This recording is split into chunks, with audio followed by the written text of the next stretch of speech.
When the apocalypse arrives, heroes aren't born, they're forged. He has already witnessed the fall of civilization, the rise of monsters, and the deaths of countless people. Now fate has given him one more chance. As ancient energies awaken across the planet, he claims every opportunity, every treasure, and every power before anyone else can reach them. Because this time, the strongest martial artist on Earth won't be chasing destiny. Destiny will be chasing him.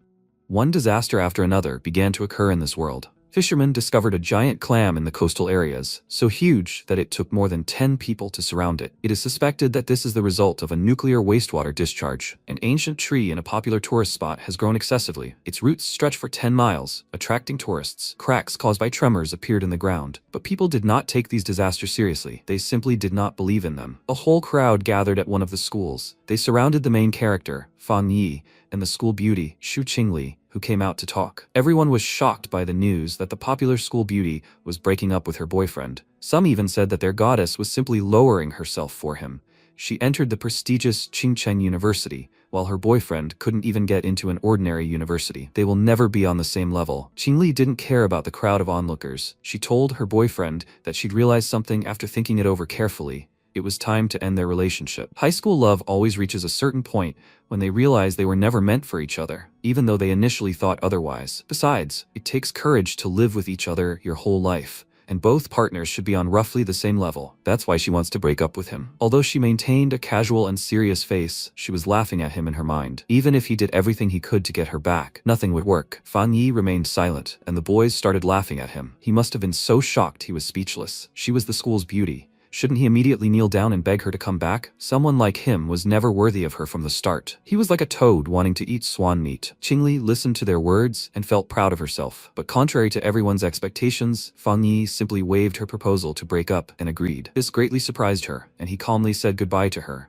saying that if she had nothing more to say, he would leave first. She was surprised that he was so cold and asked him to wait, and then he turned to her with a gloomy face, asking if she wanted to say anything else. She exclaimed with displeasure that no matter how much he begged her, no matter what he did, she would never return to him. Did he understand her? He paused for a moment, and then advised her not to consider herself more important than she actually was. He was very busy. These words left her speechless. People were disappointed that everything would end so easily, and Fan Yi thought, Shu Qingli and all these people have no idea about the coming crises. They don't feel it at all. Money, diplomas, everything that was once considered standard in this society will turn to ashes, scattered by the wind. They don't understand that he is no longer the man they knew. He returned from a future where a catastrophe occurred and was reborn in this timeline. As for Qingli, for him, she is nothing more than an old, unfamiliar name that no longer means anything. Now he has much more important things to do than what occupies their minds. So what if she's the school beauty? And does it matter what people think? Everything will be rethought soon anyway. Real threats, that's what awaits all of humanity on this planet. And this story begins last night, when he received the memories of his past life. The whole world was strewn with disasters, from the blood-red moon to natural cataclysms and monsters that captured cities. A voice sounded in his head and announced, the revival of spiritual energy will begin in 361 days, 11 hours, 59 minutes. When the revival begins, the world will be shaken by unprecedented, unpredictable changes. Standard society will be completely rewritten,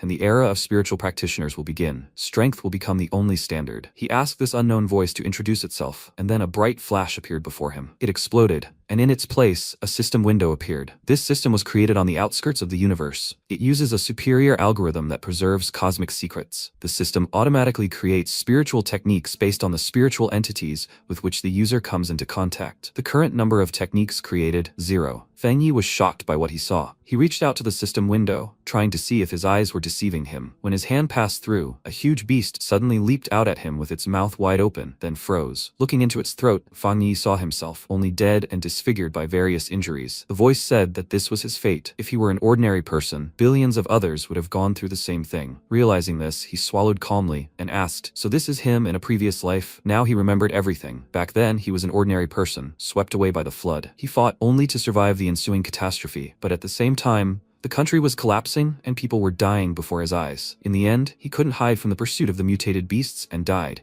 desperately wanting revenge. Maybe that's why the system chose him, giving him a chance to return a year before the revival of spiritual energy. Back then, No one could yet sense what events were coming. However, he would use this year to turn any phenomenon caused by spiritual energy to his advantage. He accepted his destiny and new power, and the system immediately assessed him and bound him to itself. Now a new path was open to him. Everything in this world could be used as material for creating techniques. From now on, let him accumulate powerful abilities, create unique techniques, and ultimately become an invincible practitioner and save this world. The news recently reported that the situation humanity is currently facing is extremely dangerous and extreme. One cannot rely on past experience. One must adapt independently. Feng Yi thought this is the end. The authorities did not issue any reassuring statements or deny all the strange phenomena. On the contrary, they advised citizens to be cautious and vigilant. You could say this is something like a warning from the country, but without unnecessary details. In the past, such claims of supernatural phenomena would have been immediately deleted to prevent them from spreading. But in this case, a simple and calm announcement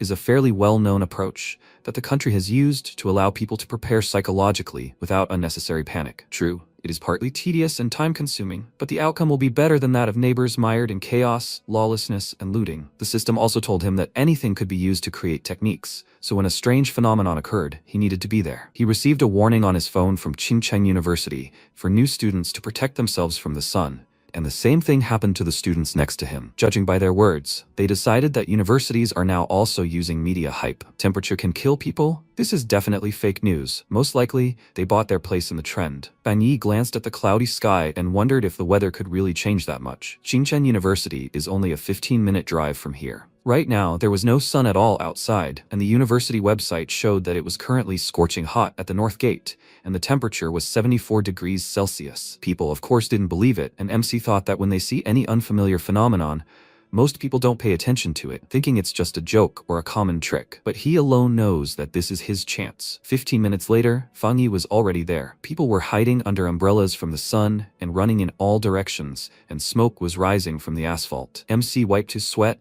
and thought that, judging by everything, this was the northern gate. There were almost no people. Something really was wrong with this place. He saw lights emanating from the asphalt, touched one, and it flared brightly, followed by a system notification. A strong solar energy disturbance had been detected. The opening of the solar attribute data template had begun. All the lights reached out to him, began to swirl, converging in one spot, and he screamed in pain and heat, covering his entire body. There was a bright flash, and everyone in the area closed their eyes, as there was a risk of blindness, and they even thought they were all hallucinating, or that a heavenly messenger had descended to Earth. Feng Yi continued to absorb it, hoping that the formation would soon be completed. He was in so much pain that he felt like he was about to die. The system notified him of the formation's completion, and he obtained the golden breath of the sun technique. Meanwhile, at the central gate of Qingcheng University, new students were registering, and Qingli was among them. Everyone couldn't pass by such a beauty and pestered her with offers to help with their luggage and join a club, but she politely declined. She passed a sweet couple, delighted to be enrolled in the same city and now able to see each other every day,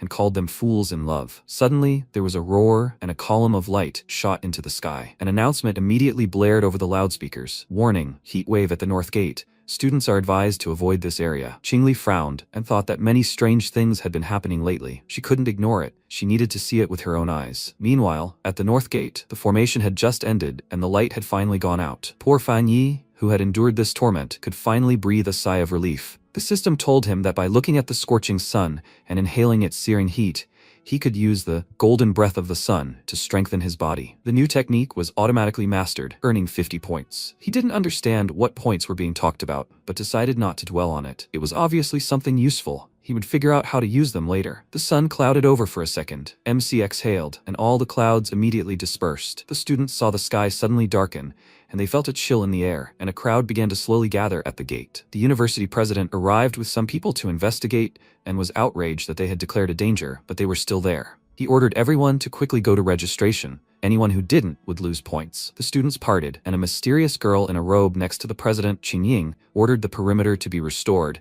and the north gate area to be completely sealed off. Meanwhile, Feng Yi received a notification. The Level A pollution zone, the north gate of Qingcheng University, had been cleared. The pollution zone is an area officially designated by the Xia government where spirit rebirth energy appears. The danger level has not been confirmed. After reading this, MC realized he wasn't the only one awakened, and suddenly he heard an alarm sound. All unauthorized persons must immediately evacuate the isolated area at the north gate. People in military uniforms cordoned off the area, and their leader walked into the fog where Fang Yi was. He thought it was bad. It was too noisy, attracting attention. Before anyone noticed, he took off running, and Qingying reached the place where he had just been, and carefully examined everything. She ran her hand along the ground, rubbed the dust between her fingers, and said that this was no accident. Could it be that someone had already begun to resonate with spiritual energy? Xingli heard her words, but didn't understand what she meant at all. Looking after the fleeing man, she wondered what was going on. Was what had happened really just a performance? But the man she saw was Fang Yi. She chuckled. That couldn't be true. She wasn't that naive. With such mediocre abilities, he couldn't possibly have entered Qingcheng University. Time passed, and upon returning home,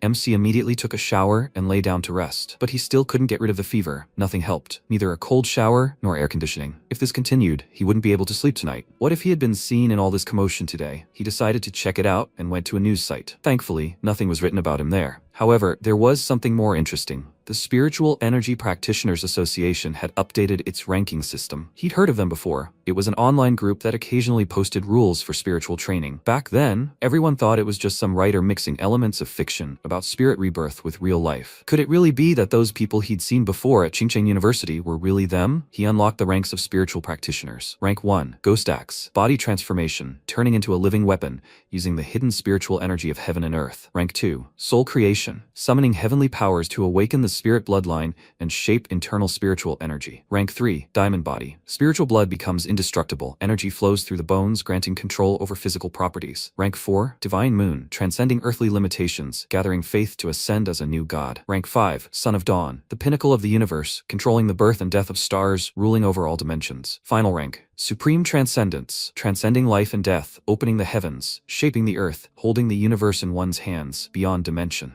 The revival of spiritual energy has become an unstoppable trend. These ranks were published to prevent cultivators from choosing the wrong paths. The association invites everyone to compare their abilities according to these ranks. Fang Yi thought that, although the content looked a bit fantastical, the design was familiar and the watermark looked genuine. People, of course, didn't believe it, thinking the author of the news was crazy, but MC thought the announcement looked genuine, especially from the official agency of the Xia country. In his past life, he had never heard of this association. Back then, he was an ordinary person and had no idea such a thing existed, and when the disaster happened, he simply had no time for anything else. He only thought about how to survive. Maybe the Spiritual Energy Cultivators Association is an official signal from the government for those who awakened early? He decided to try restarting the golden breath of the sun and sat in a meditation pose. Closing his eyes and concentrating. Energy began to emanate from him. His body rose into the air and he began to level up his rank. Step 1. Strengthen his body so that it becomes an instrument capable of absorbing the energy of the heavens and earth as if it were a living weapon. He needed to control spiritual energy to shape it into a divine axe. He concentrated harder. The silhouette of an axe already began to emerge in his mind, and he rejoiced. Just a little more, and he had succeeded. The system congratulated him on reaching the rank of first star Ghost Axe. He could use points to forcibly embed the data he had obtained into any object. Current available points?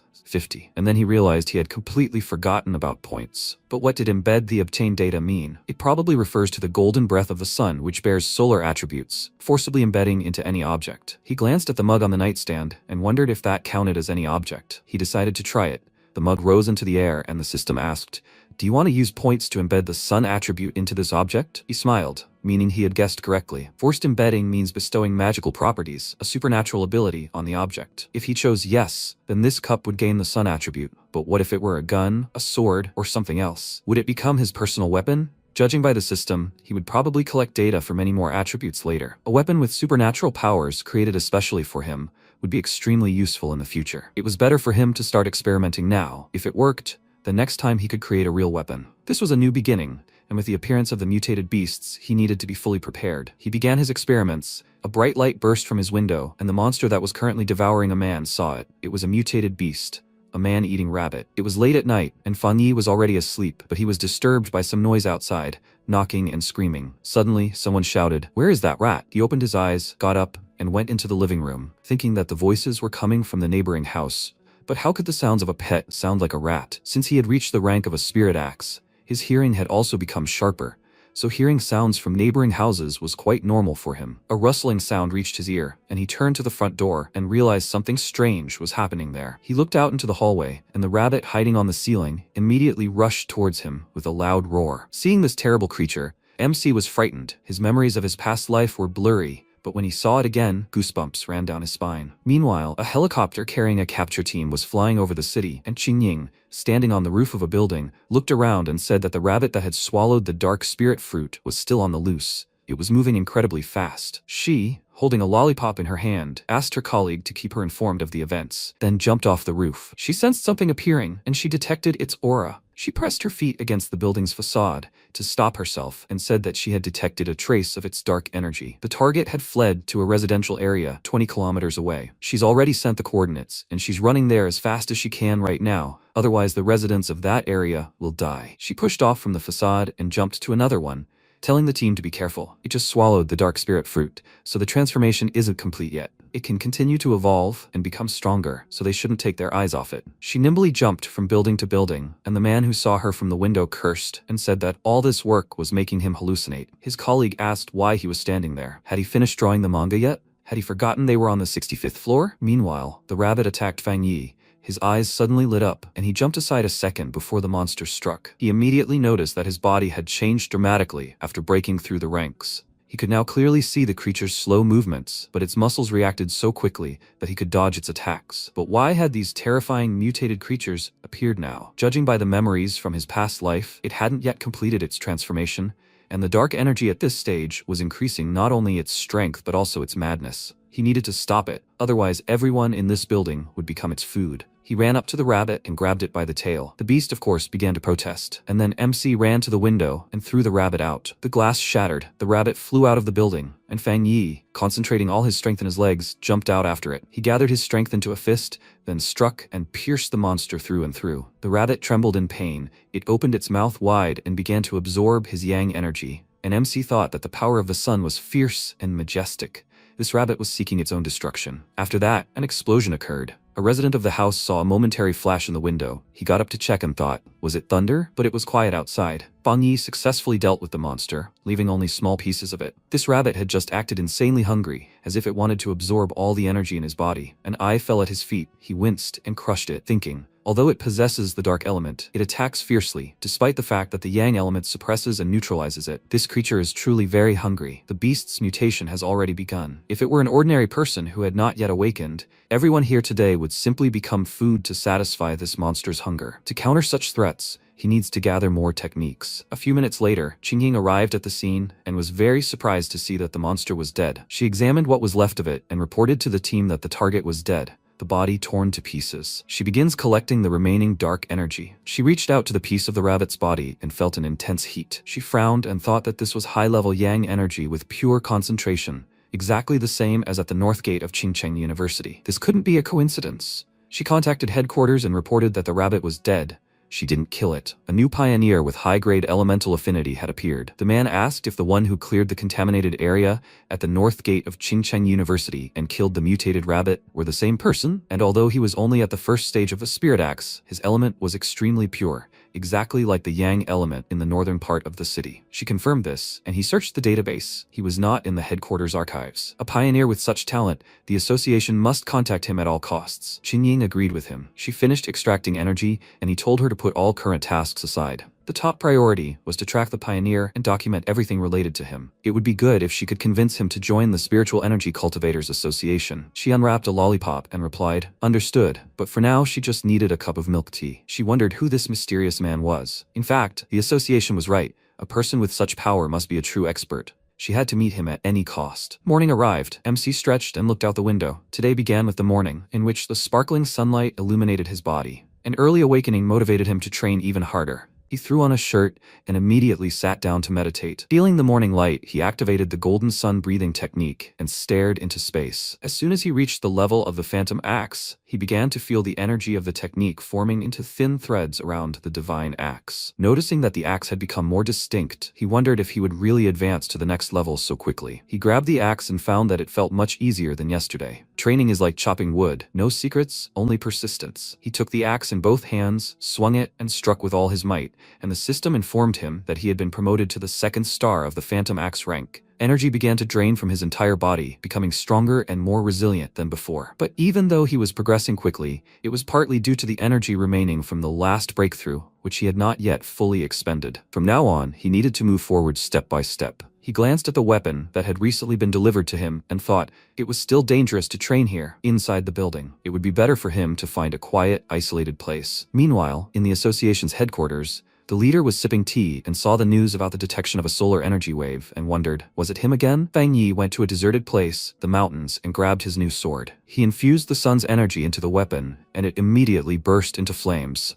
Last time, he tried using a fake knife as a weapon, but despite successfully creating it, it couldn't withstand the sun's energy. It seemed that not every object is suitable for a weapon, but this time, he felt that the sword had the same internal strength as him. The compatibility must be extremely high. The system notified him that the programming was complete, and he decided to test the sword's power by swinging it several times. He lunged forward, rose sharply into the air, and the river surged, and a very bright light began to emanate from the tip of his sword. He swung the sword, causing the water to rise like a wall, and exhaled with relief. He almost set the entire mountain on fire. He glanced at the boiling water with a nervous smile and thought that the sound was quite loud, and smoke rose. He must have attracted a lot of attention. He needed to get out of here quickly. At this time, Qingying was already running towards the column of smoke. She cursed, as she was in a hurry. She just went out to buy milk tea on sale, and ended up missing the opportunity again. She ran to the source of the smoke, and, not seeing anyone in the area, said with annoyance that this was definitely a streak of bad luck. Seeing that the river was boiling, she was very surprised and exclaimed, "What the hell was he doing here? And what should she do about it now? Who will deal with it? She will be criticized again. Ever since this guy appeared, nothing has been going right." Turning around, she noticed a carved cross on the mountain and became nervous,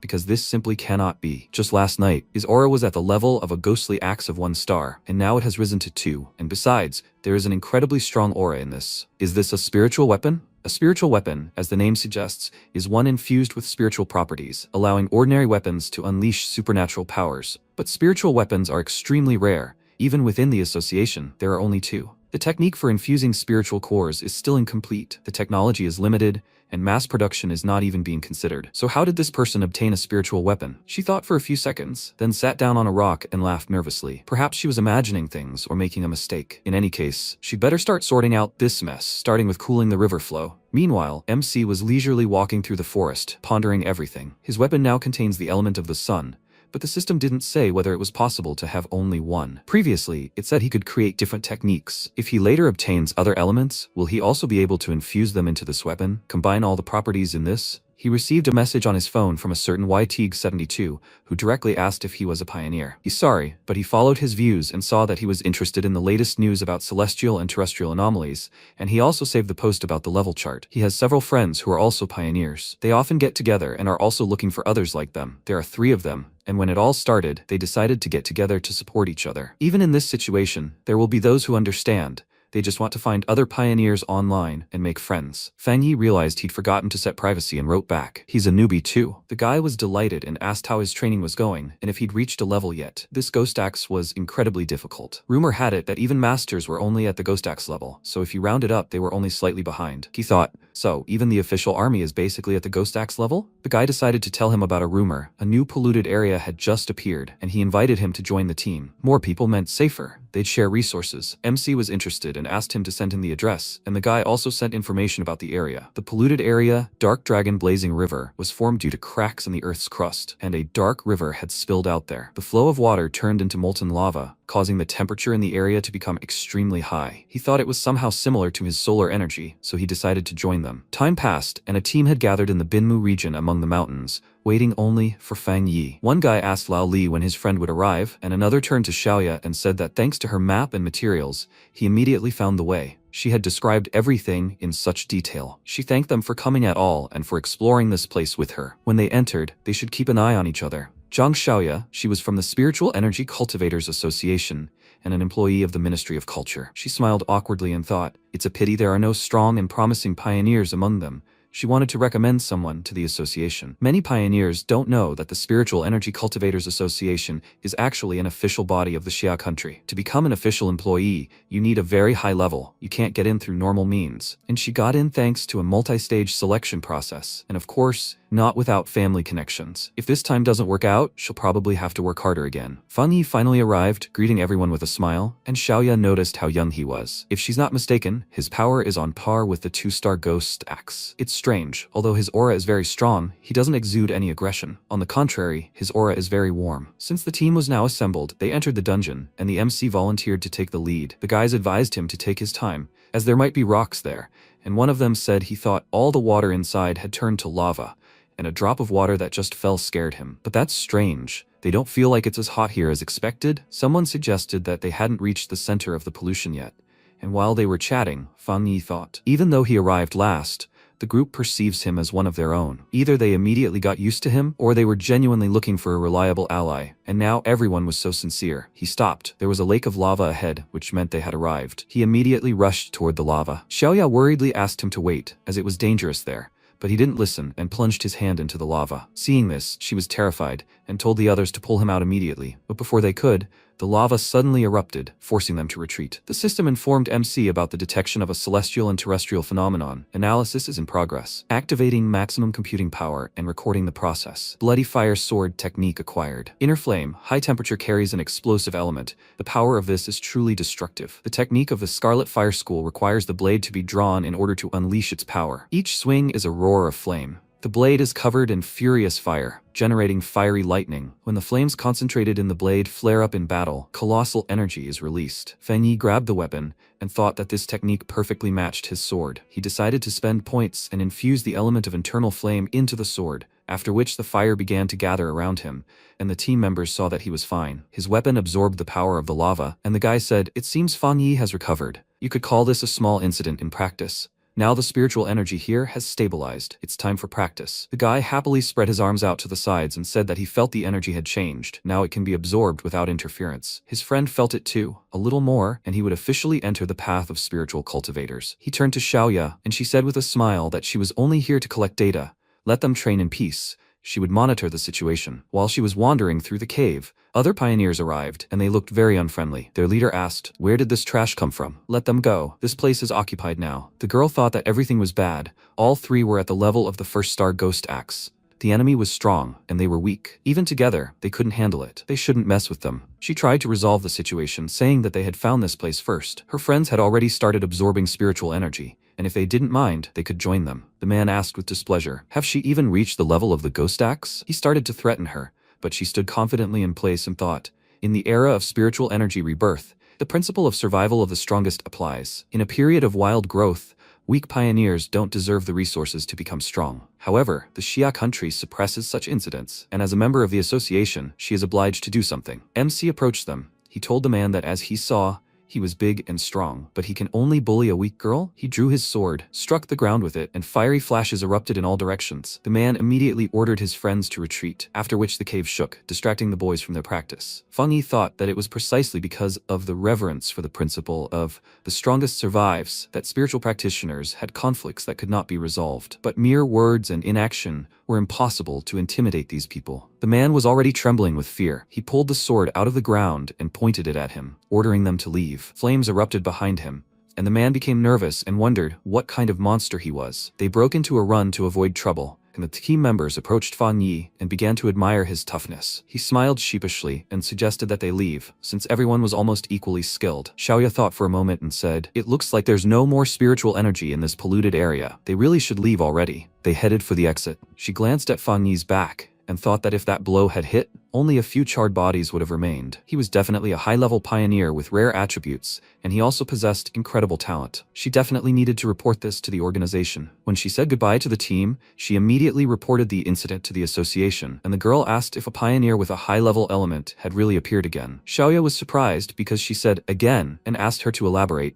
but since the boss stood behind her with a gloomy face, she remained silent and quickly bid her farewell. After ending the call, she turned to the boss and happily called him Master, asking if they weren't lucky. 2 high-level pioneers in a row. He skeptically replied that these outstanding individuals with high attributes now had noble status, were highly valued, and would occupy influential positions in the future. This isn't an easy situation at all. He sighed heavily, thinking about how much he wanted to quit. Meanwhile, the MC was walking around the city, and since he was carrying a sword, everyone was taking pictures of him and laughing, calling him a cosplayer, while others, on the contrary, admired him, saying he was a real man, a man among men, the pinnacle of perfection. But he dressed that way on purpose, to hide from everyone's attention. He took out his phone and checked the news. The headlines were full of strange, out-of-the-ordinary incidents, all related to Fang Yi. Of course, the flares from his power were visible from all over the city, and the man he threatened had spilled the beans. He frowned and thought it was all because of the inner flame element. He had been careless, although it would be strange if a force of 2,000 degrees Celsius hadn't caused an anomaly. The one who exposed him couldn't have been Lao Li or Zhang Xiaoya. He had absorbed a large amount of solar energy, but it seemed that if he used the same method again,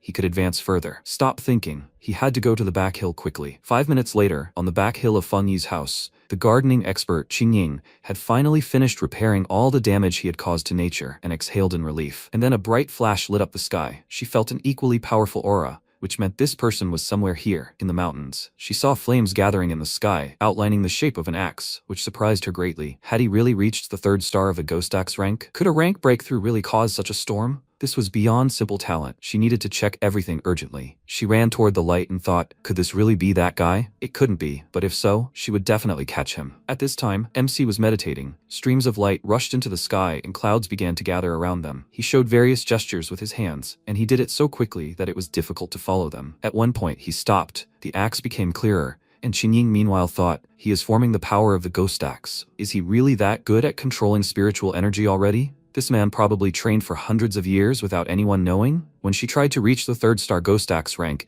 she failed and lay in bed for a week, coughing up blood. She doesn't even want to remember it. Even with her physical training, she couldn't handle it. So where did this monster come from? Inexhaustible spiritual energy, impeccable control, every swing of the Ghost Axe, every drop of spiritual energy, as if honed by thousands of training. This man is no longer just a monster. He's like a deity descended to earth. Besides, many people, when they feel they're about to break through to a new rank, rush to achieve results. But this man acts calmly, confidently, and maturely, like a previously unknown master. The Ghost Axe began to move, and she immediately realized that the practitioner was somewhere in the east. At this moment, Feng Yi rose into the air, and the system informed him that he had strengthened the Ghost Axe rank to the 2nd star. Qin Ying soon arrived, getting very close to the fiery flashes, but there was no one at the practice site anymore. She caught her breath and exclaimed in annoyance. She was too late again. Only 30 seconds had passed. If she was not mistaken, he had already noticed her surveillance, which meant that now she would never be able to persuade him to cooperate. And then a thought occurred to her. Since he knew she was watching him, maybe he hadn't gone anywhere? Fang Yi was hiding in a tree. He had long noticed that she had been stalking him for several days and decided to observe her. She told him that she was the captain of the Firefly Squad of the Spiritual Energy Cultivators Association and also a pioneer. She was here on behalf of the association to sincerely invite him to join them. She had been following him for several days solely for this purpose,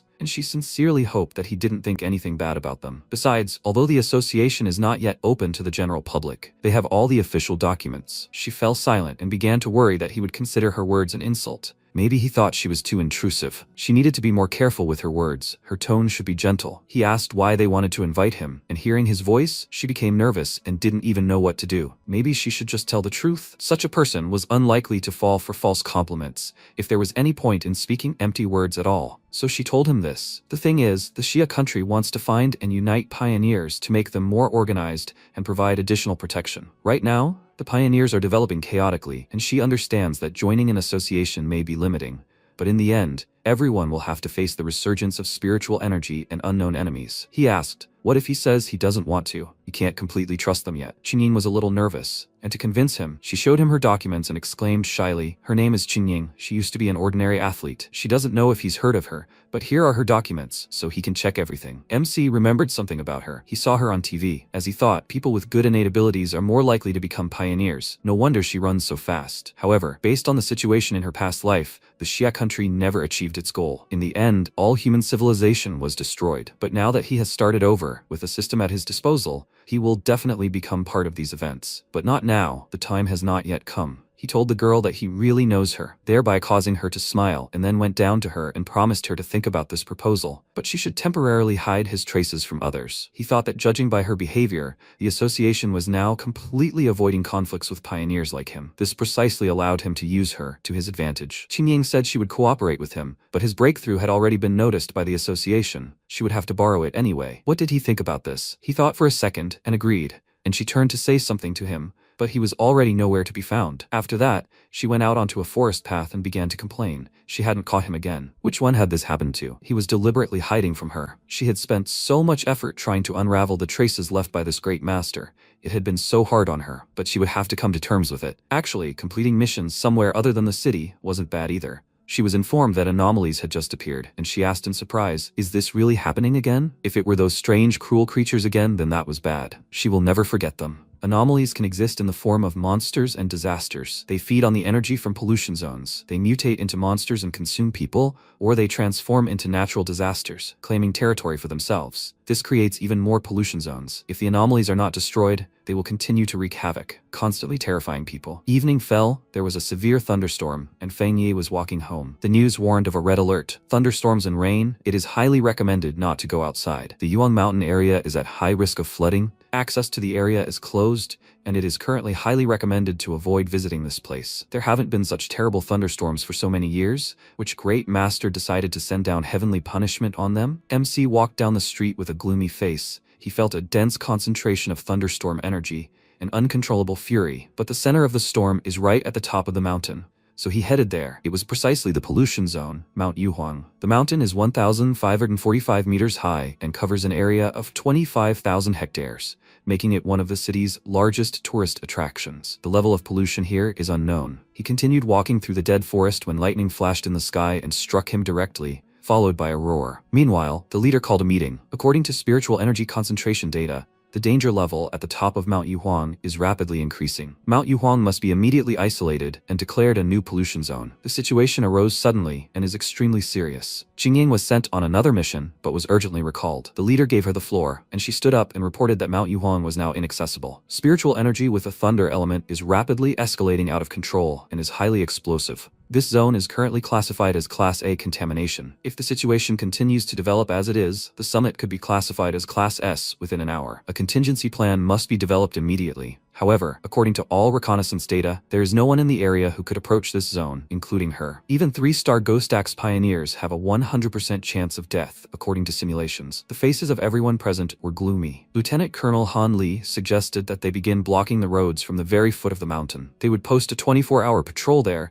to prevent anyone from ascending. The man agreed. They would solve the problem thoroughly, sealing off the mountain completely. The pollution zone had just formed. There was an abundance of spiritual energy, and no one was allowed to approach. When the concentration dropped, they would begin their investigation. Meanwhile, Feng Yi was battling lightning, quickly dodging bright flashes thanks to his golden sun breathing technique. But this wasn't enough to extract the purest lightning energy. He needed to reach the epicenter at the summit of Yuhuang. In an era of spiritual energy revival, humanity not only had little to gain, but also risked falling to the bottom of the food chain if it remained inactive. It wasn't just global climate change. Even small creatures like rabbits and mice could now pose a threat to humans. And in the future, entities more terrifying than any known monsters would appear. Even spiritual practitioners might prove powerless against them. Although he had already mastered the golden sun breathing and bloody fire sword techniques, which represent the solar and fire elements, this was clearly not enough. He had previously infused both of these elements into his blade. The solar element enhances the blade's strength and resilience, while the bloody fire sword technique enhances its destructive power. However, over-reliance on weapons creates many vulnerabilities. Only the personal strength of a spiritual practitioner can defeat cruel and cunning enemies and gain an advantage. The power of thunder concentrated here is a unique chance to strengthen his own body. To grow ever stronger, he must seek opportunities in the changing world. Otherwise, he will only be left to await death from new catastrophes. He concentrated, gripping the blade tighter, and then lightning struck, and his entire body trembled from the powerful resistance. He gritted his teeth, exerting even more strength, but was unable to withstand the lightning, and eventually an electric discharge ran through his entire body, causing him to cry out in pain. He coughed up blood and thought that it was an incredibly powerful energy, like a furious punishment from the heavens. It was pressing down on him, raging because he had intruded into its forbidden zone. It wanted him to kneel before it. So how could he subdue it? He told himself to calm down. He needed to think. The system was warning him. He needed to come into direct contact with the spiritual energy itself. An idea occurred to him. He used the golden breath of the sun at full power, and when a bolt of lightning rushed towards him, he ran towards it and swung his sword with a loud cry, blocking the blow. Blood gushed from his mouth again, but he stood firm. He needed to endure, reach the top of the mountain, and then be reborn through death. He used all his strength to hold on. Such a wild, such dense lightning energy was pressing down on him. Even just breathing made him feel like his muscles were paralyzing. It wants to kill him, but he won't give in. Lightning struck the mountaintop even harder, and the system reported, "Powerful lightning energy detected. Data processing." At this time, people in the city saw such a huge lightning bolt and began filming everything on their phones. Some old man even said that someone from the higher realms was undergoing heavenly trials. Why does he think he sees someone's figure in the sky? The man next to him was worried. What will happen if this lightning strikes the city? It can't break through the roof, right? At this time, MC received the great power of divine thunder technique. By summoning heavenly lightning and tempering his body, he becomes godlike, for which he received 5 points. The lightning element is the highest power, designed for offense and destruction. Unlike the solar element, the lightning element can temper the body, converting flesh into energy. In both attack and defense, it is an absolute crushing force. They say that in ancient times, spiritual practitioners merged with lightning, absorbing it, and their bodies became like mountains, indestructible and eternal. Lightning is a spear and a shield. He feels that this is not just destruction, but purification. Rebirth. Lightning strengthens his muscles, bones, and without a drop of pain. The system said that this is the purest power of heavenly justice, destroying any evil. Passive effect. Plus 300% to critical damage. Does he want to use points? He thought, does this mean he can now infuse this power into the sword? If he adds lightning, the blade will become stronger. Although, perhaps this will violate the purity of the solar element. Besides, too many elements can simply destroy the blade. So he decided to embed the lightning element into his hand. The system clarified whether he really wanted to do this, and when he agreed, sparks of lightning disappeared into his hands. The next morning, the association's people arrived at the mountaintop. Qingying told Lieutenant Colonel Han that things hadn't gone as expected. The pollution on Yuhuang Peak had dropped from peak to light levels in 3 hours, but powerful charges still remained in the air. He immediately realized the pioneer had been there, and she excitedly ran up to him, asking if he was alive. She touched the ground, concentrated, but couldn't trace his element, or where exactly he had gone. Perhaps too much time had passed, and the overnight rain could have washed away all traces. The lieutenant colonel suggested that he had most likely left the summit around 8 p.m. and remained unharmed. She asked why he thought so, to which he replied, the anomaly was detected around 6 p.m., and they had sealed off the foot of the mountain by 7 p.m. This meant he must have ascended earlier, otherwise they would have definitely noticed him. The most powerful lightning strike at the summit occurred exactly at 7 p.m. Hadn't she herself made a forecast using the association's instruments? The pollution level at Yuhuang Peak was expected to reach S-class by dawn, but after 8 hours, the intensity of the surge decreased sharply. Furthermore, there's speculation that this man may have abilities related to the element of lightning, which is why he survived the ordeal. For him, this anomaly was a huge opportunity. It's assumed he not only survived, but also reduced his spiritual energy concentration. Otherwise, it's too strange a coincidence. The question is, did he accidentally stumble upon the source of power, or did he intentionally anticipate it and come into contact with the anomaly? Such people are the most dangerous. It's unclear whose side they're on. If he threatens society,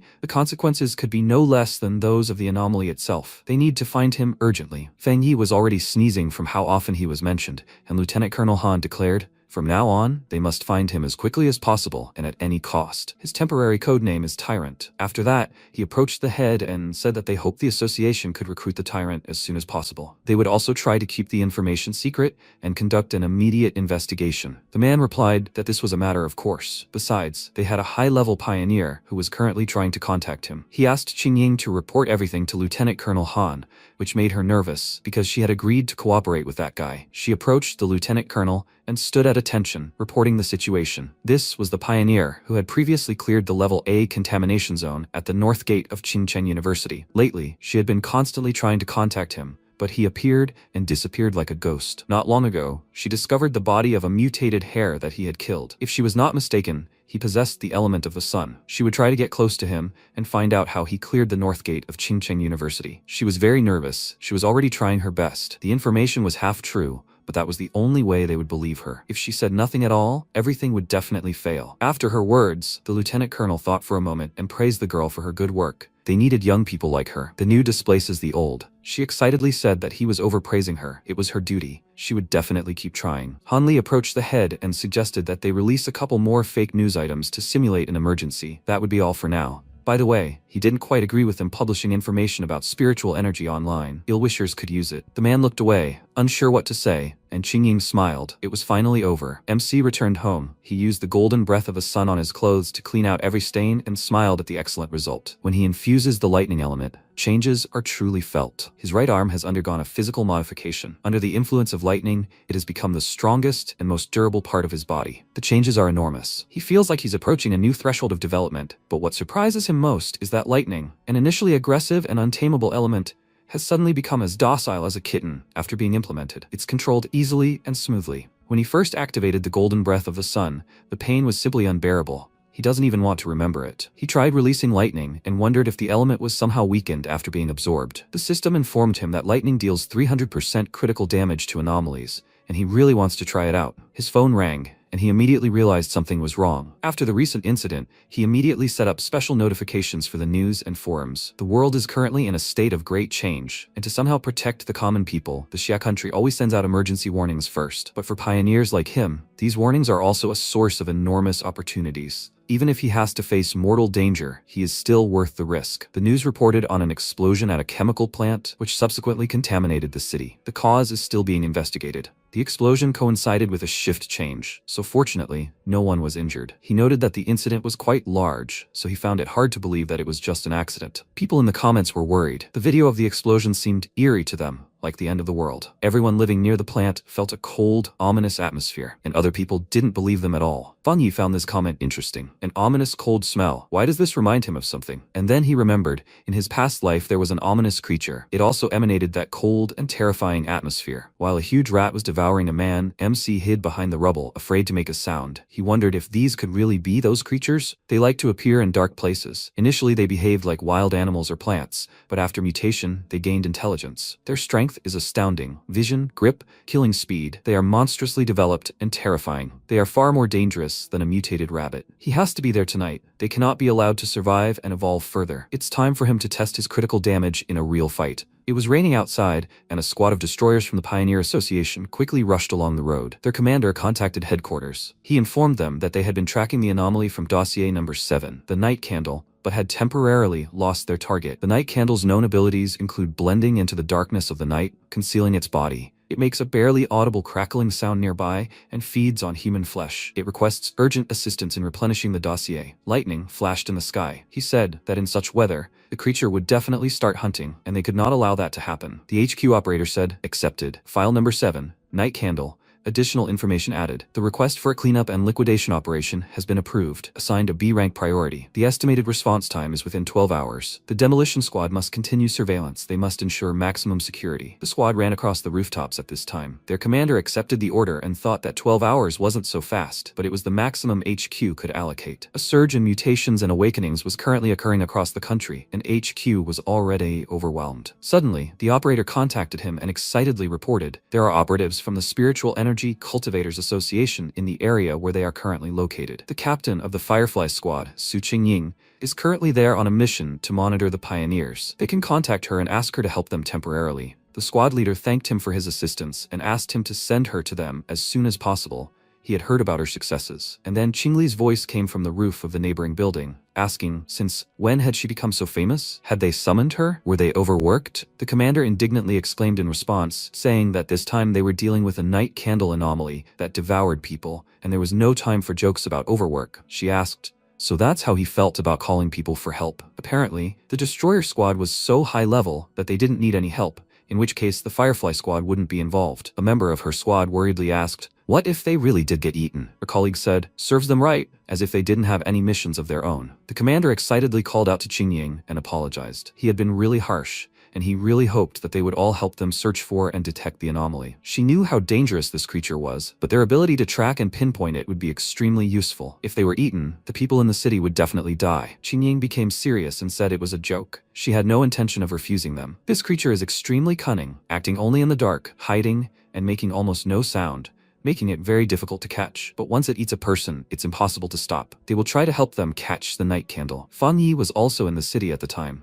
He stopped, smelling a familiar smell, too pungent and unusually heavy, meaning the monster had already evolved. Soon, with a joint effort, the squad found the night candle. Qingying used her ability and discovered its exact location. Right now, the rat was hiding in a dark and damp place. The commander informed the squad of the beginning of the operation, after which they scattered. Night Candle noticed movement on the rooftops. It immediately broke into a run, and the commander exclaimed that the target had detected their presence and had the sabotage team activate the information immediately. Night Candle stopped, blocked by a squad member, then his colleagues arrived from other sides and completely surrounded the monster. The commander pounced on Night Candle from above, striking with his palm, leaving a deep cut in the monster's skin, and the rat growled. It was forced to retreat. The skin on its back tore, and large wings sprouted from it. Qingying warned everyone of the danger. It was now using sonic waves. The monster flapped its wings and attacked, forcing the commander to retreat. One of the squad members rushed to it, asking if everything was all right, and he thought, this was expected of Night Candle. They are strong creatures. If they hadn't retreated so quickly, all their bones would have been broken by now. This is a destructive force combined with terrifying darkness. If it isn't controlled, the city will face disaster. At this point, the rat took a deep breath and then exhaled a poisonous mist, causing the asphalt to melt. Qingying immediately realized it was trying to escape by digging through the ground. She wanted to stop it,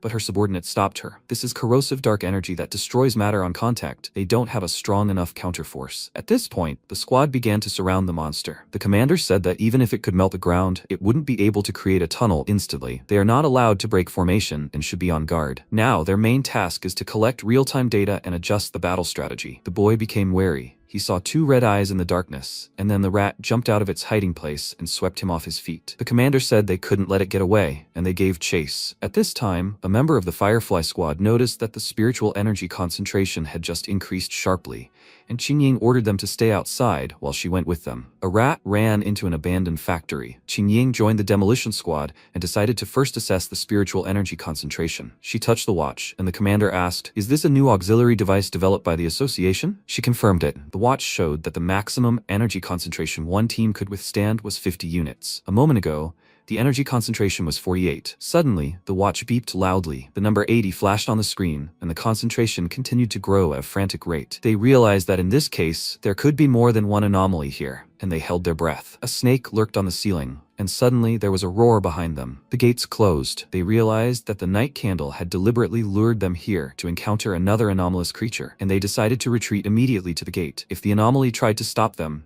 it would have to reveal its location, and with their combined forces, they could open the gate. Qingying fired at the gate, but couldn't breach it, and the creature flashed behind her. She lost coordination, her eyes, all her senses, and her entire body couldn't function properly. She was poisoned by the gas. This caused her to fall, but the serpent was in no hurry to attack and waited. She called out loudly to the rest of the squad, but no one answered, as if she were alone. But they must be somewhere nearby. She just can't sense them, and they can't answer her. If she remembers correctly, they were lured here on purpose. In fact, this is the lair of another anomaly. She sensed a faint presence earlier. There is a possibility that it is a giant snake. Unlike the Night Candle, which uses dark energy, this black fog is toxic, and they were poisoned from the moment they stepped into it. The toxic gas suppresses the senses and accelerates the depletion of spiritual energy. If she uses spiritual energy for attacks, it will quickly run out, and eventually her spiritual energy is almost zero. Without a shield, she will soon die. What kind of monster is this? It has combat intelligence and overwhelming strength, and it sets traps so cunningly. The strength finally left her body. She fell on her back and thought, "Is this the end?" A crash came from the ceiling. Someone broke a crack, and a bright light fell on her face. Then a hole appeared in the ceiling, and a man climbed into the factory through it, but she could no longer see him. It was Fang Yi. He landed near the snake and wondered if this was a dark-type anomaly. Recognizing him as a threat, the snake immediately rushed to attack. He dodged the blow, and then the Night Candle entered the battle. MC blocked the rat's attack and thought, "Are there two anomalies here? One lures and sets traps, and the other kills?" They made a cunning pair, and he kept wondering why this place was so saturated with spiritual energy. The rat sank its teeth into his shoulder. He released lightning, frying the monster, and then struck the snake, saying, "Now it's this one's turn. It's afraid of fire, right?" The creature opened its mouth wide, aiming it forward, but MC flipped in midair, then swung his weapon and motioned for the creature to look at the blade. He then moved toward the creature's face and made a powerful cut, slicing the monster's body in two. Its head began to regenerate, and he said, as expected, it didn't help much. The next second, a powerful electric shock struck the monster's body, and the protagonist thought, it's good that he immediately realized that this snake's dark aura was even thicker than that of the Night Candle. Just now, when he used the Bloodfire Sword technique, he took control of the power and suppressed it. He concentrated the lightning power in his hand and directed it through the sword straight into the snake's body. The Night Candle is a dark anomaly that can be sinister and cunning, but it's not particularly powerful. It is bloodthirsty, but the most it can do is harm a few people, unless of course it evolves. But this snake. The next second, he felt pain in his shoulder and heard the sound of an object piercing his body. He thought, Snake scales? He knew it. This creature had already mutated. The monster's intelligence is more advanced. Every attack is fatal. This creature's venom has a paralyzing effect. It kills silently, without a trace. After that, he cauterized the wound and thought that he didn't feel any sharp pain, probably because of the continuous flow of solar energy in his body. The golden sun breathing technique can dissolve poison. The sun element itself within him protects and heals, and the lightning element purifies. These two elements respond to the poison's invasion with pain, warning him of approaching dangers. But for others, less fortunate, even with modest defensive abilities, it may be incurable. The snake has secretly grown to an enormous size, and apparently is at the level of 3 stars. And he hunts by setting ambushes. Not only are they allies with the night candle, but it's also the perfect trap for elite pioneers. It's probably already swallowed quite a few people. They were probably pioneers who didn't cooperate with the association. And yet, no matter how sinister and poisonous it is, the end is ashes and dust. At this moment, he had already plunged the monster's body into the flames and thought the flame energy was pure, but the lightning strike was more effective. Does he think his combat abilities are now worthy of attention among the pioneers? He looked at the fire, then walked closer and, pointing his hand towards the streams of fire, thought, there is someone else here. Then he looked to the side and noticed Qingjing coughing in the clouds of smoke. She bit her lip, and he walked closer and thought, her? The one from the association. He walked closer and said, no need to pretend. Her play at being dead needs some work. And she blushed with embarrassment and, covering her face with her hands, thought, oh my god, enemies always meet on narrow paths. Could it be him again? Then she laughed awkwardly and said, she woke up from the smell and was not pretending. And he came closer and, folding his arms over his chest, remarked, she is strong. Her teammates fell, having spent all their energy,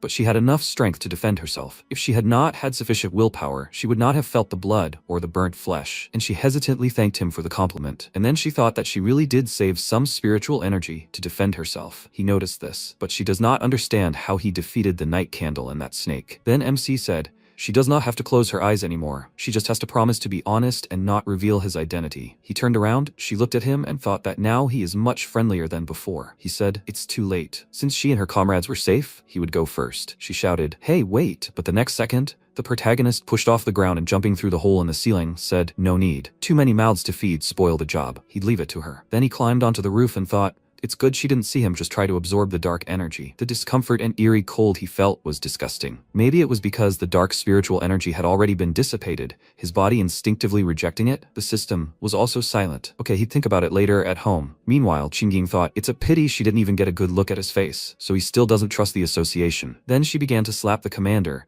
who was lying on the floor, on the cheek, and told him to wake up. It's over. And he opened his eyes and, sitting up, shouted, they're in ambush. After that, the rest of the squad also rose, and the commander, holding his hand, looked in surprise at the remaining skeleton of the monster. He shouted, what's going on? Where did this incredible sun element energy come from? And Qingying explained, as they saw a certain pioneer had come to their aid. He was the target of her mission. Her original task was to track pioneers with very high levels of sun energy. He shouted, so it's him. And she added, she hasn't succeeded yet. His identity still remains a mystery. In fact, it was he who tracked her. He knew exactly what he was doing. But this time, he saved them. Then the guy clenched his fists joyfully and shouted, so, he single-handedly defeated both the night candle and that snake. And then the commander concentrated energy in his hand and said, by the way, where is the night candle? Then he suggested that they put this away first and hand over the remains of the association. After that, he took a step forward, and an electric impulse pierced his leg. He shouted, what's with that furious energy? Captain Qingying, is she sure it possesses the sun element? The remnants of that electrical energy are too clear. And she asked, is that the body of a night candle? Quite pure lightning element, apparently high level. The commander crouched closer and shouted, could it be that 2 pioneers appeared here? One killed the snake,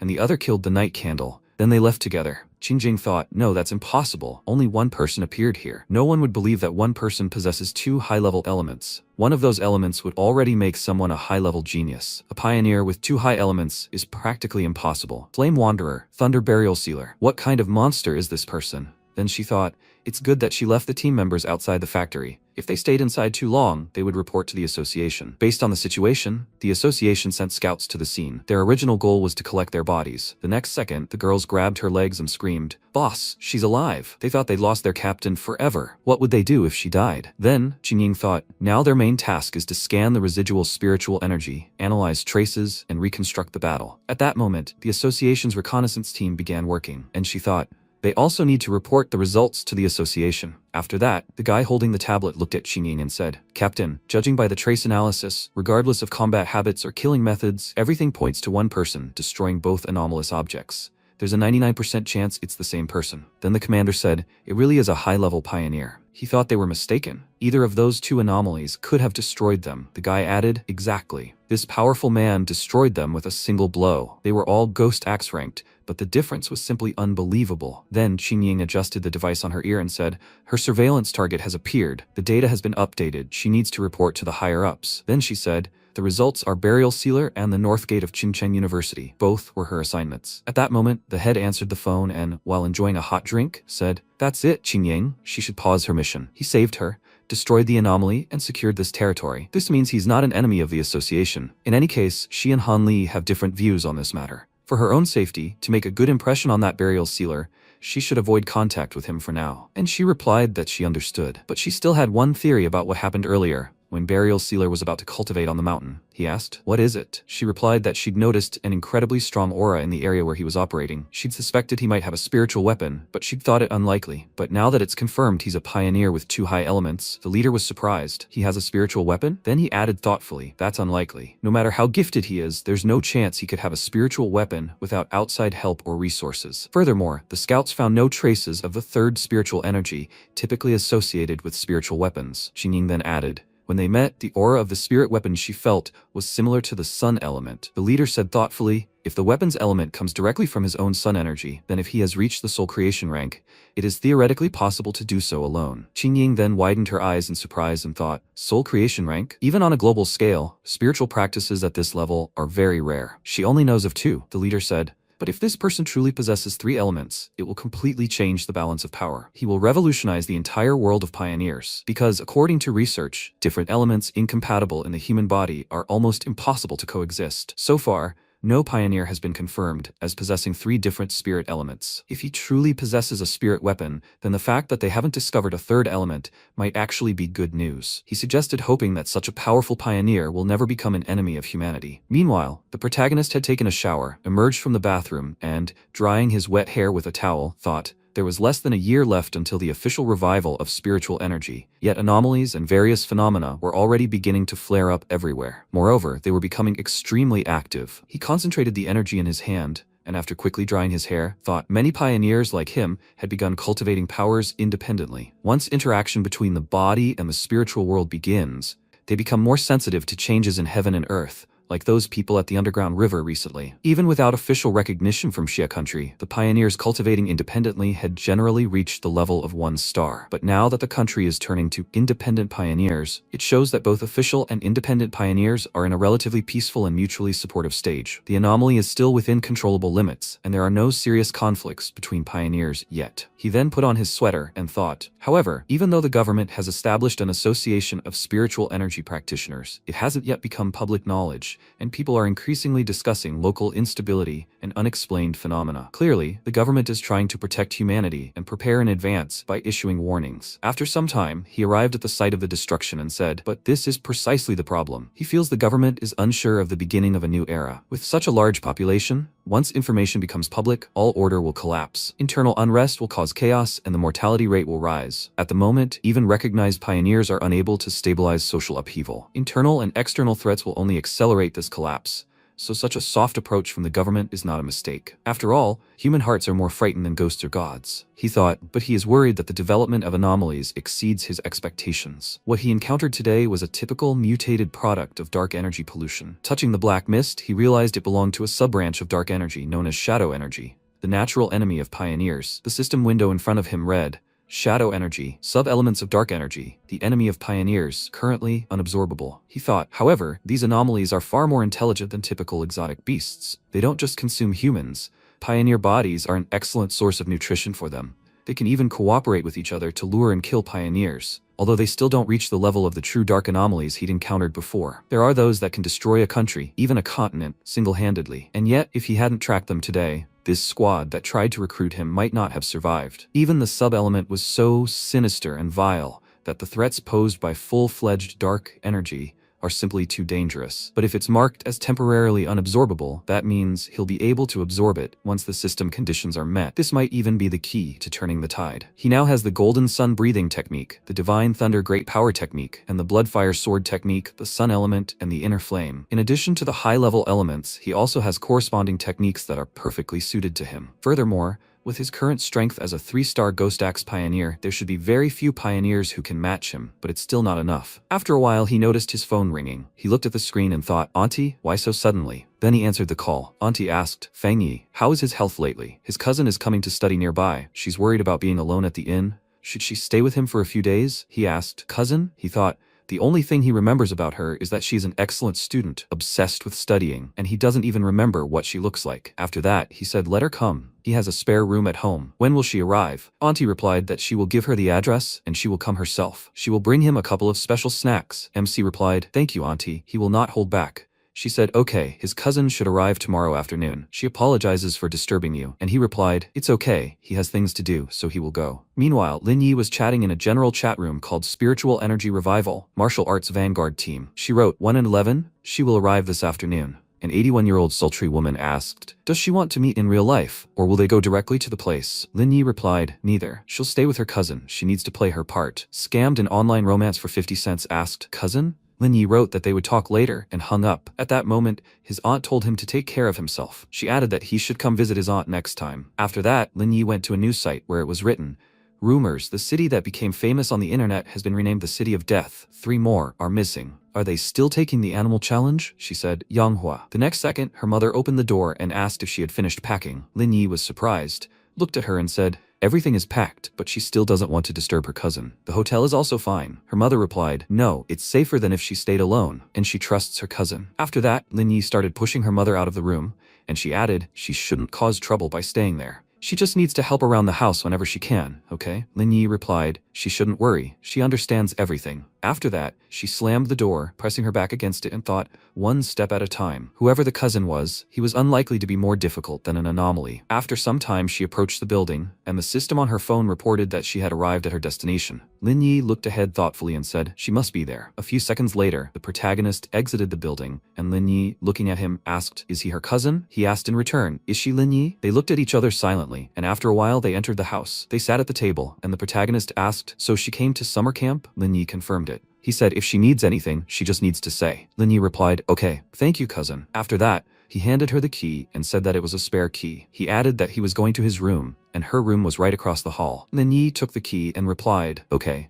Then she will rely on him for these few days. After that, he left the room. She looked after him and thought, it seems like cousin is kind, it's easy to get along with him. She thinks that he won't interfere with her affairs. At this moment, the protagonist thought, are his feelings deceiving him? Or is she just bad at hiding her secrets? Just now, when she was sitting on the sofa, he really felt her faint aura. Could she also be a pioneer? Then her coming here under the pretext of summer camp.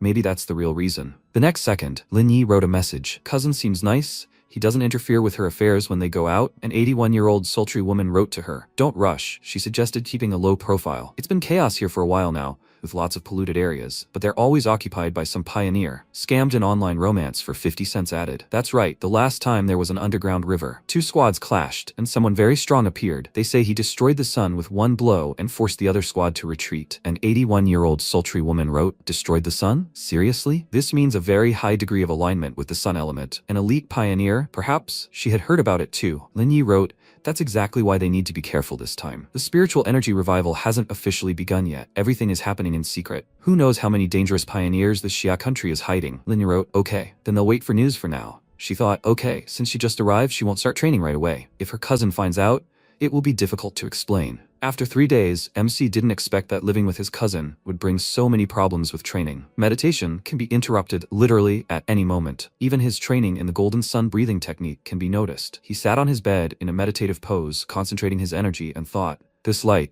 she won't notice it, right? He himself doesn't know why he hadn't noticed before, how bright the sun's golden breath looked. But that's not the worst of it. After a while, Lin Yi took the plate and said, dinner is ready. Today she's having beef stewed with tomatoes, cucumber salad, and corn rib soup. He approached the table and said, good, she was very generous today. He added that she should let him help with the dishes. And she put the plate down and said, no need. She's staying here for free, so this is the least she can do. He thought, excellent manners, she does housework flawlessly, like a person obsessed with OCD. After that, he began to eat and thought, he doesn't stop her to lower her guard towards him. Only then will he be able to get to know her true nature. The next second, a notification came on Lin Yi's phone, and the protagonist asked, what's wrong? Did a friend text? He rose from the table and, walking to the side, added, Then she should talk to her. He would go to his room. When he left, she picked up the phone and entering the room sat down on the bed. She answered the call and asked, "What is this about? Will the anomaly appear again tomorrow? What time? 3 o'clock in the afternoon?" She shouldn't worry. She will definitely be there. Okay, at the entrance to Yanhua. Yes, they will meet there. At this moment, the protagonist hovered in the air next to the window of her room and thought, Yanhua? Isn't that a famous tourist town in the suburbs, just an hour's drive away?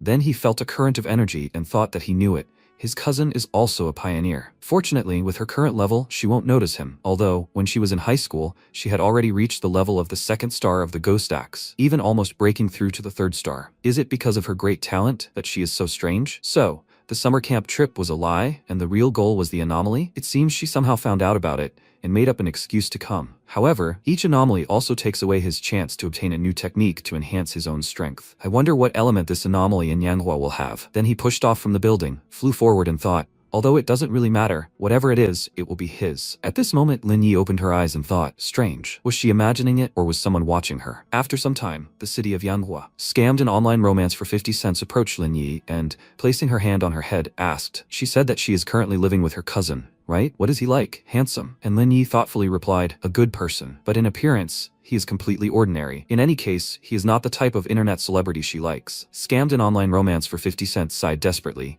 and then an 81-year-old sultry woman approached them, folded her arms and laughed. She told her not to forget herself. Even Lin Yi used to consider herself an ordinary person among people. Then Bob, sitting on a bench nearby, said, okay, since they're all here, should they get to the main topic? Then Lin Yi came closer and asked, by the way, she's not coming again, right? Bob replied, well, there are at least 6 of them now. I doubt she'll come. Then, the 81-year-old sultry woman followed the others and, looking at Lin Yi, added, she's always so mysterious. They've gotten used to it. They should go. At that moment, MC was watching them from the cafe. He thought, it looks like his cousin's team is also keeping a low profile. The weakest among them are at the level of the 2nd Ghost Axe star, and the men who just spoke are at the level of the 3rd. And judging by what they said, there's someone strong on their team, but that person is often absent. In the mountains of this tourist town, a vine suddenly appeared, hanging from the sky, just like the beans from the fairy tale Jack and the Beanstalk. Plants appear completely spontaneously at different times in the area around Yanhua, and this contradicts all the previous knowledge of the pioneers, simply beyond their comprehension. Although it is an anomaly, it is not related to the weather, nor to a collapse of the earth, nor to changes in the surface. It is something strange that appears out of nowhere, calmly creeping, causing no harm. No lightning, no scorching sun. The vine just moves silently. Sometime later, the team arrived at the site, and the 81-year-old sultry woman said in surprise, my god, it's true. If she hadn't seen it with her own eyes, she wouldn't have believed it. Scammed an online romance for 50 cents approached her and asked, should she wait? Maybe they shouldn't come any closer? And Lin Yi asked, what happened? Scammed an online romance for 50 cents frightened, pressed herself against the straps of her backpack and said, just the sight of this gives her goosebumps, as if something was wrong. Had they seen the rumors on the internal forum? She had acquaintances on another team. The last time this plant appeared, they tried to touch it. They were all high-level pioneers, but after that, they all disappeared. She had a premonition that they could end up the same way. She clutched her head and said, death without a grave. She began to shake with fear and added, she was sure that she was not afraid of the risk of turning into nameless bones, because she could, on the contrary, return with pockets full of trophies. But as soon as she saw this creature, she felt a primal terror. Her intuition told her that this was an anomaly of an extremely high level, certainly something powerful, unknown, and completely new. She bit her lip, tears began to roll down her eyes, and said that she didn't want to die here. She wanted to retreat. The 81-year-old sultry woman looked at her silently, and Lin Yi noticed that she was right. In fact, they all felt it. There was something destructive about these vines with a woody element. She didn't know how to describe it, but it felt like drowning in a river of time, where everything had faded and all life had disappeared. That's why they felt such anxiety and uneasiness, as if it wanted to absorb their life force. The next second, Lin Yi grabbed Scammed in online romance for 50 cents by the hand and said, but this is their path as pioneers. At that moment, the protagonist was watching them from the top of the cliff. He folded his arms and thought, what a gloomy aura of death. He had seen many different anomalies, but besides the dark energy, these vines were the most alarming. Choosing to train here was courage worthy of respect. Even though these are plants that symbolize life, it exuded submission and humility. They did not seem alive, more like dead plants that only pretended to be alive, but had lost their spiritual energy. Then Lin Yi climbed a small hill and, clenching her fist, said, guys, they don't have time to think. Since this is dangerous, they should just train here. They must move only within sight and not stray too far. The others replied that they understood, and Lin Yi thought that this way they could protect themselves. The next second, she positioned herself on a tree branch and concentrated energy around her body. The protagonist thought, not bad. They sense energy quite strongly. They train at a distance, not too close and not too far. No wonder she's succeeding. She's precisely calculated the optimal location to reap the greatest benefit without being reckless or retreating. Then a flash of energy shot into the sky and he thought in surprise, a breakthrough? She's reached the rank of a third spirit axe so quickly. His cousin's talent is truly outstanding. The rest of her team shouted in surprise, a 3-star spirit axe. Amazing, Lin Yi. But the next second, the roots of the anomaly began to move, and noticing this, Bob turned in the opposite direction and shouted, bad, the vines are moving towards them. The 81-year-old sultry woman shouted in surprise, what? They detected them even at this distance. The next second, several of their team members were enveloped in vines and scammed an online romance for 50 cents. Running further, shouted, run, faster, otherwise they will definitely die here. Lin Yi's breakthrough was too loud, they can't let it entangle them. If that happens, the aura of destruction will immediately envelop them and vaporize them on the spot. At this moment, the vines began to hit the barrier around Lin Yi, and the sultry woman grabbed her hand and shouted, no, they can't leave now. Lin Yi will be in danger, and she looked at her indignantly and shouted, what does she want from her? Use spiritual energy to protect her. She chose to train here herself. She is acting irresponsibly. If she wants to lose her life just to become stronger, then go ahead. Then Bob walked up to the 81-year-old sultry woman and told her to calm down. He looked at her and said, life and death are in the hands of fate. Wealth is in the hands of the sky. If they don't leave now, they will be buried with her. She is young. She should not act impulsively. They are all strangers who met by chance. But the next second, the 81-year-old sultry woman slapped him in the face and shouted that in that case they could leave, and she wasn't asking for their help. Continuing to watch them, the protagonist hoped that his cousin realized her situation. She was still a student. The power of these vines was great. He didn't know if his strength was enough to save her, but he was afraid that time was running out. Then he concentrated his energy and, grabbing the hilt of his sword, said, he made a promise to take care of her, and there was no way he could break that. At that moment, the 81-year-old sultry woman rushed to attack the vines, but several of them still grabbed her body, and she screamed loudly. At that moment, the vines continued to hit Lin Yi's barrier. MC jumped to attack. The 81-year-old sultry woman anxiously called out to Lin Yi. The next second, a powerful stream of fire destroyed the vines. The protagonist began to land on the stream of fire. Those watching the scene cried out in surprise. The vines retreated, it stopped attacking, and then the protagonist landed on the ground, and the others began to shield themselves from the powerful light, and wondered, is he also a pioneer? What, a pure sun element? Yes, such a pure element can suppress destruction. Bob gritted his teeth and thought, what the?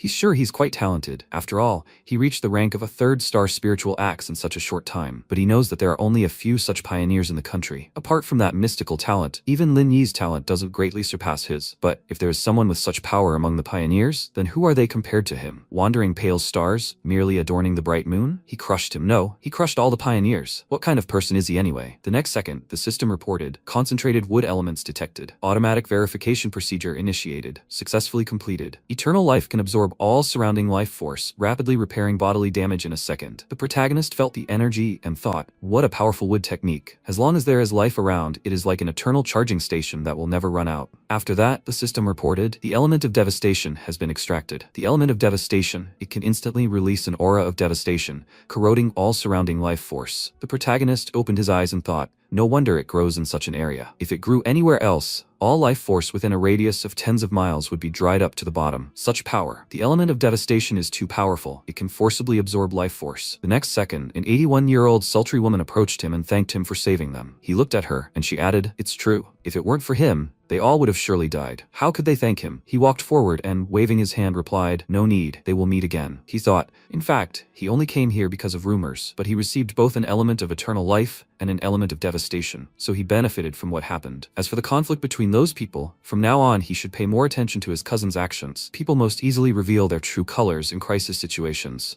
and this team is fragile and unreliable when it comes to serious incidents. The next second, he pushed off the ground and rushed upward, and looking after him, scammed an online romance for 50 cents said, he left so quickly. What will they do? Bob looked at her and asked, does she regret not coming sooner? The threat had passed, and Lin Yi had almost completed strengthening the 3rd rank. It would be best to just stay here for now. A few seconds later, Lin Yi opened her eyes and sank to the ground. The 81-year-old sultry woman, noticing this, shouted, she's awake. Bob said, so, if she's sensible enough, she won't sever the relationship between them. And instead of threatening to do this, it's better to think about that mysterious man. After that, Lin Yi noticed the marks on the ground and asked, what happened here? What a powerful trace of energy. She looked at the fiery streams on the tree and thought that even from this distance, she could feel how scorching and overwhelming it was. At that moment, Bob approached the 81-year-old sultry woman and said that he would explain what happened. That's how it all happened. After some time, Lin Yi approached the house and thought, could someone so strong really exist? She remembered someone saying that he was practically a monster. No matter how hard they tried to damage the vines,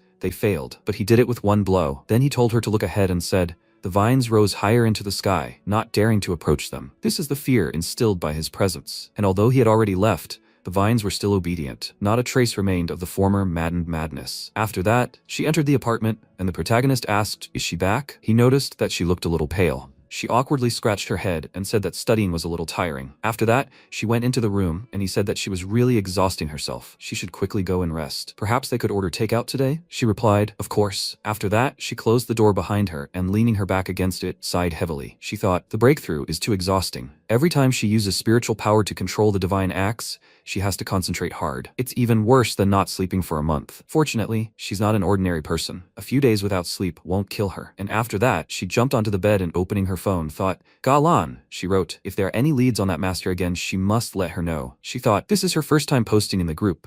She replied, of course Galan. But she also has questions. Does she think the one who saved them could be the same person who became famous in the Dark River? If it really was him, then why save them? At this moment, information began to spread among the pioneers. Extra.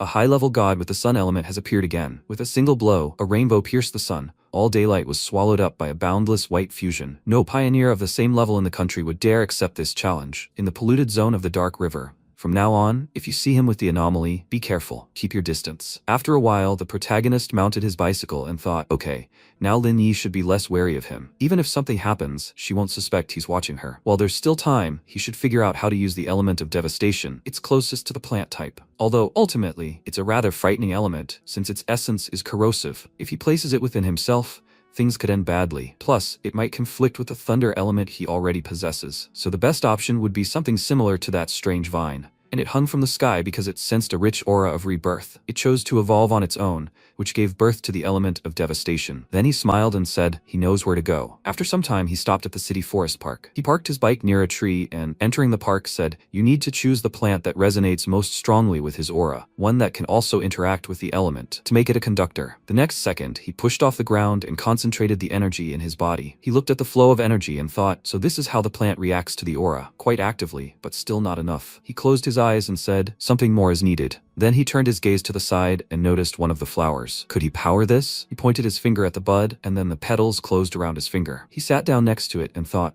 quite lively. This wildflower looks like a simple plant, but when interacting with the aura, it behaves unusually, even rubbing against his finger. And then he stroked the plant and said, if this plant in the entire forest reacts most strongly to his aura, it's perfect for implanting the element of devastation. Then, it's decided, this is it. Is it ready? The next second, he released energy, and the system asked, does he want to implant the element of devastation into this object? He answered affirmatively, and the energy began to concentrate in the plant. After this, a powerful stream of energy burst into the sky, and MC looked at the flower moving and the energy spreading around. He thought, such a powerful force of devastation, as if the demon himself had touched it. In just 3 seconds, the flower absorbed almost the entire territory of the city forest park. Too powerful, and it still continues to frantically absorb. Okay, at this rate, it can attract the attention of spiritual energy practitioners. He began to pull the plants from the ground and thought, especially since this is the center of the city, the association will certainly notice this area. Due to the resurgence of spiritual energy, all these plants are in danger. When he entered the park, a large number of CCTV cameras caught his eye, and the place itself was completely deserted. Then, he took the flower in his hand, and was surprised. The flower still hasn't stopped absorbing, surviving without roots, but compared to that breakneck speed, this was significantly slower now. He placed his finger on one of the petals and said, amazing. Even without soil, the spiritual energy had barely weakened. Although before he chose this plant, it was an ordinary wild one. He wondered, could it be that after he introduced the element of devastation into it, the plant began to evolve? As if some shackles had been released. The next second, a sound was heard behind him. Warning, the abnormal value has exceeded the limit. He turned his gaze to the camera and thought, bad. Had he attracted the attention of the surveillance system? The next second, he pushed off the ground, resolutely rushing forward and said, it's time to leave. Meanwhile, in the Spiritual Energy Revival Research Department, people gathered around the monitors. The system reported, warning, the normal value has been exceeded. The others were astonished. The abnormal values are jumping uncontrollably. What happened? They must immediately head to the park and isolate this. No entry for unauthorized persons. After some time, the group arrived at the required location. The researchers scanned the area with their instruments and were amazed. What a horror. At the northern gate of the university, The fluctuations were only between 8 and 10. In the area of the Dark Dragon by the Flaming River, it was 25. The guy next to him agreed. When the spiritual energy anomaly exceeds 10, the army takes control of the situation. But the concentration in this park has never exceeded even 10 before. Then one of them placed a special device on the ground and, turning around, said, "Strange. Humidity, soil temperature, and other indicators are normal. But it feels like all the life has been sucked out of the plants in a matter of seconds. What element could do such a thing? They should move on. The epicenter should be ahead." And the next second, the head of the researchers shouted, "Don't come near. He shouldn't touch anything. It's the element of devastation." The guy was surprised. "The element of devastation?" The head of the researchers asked, "Has he heard about that vine hanging from the sky?" The others cried out in surprise. "He means that vine hanging from the sky? It's already classified as a level A mutation." He replied, "That's right. It was classified as a level A mutation due to its extreme danger. It's extremely dangerous, terrifying, leaving behind the bones of countless pioneers, and all because it possesses the element of desolation. It sucks the life force from everything around it, claiming it for itself." Then one of them said, "Master, if he hadn't stopped him when he stepped inside, he would have been dead by now." The master replied, "That's right. Plants awakened with the element of desolation create a dead zone, so anything that enters is also affected by it." He added thoughtfully, "He once heard of another plant with the element of desolation in Xia country, in the forbidden area of an ancient tree. A giant rotting tree that polluted the entire forest. Gray mold kills everything that comes near. With the changing heaven and earth, plant mutations cannot be underestimated. Currently, the desolation element is the strongest known plant element. In addition to that vine and the ancient tree, a new source has now appeared." The next second, Han Li placed his hand on his shoulder and said, "He has been informed of the situation." The head researcher was surprised by his appearance. And then Han Li shouted, "All researchers must equip themselves and proceed to the infected area." After that, everyone donned protective suits and went deeper into the forest. They said, "The source of desolation has not been detected. Didn't they say that only the vine can move? Perhaps the energy is decreasing." In just 5 minutes, the concentration dropped to 25. After that, Han Li looked at Qingying and suggested exploring further. She replied, "I understand." They directed streams of energy directly into the ground, and the energy rushed far ahead, stopping at a certain point. Qingying shouted in surprise, "Stop!" Han Li frowned and said, "The source has been taken." The head researcher was perplexed. "Taken? Impossible." And Han Li said, "If someone really managed to take this from the restricted area, then their identity is extremely suspicious." Qingying said, "Lieutenant Colonel, she knows what he's thinking, but there's no trace of that top-level pioneer's spiritual power here." The Lieutenant Colonel looked at the tablet and said, "Based on video surveillance and analysis, they found information on the suspect. His movements match both mutation incidents." Then he handed the tablet to Qingying, and she looked at the information and said, "Fang Yi." The Lieutenant Colonel adjusted his cap and said, "All information will be sent to her. Most likely, he is the pioneer they haven't encountered before. How they proceed next depends on their association." She replied, "She understands." 2 hours later, the protagonist planted a small, obedient white flower in a pot and placing it on the table in front of him, laughed lightly. Stroking the plant, he said, "This is his first time growing a flower. He can't believe he didn't even have a pot. Well, this is his own little home. Big, and this shouldn't be pressed against his hand. Now that he has the element of devastation, he will practice it independently. In fact, it is his reliable assistant," he thought. "Thanks to the special abilities of the element of devastation, this will be useful in battle. The element of surprise is guaranteed. And the flower is completely unremarkable in appearance. Even Lin Yi will not suspect a thing. In battle, an ordinary appearance is the best camouflage." Then he said, "But strength is only part of a story. What matters is who has more trump cards." The next second, his phone rang. He looked at the screen and thought in surprise, "Old man Wang Liang? Isn't that his childhood friend who joined the army 3 years ago?" Liang is his neighbor. They were deskmates from elementary school to middle school. They could have gone to high school together. But he suddenly left, saying he was going to serve in the army. He answered the phone and asked, "Is he back?" Liang said, "Yes." He suggested meeting up for a drink at the same old place. MC was surprised. So suddenly, Liang smiled. "Yeah, he has a huge secret that he must tell him. Just don't faint when you hear it." After that, Liang hung up and, putting the phone on the table, said, "He is reporting this." He followed her instructions. But if he is not the one they are looking for, can they guarantee his safety? Jilan knocked on the table and told him to just do his task. He should not interfere with anything unnecessary. She crossed her arms and added, if it wasn't him, then as his friend, he simply had to pass on some words of advice. After a while, the men clinked glasses and wished each other good health. The protagonist sat across from Liang and thought. Meeting him again, he realized that military service hadn't been easy. That bungler had matured a lot. Then Wang Liang put his mug on the table and said, "So much had happened in these 3 years, and how was he?" The protagonist placed his hand on his chest and replied, "More or less. He entered a vocational college, so not bad at all." Liang was surprised, and the protagonist thought, by the way, in his past life, he never got to see Liang again. In that world full of chaos, it was hard to find out any news. As a soldier, he probably died in some nameless battle. Will he be able to change the fate of his old friend this time? Then Liang said, "He wants to ask you this. Have you noticed anything strange lately?" Like in the movies, zombies, monsters, something like that. The protagonist thought, this guy. It was logical though. News of the spiritual energy's revival should have reached the army long ago. But the way he asked, was he really trying to pry something out of him? Then he wondered, what was he even talking about? Liang put his hand to his face and said, if you haven't noticed, then fine. He actually came today to tell him something, and that was a warning. In the near future, maybe in a few months, maybe in a year, everything he values now, education, wealth, all will become absolutely worthless junk. Everything will change. Hearing this, MC thought, ordinary soldiers are ordered to remain silent, forced to sign an agreement that forbids even hinting at the revival of spiritual energy. It turns out that he was already marked as a suspect, and his activity was being monitored. And since Liang is his friend since childhood, they called him in for an investigation. Then, Liang raised his hand and told him not to worry. As long as he doesn't utter a word of what he told him today, everything will be fine. The protagonist thought, even though he played dumb and didn't cooperate, Liang still conscientiously warned him, risking reprimand. He was on guard for change. After that, Liang's phone call came in and the device said, Liang, he must return to base immediately within 10 minutes. He must report everything at the destination. He replied, yes. Then he jumped up from the table and ran to the side, shouting, sorry, brother. Urgent task, I have to go. He'd better go home. He can't see him off. The protagonist asked, is this related to the revival of spiritual energy? He would go with him. Liang looked at him in surprise, and the protagonist came closer and, putting his hand on his shoulder, added, he must take him with him. Their meeting today? Wasn't this an order from his superiors? He continued to look at him in surprise, and the MC told him to relax. Even if he didn't know what his superiors' orders were, he was sure they wouldn't harm him. He thought, besides, he really wants to know what the army is doing. It must be related to a change in the world. But since the Spiritual Energy Association is already dealing with anomalies, what exactly is this army responsible for now?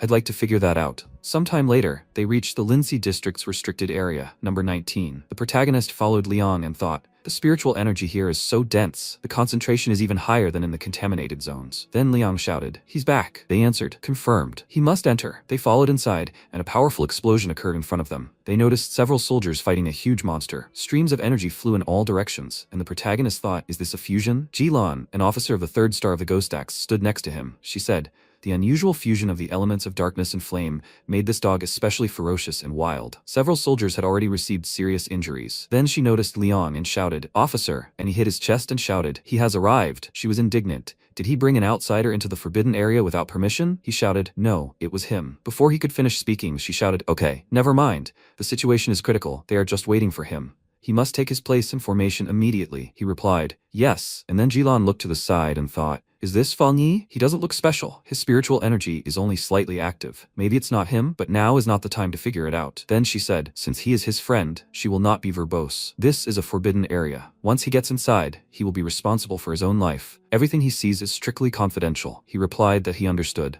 And then Jilan put her hand on her weapon and shouted, Zhangmi, Liu. They sent streams of powerful energy at the monster, and Jilan added several shots from a powerful weapon. The next second, the dog opened its toothy maw, releasing powerful streams of energy, and Jilan shouted, his mutation is progressing again. A huge clawed paw aimed at Liu and Fang Yi. Zhangmi shouted, be careful. Liu covered himself with his hands, and Jilan fired several shots and told him to remain vigilant and keep his distance. They would not let him finish them off until he had fully evolved. He replied, yes. Watching what was happening, the protagonist thought, a trained squad, comrades who trust each other, the highest discipline and coordination. Everyone is important, and together they can unleash power far beyond their individual capabilities. The next second, his eyes widened in horror, and he shouted, run, they can't handle him. The next second, powerful streams of energy scattered in all directions, and Jilan shouted, raise the alert level. The mutation level in the forbidden area has risen. No one is to retreat. The others shouted, yes, ma'am. A huge hellhound was looking at one of the soldiers, and Jilan shouted, attention, the hellhound has completely merged with the element of darkness and completed its mutation.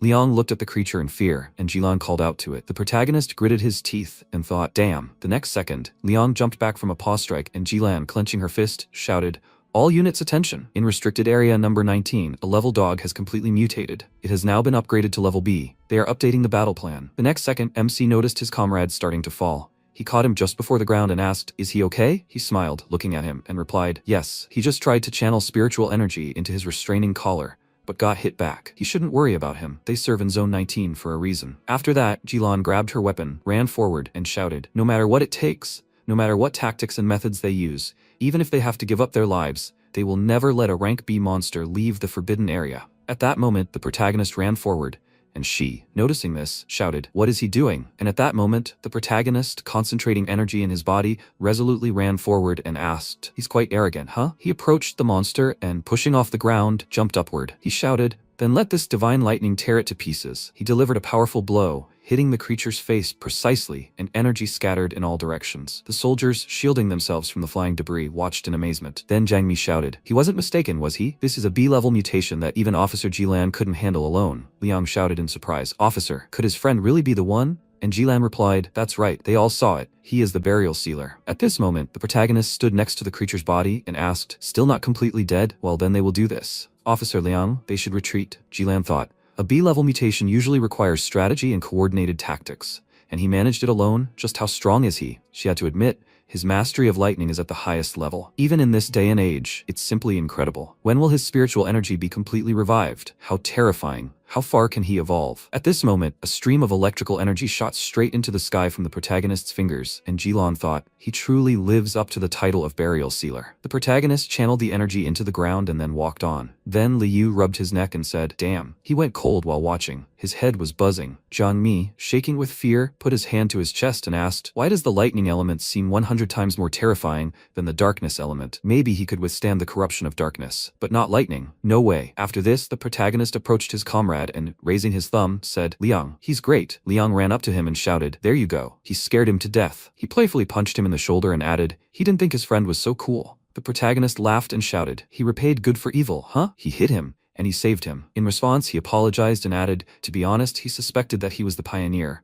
But orders are orders. He had to detain him. The MC raised his fist and asked, has he become like a stranger in 3 years? Did he think he wouldn't recognize him? After that, Jilan approached them and thanked Fang Yi for her help. She extended her hand and he returned her handshake and said, it can be considered that he helped a friend. Jilan added, she forgot to introduce herself. She is Jilan, in charge of guarding restricted area number 19. He saved them in area 19. Does she hope they can exchange contact information? She needs to compile a detailed report. The protagonist replied, no problem. At that moment, Liang thought, watching the officers salute his childhood friend is a truly realistic sight. Jilan added, Fang Yi, his strength surpasses many. He has already surpassed the level of a ghost axe master. Therefore, she sincerely wants to invite him to join the ranks of the armed forces of the Xia country. However, an invitation from a simple restricted area guard is perhaps not honorable enough. She thought, the most shocking thing is that he has reached the ghost axe rank, only a 3rd star, but has already surpassed the level of a master of that rank. And the protagonist said, Officer Jilan, does she mean to say she's unworthy of inviting him? She replied, that's right. She doesn't deny it and sees nothing shameful. They were acting on orders from above and only wanted to talk to him without dragging him into this incident. Perhaps they would come to him in person later to invite him. Fang Yi laughed and said, it's not that serious. In fact, he respected them all very much. Not everyone had the courage to sacrifice themselves to protect others. He had never seen soldiers fight with his own eyes before, and he had just been a little touched. Jilan thanked him, and he added, so if any problems arise in the future, they can feel free to contact him. He will come to their aid, just as they protected them, ordinary people, during the peaceful years. However, on the condition that they do not interfere with his spiritual practices or restrict him. Then he waved his hand and turning to the side, said, it's time for him to go. The officer replied, good. Liang, they still need to deal with the body of the mutated dog. She will arrange for it to be taken back. After this, the protagonist moved on and thought, now he finally understood the role of the army. They are stationed in places rich in spiritual energy, but dangerous regions, partly to practice and maintain superior combat power, partly to establish a defensive line between anomalies and civilians. Jilan said, Liang, his friend can no longer be described as a simple person. What happened today is just the tip of his iceberg, but even this is enough to leave them far behind. And the fact that he became such a powerful pioneer so quickly means that he has incredible perception. Everything, courage, ability, he has it all. Liang, smiling, said, oui sir. In that case, perhaps we should grant him more privileges. If she doesn't consider herself suitable for recruiting him, let him, his childhood friend, handle it. She grabbed his shoulder and shouted, okay kid, don't be arrogant. He will help her clean up the scene. He replied, yes. After some time, Fang Yi sat on his bed, concentrating his energy. He thought, so this time his identity was revealed, but he only revealed the lightning element. And judging by their reactions, this might even be for the best. At the very least, they learned that the lightning element is incredibly rare, perhaps even unique, and it suppresses the elements of darkness, something the army values highly. To win him over, they wouldn't threaten or suppress him. On the contrary, they would support him. They would provide him with a voice, the fastest path to power, and access to the most advanced information. Besides, he now understood the difference between the army and the Spiritual Energy Cultivators Association. The army is the night watchman, the blades in the darkness, the shield of the nation. Meanwhile, the association fills in the gaps, eliminates the remaining threats within the cities, and strives to ensure a stable life for civilians. On the one hand, the government uses restricted areas to protect civilians. On the other, they signal the resurgence of spiritual energy and employ a special approach. This allows him to buy quite a bit of time for ordinary people, to prevent them from being killed by the anomalies in the first place. As expected, even after absorbing the element of devastation in the spiritual energy-rich Forbidden Zone, he didn't feel like he was about to make a breakthrough. But after briefly entering the Forbidden Zone, he noticed that his internal spiritual energy was overflowing. This was clearly a sign of a breakthrough. Meanwhile, Lin Yi was walking down the street and wondered if her cousin had returned. She could have let him try her refined dish. Then she noticed a bright flash of energy shooting into the sky and was surprised. What is this? She thought. Such powerful vibrations. Could it come from someone who had reached the Ghost Axe rank? No, something was wrong. This energy was too terrifying. Could some pioneer really be about to break through to the Soul Creation rank? Such a powerful pioneer had been right under her nose the whole time. At that moment, a warning appeared on the screens. Attention, the anomaly level has reached 99. More powerful spiritual fluctuations have been detected 5 kilometers southeast of the city. Han Li shouted, "What's going on?" He ordered all units to sound the alarm. They must immediately move to the designated area. Xing Ying wondered in amazement. How could such a powerful anomaly have gone unnoticed all this time? This level was enough to destroy an entire city. Then they gathered around the table and began to discuss. Had a Soul Creation ranked pioneer really appeared, or was this area facing a catastrophic disaster, or perhaps both? After that, Han Li gave the order to request immediate support from headquarters. In addition to weapons of mass destruction, all the latest equipment and resources must be deployed. Then one of his subordinates ran into the room and shouted to Lieutenant Colonel Han Li that the alarm was cancelled. The anomaly had been ruled out. This was a pioneer's breakthrough. Meanwhile, the protagonist exhaled deeply. He had reached the Soul Creation rank, the first star. He scratched his head and said, he really had made a breakthrough so easily. He felt physically lighter, but otherwise nothing seemed to have changed. Then he noticed a message and thought it was Liang. He opened the photo his friend had sent and read the message. A fire had broken out in a field at Qingcheng University. He had to look into it. The insider information was confirmed. It was believed to be an anomaly, and this was the second time. The protagonist wrote that he was referring to the incident with the high temperature at the North Gate, and now the field had caught fire. Liang replied that he had heard about it too. They said the pioneer had cleaned up the pollution at Qingcheng University, but for some reason, the anomaly had reappeared, but he couldn't tell anyone that he had leaked the information. The protagonist replied that he understood and would now go and talk to his superiors. Liang was indignant and warned that the protagonist's strength was too monstrous. Even his superiors said he couldn't handle him, so he couldn't cover for him anymore, and the protagonist should be careful. The protagonist thought he was right. This was why he had always been cautious around the army and the Spiritual Energy Cultivators Association. An overly flamboyant display of power wasn't always beneficial,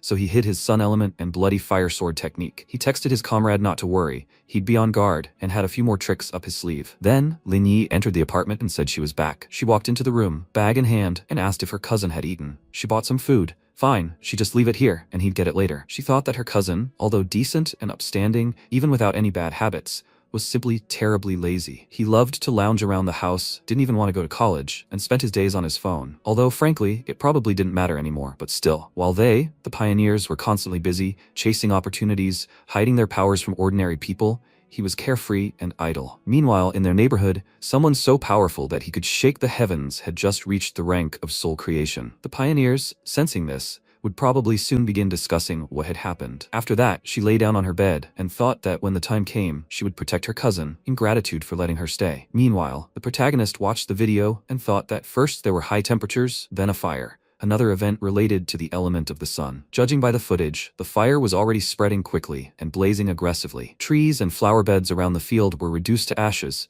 and now everything is cordoned off. The video was cut too quickly, but it still looks more serious than the incident at the North Gate. He wondered what was so special about this particular solar element. If he wanted to see it for himself, he would need to contact her. The next day, reporters gathered at the university entrance and asked, was it true that there had been a fire at the university and it couldn't be put out? Were there any casualties? Why wasn't it reported in the news? What about student safety and flammable materials? The next second, the gates opened for Jilan and the protagonist. The others were surprised. Who are these two? Do they look very important? Are they not allowed in? And they just walked through? Jilan looked at the scale and said, it's burning quite intensely. Is this the so-called heavenly fire? MC clarified. Heavenly fire? She replied, that's right. That's the official name. No warning signs. Spontaneous combustion that cannot be extinguished. And it only stops when it has consumed everything it desires. A rather accurate description, isn't it? Then she added, she was going to the director's office. Did he want to wait here or come with her? He replied that she could go, but he would stay here. She said, fine, and warned him to be careful. He would soon see everything for himself. After that, the protagonist remained at the entrance. He moved the barrier tape and, looking ahead, thought that the charred earth had already cooled. Not a trace of the spiritual energy of the heavenly fire remained, so he has nothing to take either. It seems he was too optimistic. Then Qingli was surprised and exclaimed, Fan Yi? He turned his gaze to her and asked, Qingli, she asked, is it really him and what is he doing here? The girl interjected, ah, Fan Yi, is this the guy she was talking about? Her ex, who just entered college? Qingli confirmed it. Then the girl patted her on the shoulder and, laughing, said that she understood. He was probably here because he still had feelings for her, but he had to face the truth. He should just let it go. He looked at her in surprise and asked, what feelings for her? Students started gathering nearby and talking. Isn't that Qingli? Who is this guy? I have no idea.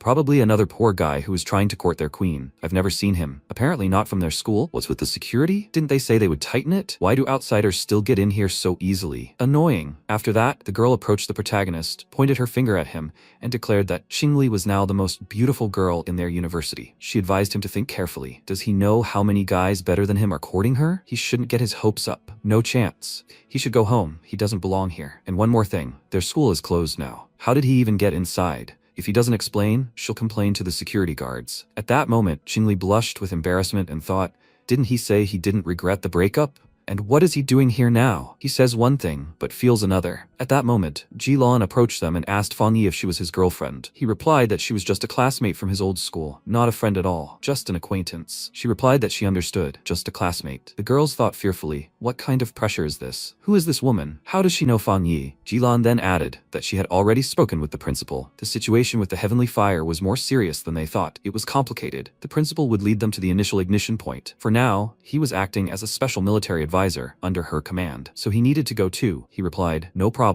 Then the principal shouted for all outsiders to clear the area. The field is closed. No one is allowed to approach. Qingli looked at him in surprise and shouted, the principal? She thought, he's usually so busy that he resembles a ghost. Even the vice principal rarely sees him. Some say that no one in the entire school has ever seen him smile. And he came here because of that woman and Fan Yi? Then the girl, folding her arms and smiling, asked, has the principal shown? Is he here to arrest the two trespassers? After that, the principal shook the protagonist's hand and said, hello. He must be the advisor to Fan Yi that Officer Jilan had spoken of. He'd been worried about a strange incident on campus lately, fearing that students might be harmed in a fire. He was truly grateful to them for their help. He was leaving the matter of the field in his hands. With these words, he bowed, and Qingli watched with wide eyes. After that, the staff closed the protagonist and the others and shouted, everyone move away from this area. There will be no spectators. Everyone back. One of the people present was surprised, but had she seen everything correctly? A director his age bowed to this young man? He must be something special. No wonder he was able to get onto their campus. He needed to take a closer look. Who was it that called him Qingli's admirer or her ex-boyfriend? It couldn't be. She would have to chase after him, and even then, he might not accept her. Hadn't they noticed? This guy hadn't even given the university queen a second glance. After some time, they passed through the North Gate, and the director said, after the golden sun at the North Gate dissipated, he thought it was all over. But a few nights ago, the first field suddenly caught fire. Even the fire trucks couldn't put out the fire. Luckily, there were no students that night, and he managed to cordon off the scene in time. But then the second field caught fire, and then the third. One fire can still be somehow explained, but when strange incidents happen one after another. He personally saw tongues of flame falling from the sky and a crimson fire hanging in the air for no apparent reason. Fortunately, the fires on the other fields were extinguished. This was the exception. With these words, he stopped near the burning field,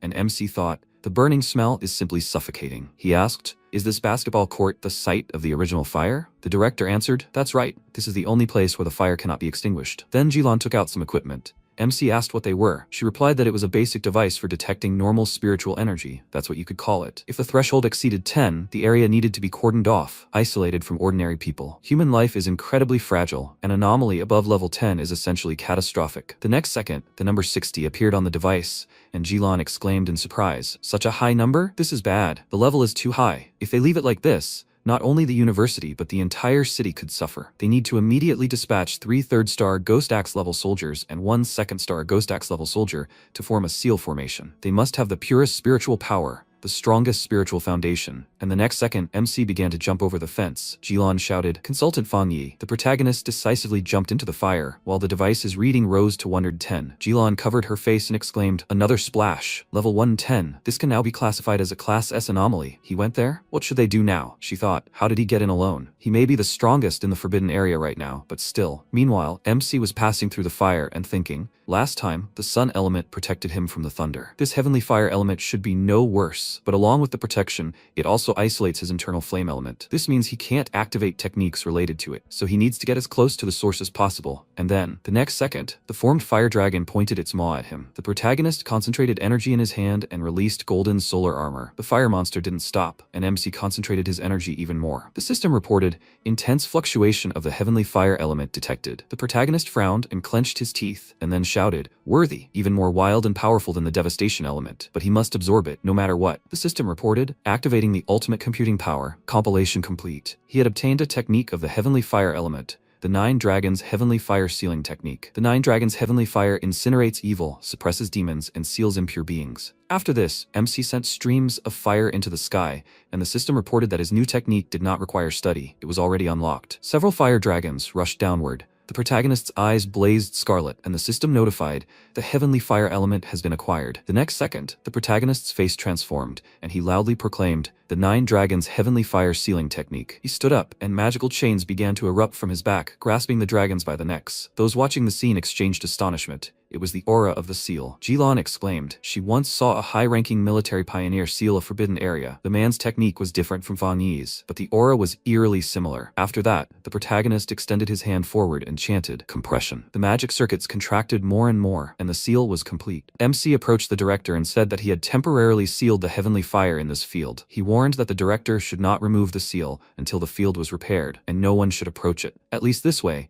the heavenly fire would not spread further. The director replied, he can rest assured, the field will not be opened. In any case, they have more than one such field. The protagonist said, very wasteful, 7 or 8 sports fields. The director shouted with a smile, he, the consultant, is a great joker, if anything is needed. Before he could finish speaking, Jilan intervened. Director, she wanted to discuss something with consultant Fan Yi. The director smiled and replied, of course please. MC asked, what's the matter? She came closer and said, Fan Yi, he's really good at hiding his abilities. He replied, not really. The heavenly fire was quite strong. It wasn't easy to handle. She told him not to pretend. She was talking about how he'd been hiding his talents all this time. No matter, it's normal for pioneers to keep secrets, especially ones as powerful as him. Fan Yi may not have the right to ask him for anything, but she hopes he'll at least listen to her. At a time like this, the country desperately needs top-tier talent. When spiritual energy is fully revived, it will be the equivalent of a nuclear explosion. So be it the military's restricted areas or the Spiritual Energy Cultivators Association, everyone will be scrambling to recruit him. Perhaps even foreign powers will try to lure him away with extremely generous offers. Of course, she won't deny it. She has her own motives. If he joined the army, he would be a great asset to them and their restricted area. More allies means more paths forward, so she suggests he start thinking about it now, lest he be caught off guard when the time comes. He replied, this is what he's curious about. Why have she and Leon never tried to recruit him into their restricted area? They even act as if it's not good enough for him. Jilan replied,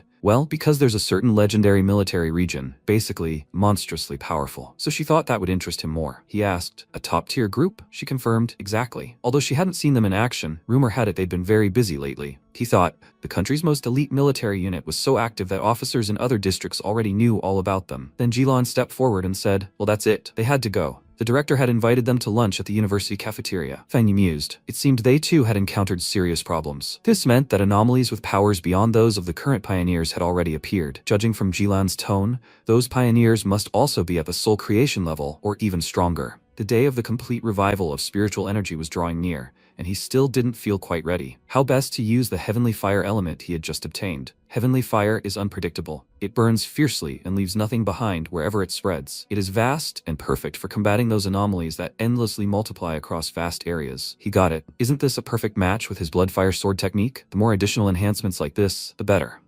Behind the mountain, MC wondered what it was. There were no anomalies in this part of the mountain, but it was fenced off. Although the military would hardly have received the information so quickly, they already know that he is training and conducting experiments in this part of the mountain. He saw a sign that said, this mountain is dangerous, do not climb. He wondered if only the Spiritual Energy Cultivators Association should know about his habits. He asked, did they really give him this land for experiments? If so, then he would not refuse their favor. Although wait, there is a feeling as if some small thing has snuck in here. This aura, it is similar to what was in the factory, but not as intense. Fan Yi saw the monster and thought, since this one has developed intelligence, the anomaly is probably now assessing the enemy's strength, deciding whether to attack, right? Well, he will see how it handles. The system window reported that heavenly fire, also known as supreme flame, is a powerful light element that gives birth to evil and filth. Embed the heavenly fire element into a sword? Fan Yi replied, yes, heavenly fire burns but never goes out. What happens if you combine this eternal heavenly fire with his bloodfire sword technique? The MC swung his weapon and shouted, he'll try it on the monster. The monster flew aside and screamed loudly. Fang Yi said, excellent. The power of this flame is at least twice, no, even 3 times greater than that of the previous technique. And more importantly, this flame does not harm himself. It's cold. Well, now he needs to catch up with the creature. After a while, the streamer said, brothers and sisters, she really is not a scammer. She's been an incredibly lucky person since childhood. Do they understand? Even if it's her first day streaming, the content finds her. Viewers were writing comments. Is this some kind of scam? Stop chatting already. If she's not afraid, then let her go straight to Qingcheng University and record the abnormal heat, and he'll donate her a racket. Everything else is boring. Is she from the Stone Age? Now everyone's talking about heavenly fire on the Qingcheng University field. The video has already been deleted, but it's pure horror without editing. If the streamer really films this, he'll eat dirt while standing on his head. The streamer turned around and the monster attacked her. She screamed loudly and dropped her phone. The monster started choking her and she wheezed. Frightened viewers wrote, streamer, what happened? Did she see a ghost? At that moment, the MC attacked the monster and drove it away. The number of viewers quickly began to increase and the streamer sat up and asked, what's going on? She grabbed the phone and screamed, she filmed it. There's a person there. Someone is standing in the fire. It must be a deity. A deity has come to save people. Instantly, footage from the stream began spreading across the internet. The headline said that an immortal descended to Earth to save the world. And heavenly fire? It's just nothing. A mysterious man who split the heavens with a blade, a lord who tames flames and created a fiery forest. The girl screamed, Qingli, let her come quickly and see. A celestial being descended to Earth to save people. So powerful pioneers really do exist, and real fire is also real. Qingli folded her arms across her chest and said not to believe it. Everything on the internet is either a performance or special effects. She looked at her friend's monitor and screamed, what the hell? The girl asked, how come? She told me it was true. How cool. Qingli, she screamed, this video is definitely fake. It's all special effects. She saw the MC and thought, it can't be. It definitely can't be him. The silhouette just looks a bit similar. If it were true, he would have turned to ashes long ago. He won't take revenge on her, taking advantage of the opportunity, will he? Horrible. She won't bow her head for anything. After a while, the 81-year-old sultry woman asked, Yi, doesn't this guy seem familiar? He looks very similar to the pioneer who saved them from the vines back then. Yi replied that she thought he looked similar too. She also recently learned that a pioneer who had reached the soul creation rank lives not far from her house. Could these two really be the same person? Xiaoya screamed. Lao Li, what does he think? Could it be Fang Yi? It feels like he's gotten stronger again. He answered, exactly. The stance when he strikes with the sword is exactly the same. It seems they really did attach themselves to a powerful patron back then. After a while, the man said that a crisis was looming in the city, and their pioneers were starting to be in short supply. They said that the military had already negotiated with Fang Yi, and she, Su Qingying, she stood up and said she believed he would help them. Jilan said, to reach the soul creation rank in such a short time, what kind of monster is he? Yes, the anomalies will flee at the sight of him. And how many more high-level elements does he have? Han Li replied, 3, or even more. With such monstrous potential, their attempts to intimidate him look like clowning. Winning him over to their side is now the only method. Jilan asked if he meant that the higher-ups had also already decided to personally intervene. He answered, yes. However, it seemed the higher-ups weren't yet ready to humiliate themselves and make contact with Fang Yi. After all the previous strongest pioneers emerged from within the military structures. Jilan said they would see. What else does Fang Yi lack? New weapons and equipment developments, as well as information on suitable places for cultivation. All of this could be offered to him. Besides, they needed to deal with this stream and the circulating video. Qingying thought that many people who knew what was happening in the world had already paid attention to him. Jilan frowned and thought, this guy, she can't wait to see what he'll show next. After a while, the girl was sitting in the hospital room and saying, teacher, it seems they have new hope. With the appearance of a person with such power, his chances of awakening have increased slightly again. One day later, the MC was sitting at the table and thinking, yesterday everyone was talking about nothing else. Who would have thought that some streamer would sneak up that mountain to broadcast? They clearly have plenty of courage, all for the hype. But now he saw it is nowhere to be found, and the stream itself has been blocked. It's probably the work of the military or the association. He looked towards the door and asked, wait, Lin Yi didn't come back last night and didn't text him? What's going on? Even if she's on a mission. Fang Yi took out his phone and thought, he felt something was wrong. It's unlikely that this girl could be so irresponsible. The voice on the phone said the person he was calling was out of service. MC frowned and thought, this is bad. He needs to look for her. At that moment, Yi asked the 81-year-old sultry woman, how long have they been trapped like this? Can she estimate? She answered, probably 10 hours. She can't say for sure anymore. She asked for forgiveness. It was she who let her down. She thought it was an ordinary shadow, but she grabbed her side and Yi said, okay, stop apologizing. In the end, it's she who isn't strong enough. Let her remember, she needs to be on guard and conserve her strength. She frowned and thought, if only she were as strong as that pioneer. The monsters stretched out their ominous hands towards them. The girls turned and looked at the monster in fear. Yi put her hand forward and ordered them to be careful. She quickly attacked the monster and screamed in fear. Are these the people who were stuck here and died? Now they have become part of this anomaly, the Walking Dead. It's just playing with them. It wants to absorb them too, the 81-year-old sultry woman said. Attacks on this black fog have no effect at all. Besides, spiritual energy is quickly depleted, and they don't even know the location of this anomaly. It's like it's waiting for them to completely exhaust their spiritual energy, and then, she coughed and said, it treats them like rats. It seems to be invincible in this place. A loud scream rang out, and a red ball appeared in front of them.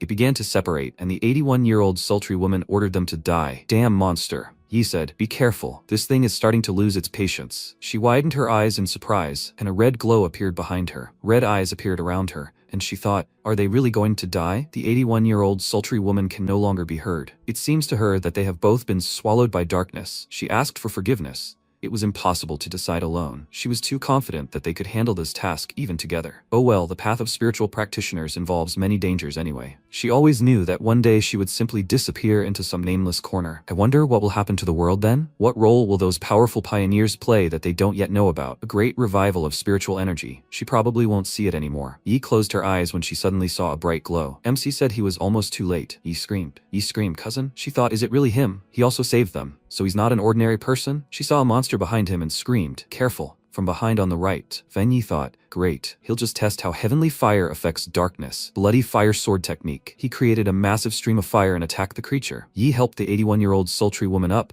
and she asked, are they already dead? She screamed in surprise. A nightmare. What kind of sea of fire is this? Did they end up in hell with the anomaly? She told her to calm down and look around. They're all alive. The 81-year-old sultry woman screamed. Are they still alive? Wait, who is he? MC said he dealt with the anomaly, and he hasn't even had breakfast yet. The 81-year-old sultry woman widened her eyes in surprise and asked, is it him? In Yanhua City by the vine hanging from the sky. Is it he who saved them? Feng Yi asked. Did she know him so easily? Yi asked. Wait, does she mean to say that the powerful fire elemental master who saved them back then was her cousin? The 81-year-old sultry woman screamed. Oh my god, is he her cousin? She told me he was mediocre. MC adjusted his hair, and the 81-year-old sultry woman grabbed Yi by the shoulders and said, yes, this is the same savior who cut through the vine with one blow, made a tough guy at the level of the third star of the ghost axe lose his composure, and attracted the attention of Sister Galan herself. Yi thought, so her cousin is that powerful pioneer who wields the fire element. But he just used the purest lightning to destroy the black fog. This aura of lightning and fire surpasses all her abilities. He's a genius who possesses two supreme elements at once? Wait, could he really be the pioneer who broke through to the soul creation level right in their area? MC said, okay, it's him, but he wants to know this. They understand that this dark anomaly can't be treated as ordinary, right? Why did only the two of them come? Where are their comrades? The 81-year-old sultry woman replied, well, Kshuka seems to have a serious illness. She used to go on missions in secret from her family, but now she's locked up at home, so she couldn't come. She thinks her uncle is busy with some other, more difficult mission, and she doesn't always work together with the other guys. Yi said she underestimated the anomaly too much this time. She thought that since she broke through to the third star level of the ghost axe, there would be no problems. MC thought, so that's how it is. Everyone on this team is acting on their own. Well, they probably won't last long. In that skirmish, the 81-year-old sultry woman was dissatisfied with the team, but now he's defending it in front of another person. His cousin has always been smart, so she probably noticed it too. He said, cousin, since she and her friend know who he is, and he trusts them, how about forming our own team? The only condition is that she can't tell anyone about this. The 81-year-old sultry woman cried out joyfully. Seriously? Is it really possible? Then she's a grave. She won't tell anyone. She only got such a chance thanks to Yi. Yi looked at Feng Yi and thought,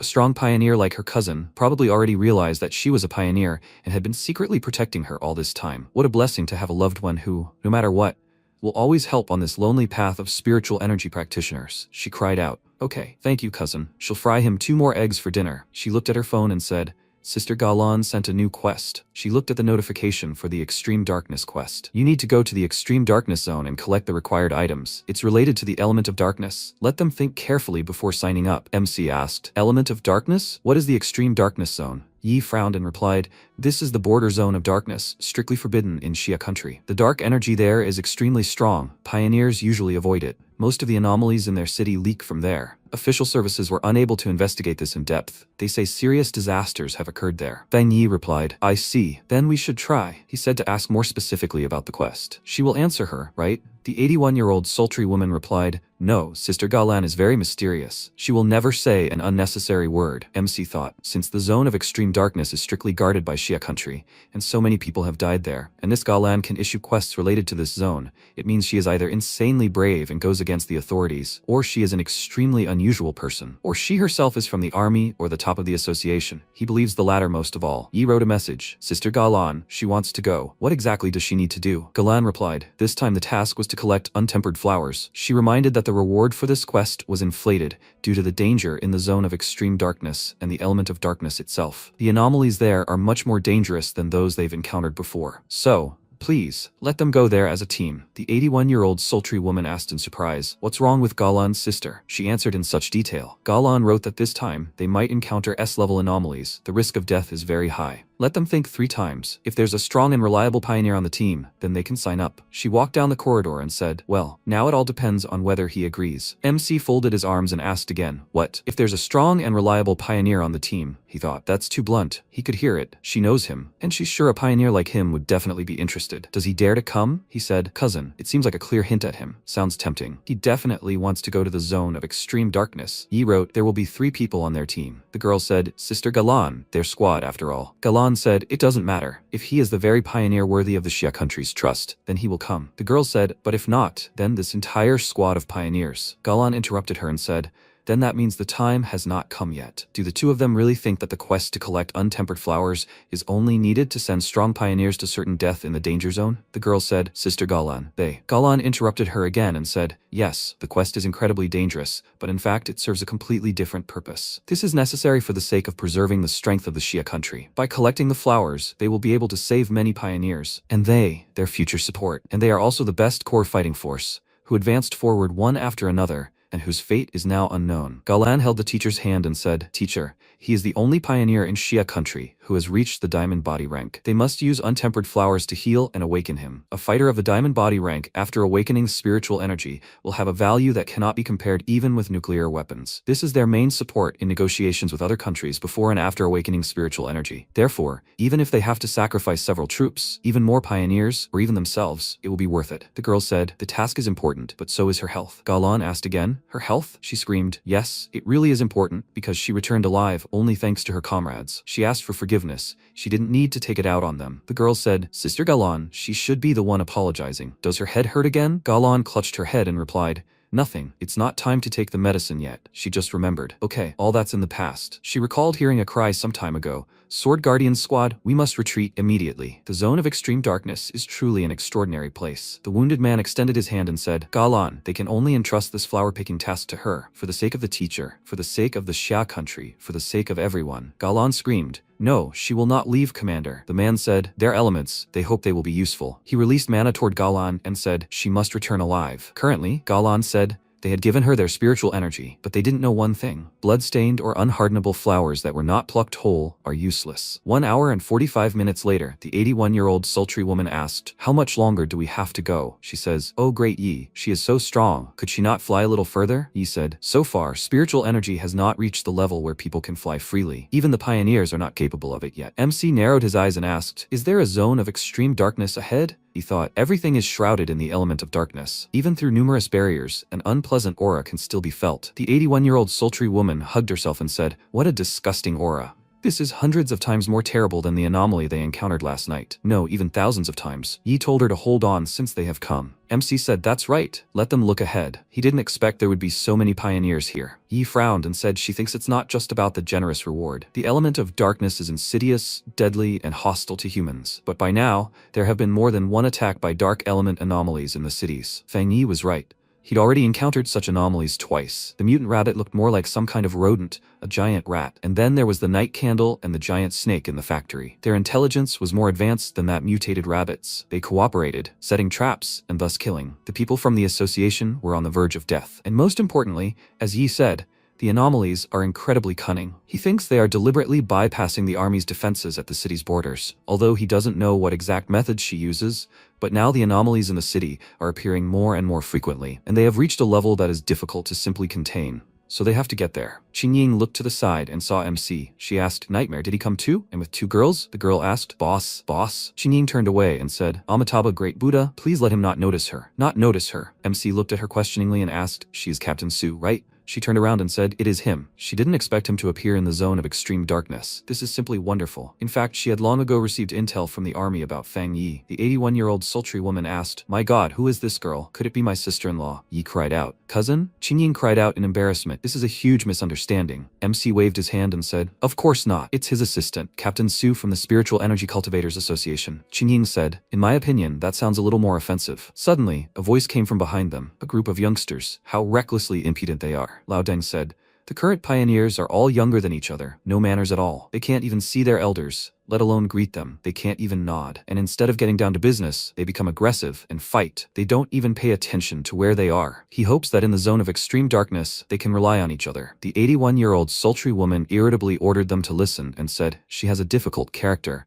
but at least he knows who it is." Yi stopped her, and MC turned around. She walked up to Lao Deng and said, "Uncle, he should watch himself better. They'll see who's who." He turned around and said, "The car has arrived." "Well, they'll see." The car door opened and Galan appeared in front of them. Someone asked in surprise, "Is this Galan's sister?" "Really?" The 81-year-old sultry woman looked at her in surprise and asked, "Who is she? Such a big motorcade." MC replied, "She must be here to open the gates for them." Galan turned around and looked at him carefully. Galan extended her hand forward and widened her eyes in surprise. "Everyone is gathered. The gates are swinging open. You can enter. Special reminder, the picked unhardened flowers must be whole and not stained with human blood. If it doesn't meet the requirements, they won't receive a reward. If there are no questions, they can begin." Lao Deng said, "That's it. She doesn't interfere herself, but sends them to certain death. There won't even be posthumous compensation. How rude." The guy said, "Lao Deng, let him talk less. If they die, they will be recorded as missing. Would the authorities just pay their families a large sum of money? Otherwise it would be a direct admission that they killed them." Qingying said, "That person must be, like him, a first-star soul formation rank. Besides, among those silent guys, she thinks there are also a few strong ones, but maybe they are hiding their Juza energy, so it's hard to say. The rest of the pioneers are around the 2nd or 3rd star ghost axe rank. The strength of each team is roughly equal." MC said thoughtfully, "It looks like things are tight, since so many elite pioneers have come." He thought, that guy was a soul formation rank, and it seemed to him that his level of spiritual energy was not that high. The girl said, "Sister Galan, statistics complete. In this zone of extreme darkness, there are 37 people of the 2nd star ghost axe level, 12 people of the 3rd star ghost axe level, and 3 people of the 1st star soul creation level. The abnormal difficulty level of this mission ranges from B to S." Galan said, "Okay, let them go to the monitors. She has completed all the preparatory work, no need to worry." After a while, they entered inside and MC said to follow him. Because of the darkness, visibility here is limited. If they don't stay close to each other, they will quickly lose their way and get lost. The 81-year-old sultry woman fell to her knees and said, "Sorry, she really can't hold back. She's going to vomit." Qingying said, "It's okay, it's just the smell of rotten corpses and decomposition. She's not the only one feeling sick. It's normal. There's a group of people with the same level as her ahead, and they're also vomiting non-stop. The dark energy is suppressing the pioneer's powers. It can be considered a kind of pollution, and the anomalies in the extreme darkness zone are very active. According to common knowledge, B-level anomalies are equivalent to the Ghost Axe level in the Pioneers. A-level is equivalent to the Soul Creation level, and is often found in places with raging or concentrated spiritual energy, like here. S-level anomalies are comparable to or even higher than the Diamond Body level, and almost always represent a large-scale disaster. However,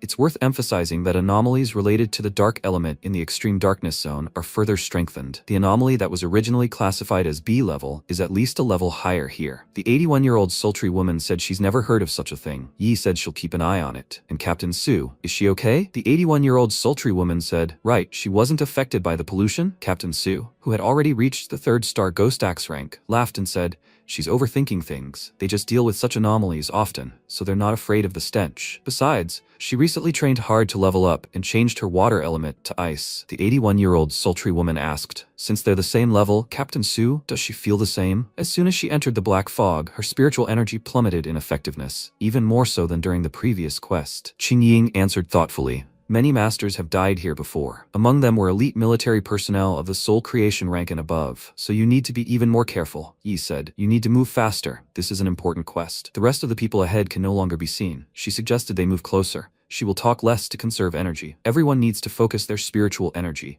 They can't let the black fog harm them. MC thought, after entering, his body didn't seem to experience such severe discomfort, or perhaps after rising to the soul creation rank, it doesn't affect him so much. At the same time, Lao Deng attacked the monsters and laughed loudly. He shouted, the anomalies of the extreme darkness zone aren't that scary. Brothers, these untempered flowers should be picked by them. They will show these youngsters true strength. Old man, he's doing well. Go ahead. Yi started coughing, and MC turned around and thought, after all, she's still a child. He patted her on the back and she asked again, "Cousin?" Her body was covered in mana and she said, "This feeling." The nausea and coldness disappeared, as if she were basking in the winter sun. Qingying said, "The soul creation rank is truly powerful." Yi said, "The fire element is so warm, no wonder it's a rare supreme element." Only after reaching the 3rd star rank of the Ghost Axe did she gain a deeper understanding of the essence of the elements. Her wood element is good at absorbing spiritual dew from plants. Captain Su said that her water element, changed to ice, is also rare. MC said, "Not the fire element, but the sun element. It's his fault for not explaining it to her. He was the one who extinguished the fires at the North Gate and at the Qingchen University sports ground." But these two anomalies were different. The sun element and heavenly fire element also have some differences. Qingjing screamed. He admitted it so easily. So he now has 3 rare supreme elements? MC thought, actually, there's also the devastation element, but it's always useful to keep an ace up your sleeve. He said something like that. And also, an 81-year-old sultry woman. She said she hasn't yet broken through to the 3rd star rank of the Ghost Axe, and has a weak sense of the elements, but she mainly leans towards the metal element. She swears, after they come back, she won't make fun of him anymore. His sun element will warm her up a bit too, right? MC slapped her on the back and said, "Okay, he will warm her up today too." She screamed and was covered in mana. The girl asked, "What are they doing there?" MC asked Captain Su, her team. "Maybe they want it too?" Qingying said, "Well, that would be nice." The girls screamed, "Then what are they waiting for? Please, they are asking." MC covered them with his mana too, and then said, "Attention, there is an anomaly nearby." Qingying screamed, "What the hell?" She screamed, an 81-year-old sultry woman, right in front of her. She turned around and screamed in fear. Horror. There was a scream. "Be careful. It's a rank A anomaly." A huge creature rushed towards them and roared, and Qingying said, "She will do it." She released mana towards the monster and said with displeasure, "It's so annoying." Did it disappear? MC turned around and saw a huge number of monsters. He screamed, "Underfoot." He stepped forward and ordered everyone to get out of the way. He flashed his eyes and spread fire in all directions. The monsters screamed loudly, "Hot, hot, no need to burn them." Fang Yi said, "It's temporarily safe. This bunch of anomalies has been destroyed. Don't be fooled by all those eyes. There were actually only 2 of them." He didn't expect that the anomalies here had already evolved to imitate human speech. Qingying said, "Perhaps they've eaten many people and learned this. Even the weakest anomalies here have already been nurtured to A level by the extreme darkness zone. If they don't have a soul creation rank, then fighting them face to face is simply impossible." Galan watched this and thought, he destroyed 2 A-level illusory beasts with just 1 attack. Even she would have exchanged blows with them several times before. Yi said, "If Captain Su is right, then they definitely need to stick together." She believes that the anomalies could very well disguise themselves and infiltrate their ranks to attack when they relax. The 81-year-old sultry woman sat on the ground and looked at them, when suddenly she was ordered to get up quickly. She looked to the side and thought about how eerie and oppressive the aura was. Scarier than cat demons and zombies. Even the slightest touch could burn her. Is this level suppression? She feels like she won't even be able to breathe soon. MC looked to the side, and Yi asked, "Can they hear something like the sound of the surf ahead?" Fang Yi frowned when suddenly the ground began to tremble. A cry rang out, "We need to run, not fight, hurry!" The guys asked for help. This is the same thing that even the legendary squad suffered heavy losses when faced with it. Dark tide. Lao Deng asked irritably, "What kind of dark tide is this? Just because the army couldn't handle it doesn't mean he can't either. Morons, everything here belongs to him." A red wave washed over his barrier, and he screamed, "No, something is wrong. These anomalies, they are not A tier or even S tier. No, he can't let them catch up with him. He can't." People screamed loudly and a huge wave sucked them in. Someone said, "Such a heavy aura. Are they beyond saving? Can they still escape?" MC asked, "Captain Su, what is this dark tide?" Qingying screamed, "Dark tide. It is a form of the element of darkness, corruption that absorbs everything, even the anomalies within itself. But they took everything into account in advance to avoid days of this activity. My god, the people ahead, are they really all dead?" Yi asked, "Is this the dark tide?" She only read it on the forums. They say it has enough power to wipe out an entire city. Cousin, maybe they should go around this place? Will they still have time? MC raised his hand and created a barrier. He told everyone to remain calm. This spiritual barrier is holding back the darkness element. If necessary, they will need to combine their strength to maintain it and wait out the tide. Qingying screamed, "What is he trying to do? The dark tide is concentrated darkness element. Their strength can't do it." Even that old man was instantly swallowed up just now. Fang Yi asked, "Concentrated or not, what difference does it make? He will just destroy it." Yi said, "Cousin?" Qingying screamed. Did she hear correctly? He is going to destroy the dark tide? MC had already rushed forward at this moment and said with a mocking voice, as he thought, "These anomalies are not just A-rank creatures that have evolved under the influence of the darkness element. They have fused with each other, enhancing their own abilities.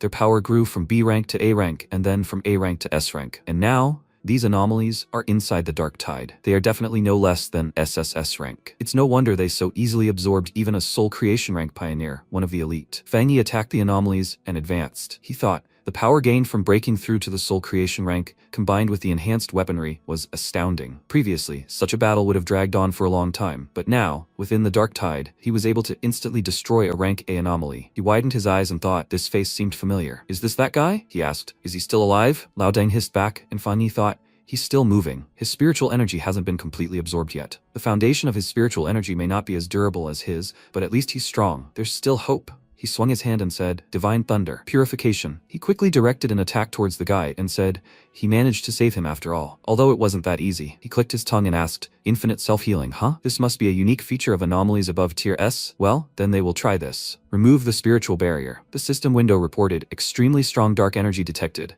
The element has been set to a special value. Extraction is temporarily impossible. MC thought, so he still can't extract the dark element? It really is special. Well, since he can neither destroy it nor absorb it, he will have to think of something else. He regretted not bringing the flower with him. The devastation element would come in handy now. What else can be used? He thought of it. The answer was right in front of him. Yi asked, Captain Su, has she ever seen something like this? She replied, although her knowledge is not that deep, she has never even heard of such a thing. Can the dark tide really be stopped? Yi asked fearfully. What is happening to the barrier? Too strange. Even in the battle with the vines, she hadn't felt such anxiety. But here, in this place, cousin for so long. What if something happens to him? Qingying took her hands and said, his spiritual shield was still active. It only flickered slightly. They just needed to fuel it together with their spiritual energy. Besides, if he fell, they would all end up buried alive anyway. A soul creation ranked practitioner who mastered many elements. She even suspected that his true strength might have already reached the 3rd star. Certainly not them. Nobodies with the 3rd star rank of the Ghost Axe should come to his aid. The girls looked at her puzzled, and Yi laughed and said, Captain Su, she has a good sense of humor. Qingying asked again. Yes, her partners say so too.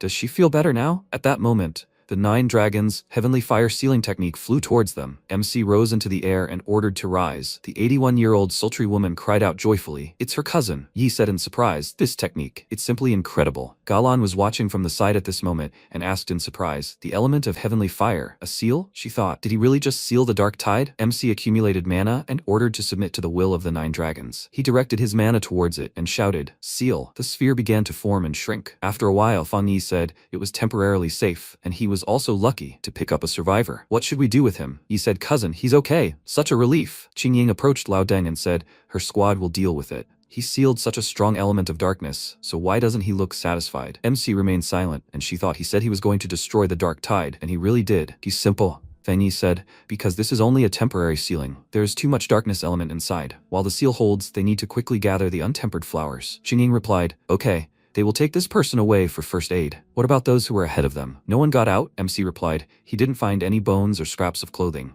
Most likely, they were all absorbed by the darkness element. Regardless of the strength they possessed, the 81-year-old sultry woman said, and yet just a moment ago, they were alive. She may seem heartless, but right now she only thinks about how lucky they are not to see their deaths with their own eyes. After a while, MC Yi, the 81-year-old sultry woman, said, the 2 of them and Captain Su should be in the vanguard. The most dangerous thing right now is the Black Lake. He will stay to cover the rear. The girls replied, okay. The system window reported that intense fluctuations of the darkness element have been detected. Detection successful. Activating extreme computing power, systematization in progress. Systematization successful. He obtained a darkness element technique, Boundless Dark World. Its effect is to create a confined space of black fog. Within this space, energy will be corroded by the darkness element, and spiritual power will be significantly weakened. MC asked, Dark World? A special space? That is, when he uses Boundless Dark World against an enemy, the resulting darkness element corrosion effect can drain the enemy's spiritual power, and energy recovery will gradually decrease. And if he combines this with his current techniques of other elements, won't it create an even stronger weakening effect? Then, even if anomalies more powerful than the dark tide appear, he will be able to destroy it. Qingying said, he doesn't feel the black fog. She thinks it's coming again. She turned around and widened her eyes in surprise. She saw the hovering MC and thought, is this energy breaking through again? But just now there were no changes. Could it be that he absorbed the power of the dark tide, officially designated as a tier S with an unlimited limit? That's absurd. During the period of spiritual energy recovery, all pioneers know that the darkness element is the most terrifying. It is a power composed of the negative emotions of all living beings, as well as hidden malice. Therefore, absorbing the darkness element is officially strictly prohibited. Previously, someone tried to research ways to refine and absorb this element, but everyone paid a huge price for it, so darkness element anomalies were treated with special treatment. Although their levels range from D to S, even a D level can cause a lot of trouble for a pioneer who has just reached the Ghost Axe rank. Not to mention the existing tier S anomaly, the Dark Tide. Not to mention one soul creation rank pioneer, even 10 can be easily absorbed. There was a pioneer who tried to absorb the darkness element before it was strictly prohibited. He was a 3rd-star ghost axe and had absorbed only a trace of the darkness element left by the anomaly. However, he was poisoned, his skin was covered in ulcers, his mind was clouded, and he is still in the mental hospital. MC exhaled and told him to come out. They have been watching them for a long time. Galan stepped forward and said,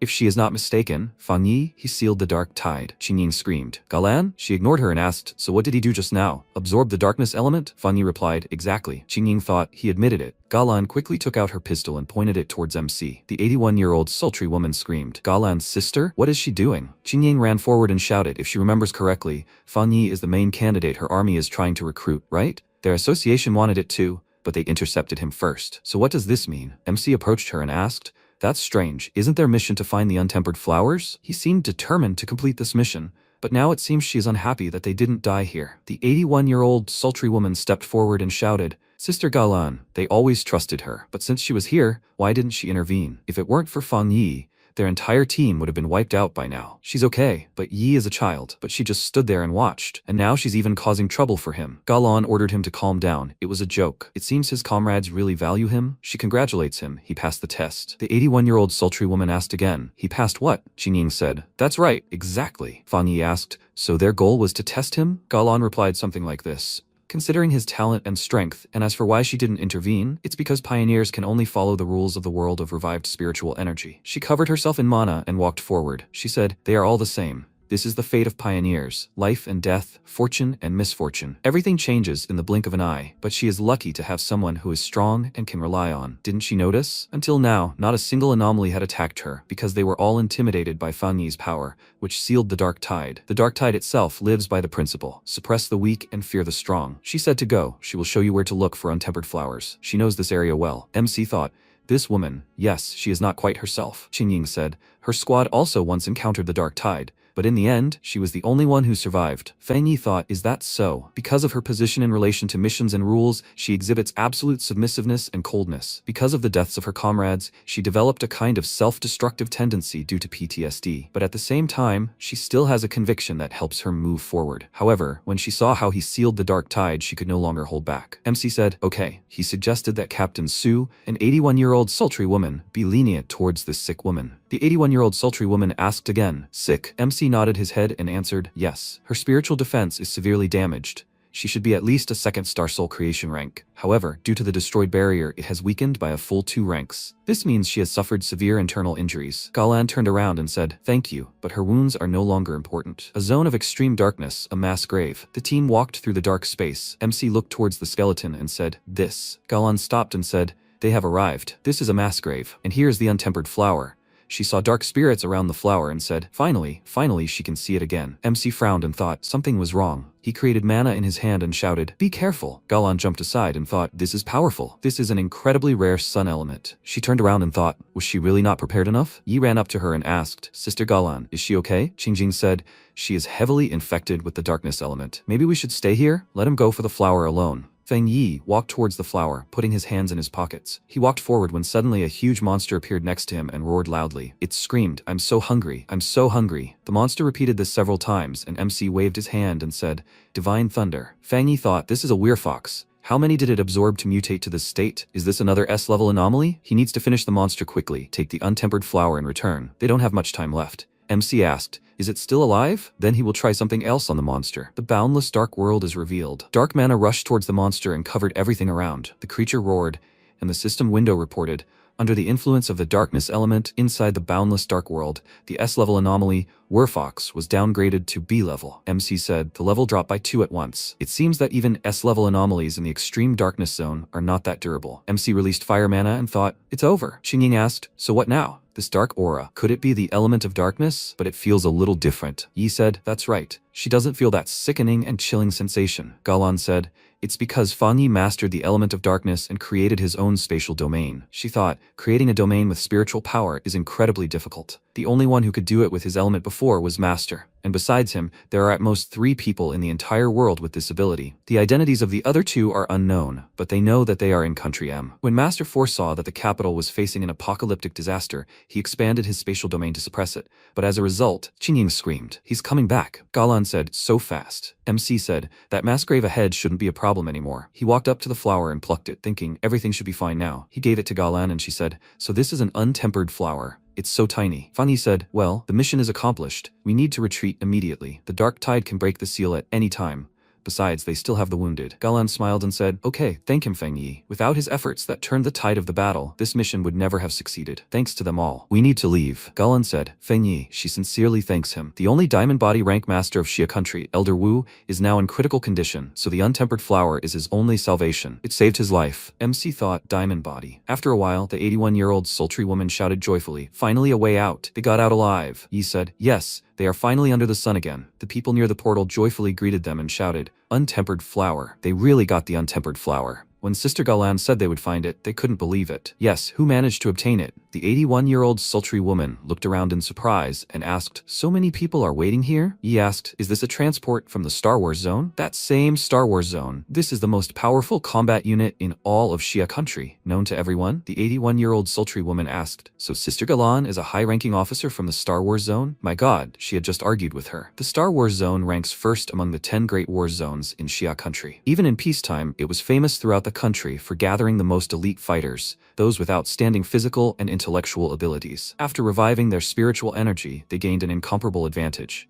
abundant resources and guarded forbidden zones, which are unique places for spiritual practices. Galan handed the flower to Han Li, and the soldiers cried out. They welcomed. Han Li said he would immediately deliver the untempered flower to the hospital, so she could rest assured. Galan replied, "Okay, she'll come back later." The military left, and MC asked, "Is she from the Star Wars Zone?" She replied, "Yes." Rumors of his strength and actions had already spread throughout their unit, so soon everyone would know about him. But she had to admit, his strength would be enough to easily defeat even their most elite team. Besides, she couldn't even discern the limits of his potential. If he was interested, how about joining them? He would have access to the best cultivation resources. Yes, regarding this mission, the reward for him, his comrades, and the Spiritual Energy Cultivators Association team would be doubled. Feng Yi thanked her for the reward. He knew they were the best forces in Xia country, but he had his own method and pace of cultivation, so he would refuse the offer to join their ranks. Galan frowned and said, "Feng Yi, the world is currently changing dramatically, and the nation values and fears darkness elemental anomalies most, and their numbers are growing at a terrifying rate,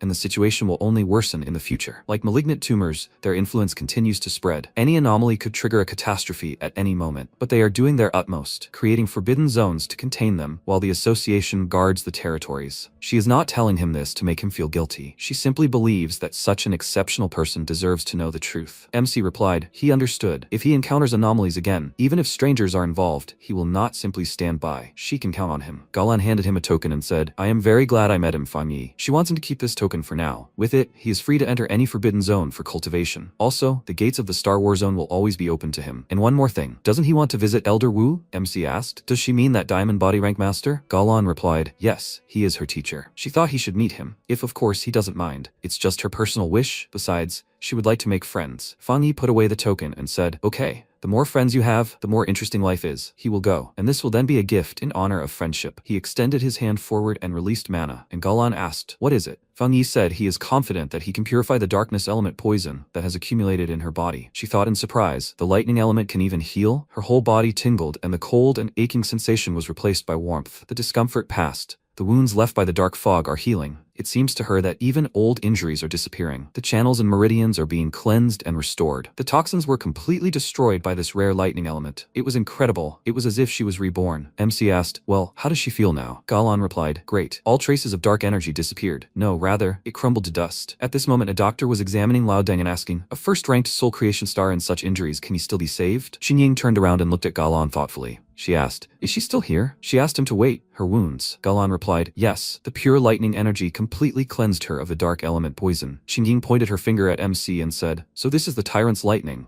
It can both overthrow enemies and save lives. Feng Yi asked, what was she staring at? She started waving her hand and ordered the doctors to come to her. She wanted to ask if they could cooperate with him? MC asked, in what sense? Xingying replied, if they combined his spiritual power with medical devices, they could save even more pioneers afflicted by dark energy. She bowed and cried out, please let him help them again. Fan Yi released mana forward and asked, is that so? His mana began to spread further, and the doctor cried out in surprise, is this really working? Such pure lightning power could really destroy dark energy. Galan said, when Fan Yi passed it through her, the darkness element poison completely disappeared. Does this mean that if he simply touched the injured pioneers, they would be healed? There was an injured person there, also at the soul creation rank. Qingying said, no, not all pioneers can withstand such spiritual energy. The doctor said, yes, Officer Galan. Although her wounds appear serious, they assess them as minor injuries. To treat that patient, it would have taken about 10 times the lightning energy she received. It will be a miracle even if he just survives. A full recovery is out of the question. Fan Yi said, is that so? So is this some kind of blood transfusion? How can he transfer his energy to them? Can they preserve it? The doctor pointed towards the medical vehicle and told him to come here. He told him to put his hand inside and release the spiritual energy. MC replied,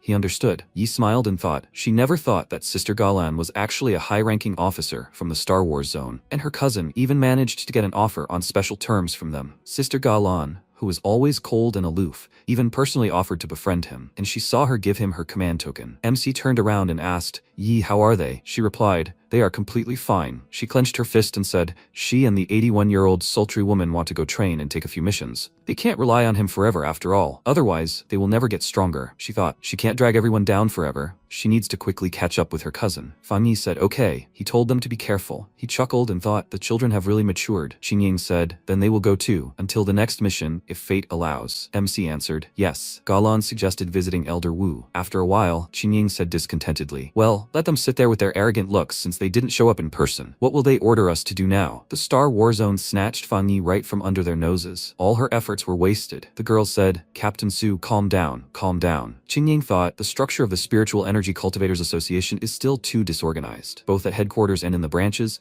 many behave even more arrogantly than the high-ranking army ranks. The elite teams act in disarray, let alone build relationships with Fan Yi. It's good that some of those bullies didn't come to cause trouble. Star Wars Zone, hospital, medical base. MC asked, so this is Elder Wu? Galan replied, it's so strange, isn't it? A diamond body-ranked cultivator had turned into a feeble old man. His complexion was even worse before, looking like a real corpse. And even after using the untempered flower, he still hadn't regained consciousness. Fan Yi asked, what did he go through? Galan replied, when the darkness element disaster struck the capital, the firmament was shrouded in darkness. To prevent the city from being destroyed, her master used his own body to seal it, and they all also transferred their spiritual energy to him. They concluded that this cataclysm exceeded the S rank. Although the dark tide they encountered earlier was terrifying enough, the destructive power of this disaster was several times greater. This could wipe out the entire capital and destroy the surrounding cities. The capital is of immense importance. If it ceased to exist, the entire nation would plunge into chaos. Her teacher used his own spiritual energy to seal the rank S anomaly, but they never expected that even their combined forces would still be insufficient against this disaster. The teacher was struck by the counterattack of the darkness element. If he weren't a diamond body rank cultivator, he would have turned to ash on the spot, or even become food for the dark anomaly. MC said, protect the city from such a disaster. He is truly an incredible pioneer. MC thought that in his past life, he was also able to last so long only thanks to pioneers. Perhaps he had already fallen by then. He extended his hand and Galan screamed in fear. What does he want to do? Fan Yi told her not to be nervous. Although the untempered flower is already effective, he still wants to try to cleanse his body of dark energy a little. Then maybe he'll wake up faster. Galan asked, what? But this is an S-level anomaly infection. Galan remembered Fan Yi and the flower and said, okay, let him try. Maybe a miracle really will happen. But he should be careful. This type of darkness element is even more terrifying than the dark tide. Otherwise, the master wouldn't have recovered so slowly even after using the untempered flower. MC replied, he understands, and he can feel how powerful this darkness is. Although it's slightly weakened by the flower's healing effect, a powerful pressure can still be felt. Dark mana began to spread in different directions, and Galan screamed, Fan Yi, make him concentrate, it's starting to affect him. MC was covered in mana and asked, what is this? He thought the darkness is dragging his consciousness into the past. Just one touch of the darkness element that corroded the elder's body, and his mind is already so infected that he has hallucinations. MC said, never mind, he is here to erase it. He thought, this anomaly can't be omnipotent. He saw the attack of a huge eye and screamed, what is this? Golden solar armor. He dodged the attack and said, this lightning is as powerful as the one he absorbed on Mount Yuhuang. So many insect-type dark anomalies. Even if they are all illusions, each anomaly is powerful, like the ones he met in the dark tide. Fan Yi thought, there are thousands of them here. Then there's no choice. He'll have to exterminate the pests. MC charged and ordered a rebellion. He swung his sword and turned around, thinking, this anomaly is definitely rank S, but either because it's an illusion or because of the effect of the uncast flower, it feels more like rank A. And this is what Elder Yu encountered? Did he have to destroy all the anomalies in the entire city? No, it might have been even worse. Fang Yi said, boundless dark world. He released mana, and the anomaly asked, he's not human, is he? MC chuckled and said, release. The anomaly said, they'll be back soon. MC thought, it must be a residual creation of the darkness element anomaly. It said, we. So it wasn't alone. Could others really come back too? He turned around and said, it's time for him to get out of here. His eyes widened, and he returned to reality. He drew the dark mana from the Elder's body and raised it into the air, saying, seal. This is the 9 Dragons' heavenly fire sealing technique. Galon said, it was the element of darkness that remained in Master Wu's body. MC replied that it must be remnants of the anomaly he had fought. It still carried powerful dark energy, but after using the untempered flower and Elder Wu's own efforts, its influence had greatly weakened. Elder Wu truly lives up to the title of Xia country's pioneer. All this time, he used his own body as a vessel to suppress the darkness. Anyone else in his place would have died dozens of times over. Galon said it saved his life. Feng Yi replied that it wasn't just thanks to his strength. If the flower hadn't weakened the anomaly,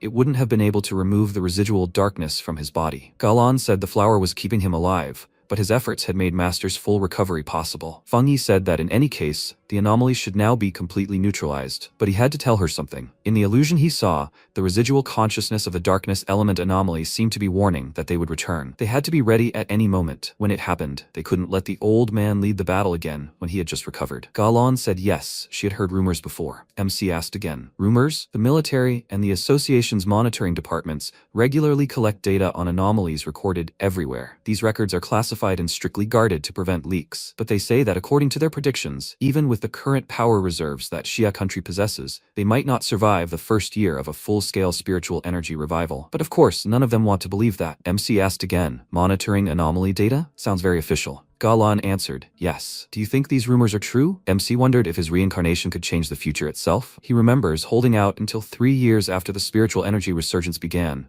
even though the earth was already almost completely destroyed by then. MC put his hand on Galon's shoulder and told her not to dwell on it. Elder Wu will wake up soon, and if that anomaly returns, he will fight shoulder to shoulder with him, no matter what. He thought, this battle is inevitable anyway, but this time, he will change the outcome. After a while, Feng Yi thought, after 2 encounters with S-level anomalies, he feels like he is on the verge of breaking through to the 2nd soul creation star rank. The resurgence of spiritual energy is just around the corner, and although he has already absorbed the darkness element, it is still disastrously insufficient. The anomaly he saw in the illusion, even after several attempts at suppression, still remains strong. MC pointed at the flower and said, there it is again. It's a pity he didn't take it with him last time. Although a flower is not that easy to carry around. In any case, he just regrets not giving him a chance to prove himself and level up. How about stretching his legs outside? Behind the mountain, Feng Yi said, the Spiritual Energy Revival Plant Research Department is quite good. The world is still in the early stages of spiritual revival, and the restoration of nature has only just begun to develop vigorously. But in such a short time, most of the burned trees have already grown back, and they even planted a new batch. He took the flower out of the pot and said that he would have to thank Sue and the others somehow. Little by little is fine, but he shouldn't get carried away. Otherwise, with its appetite for flowers, it will devastate all the forests on the planet. The flower began to suck energy from the plants,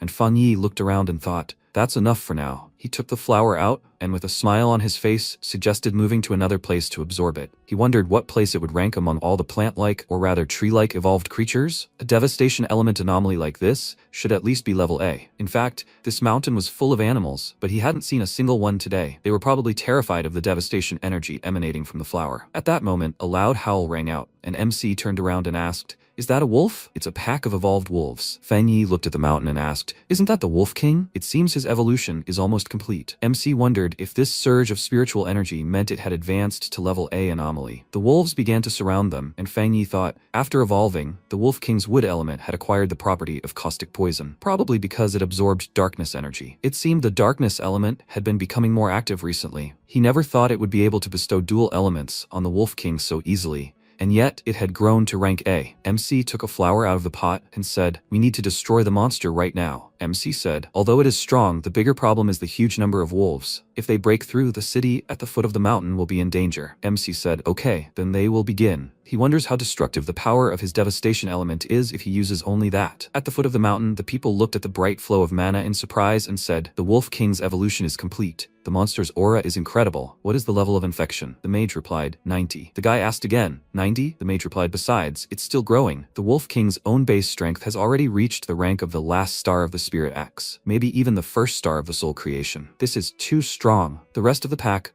are around the rank of the second or third star of the spirit axe. The guy shouted, "There are too few of them. They won't win." And he himself only just broke through to the third star rank of the spirit axe, right? It's the element of darkness. The element of darkness has manifested again. No wonder the infection rate is so high. The mage cried out. He understood. He thinks the Wolf King has developed a dual attribute. This is almost unheard of among anomalies. But even if they can't win, these idiots can't be allowed to complete their evolution. Otherwise, the entire city will be destroyed. They are naturally cruel, and after evolving, they became even more terrifying. He will warn the association and request reinforcements. Wait, can they feel it? The ground is shaking. Is this an earthquake? How could the wolves summon this? The mage cried out, "No, it's another anomaly." The bright mana began to spread even faster, and a scream rang out. Oh my god, it's the element of devastation. Where did the element of devastation come from? The guy ordered to run. Take shelter immediately. Is this the vine that disappeared not long ago? Why did this appear so suddenly? The mage ordered the evacuation of all residents nearby quickly. Wait, Captain. The element of devastation isn't spreading in their direction. But what is it? The mage asked. Is it sinking deep into the mountain? The guy replied, yes, strange. It feels like the danger has simply passed. But they should still report, shouldn't they? The mana began to spread further through the roots, and flowers appeared on this one. Someone screamed, what kind of flowers are these? MC frowned and said,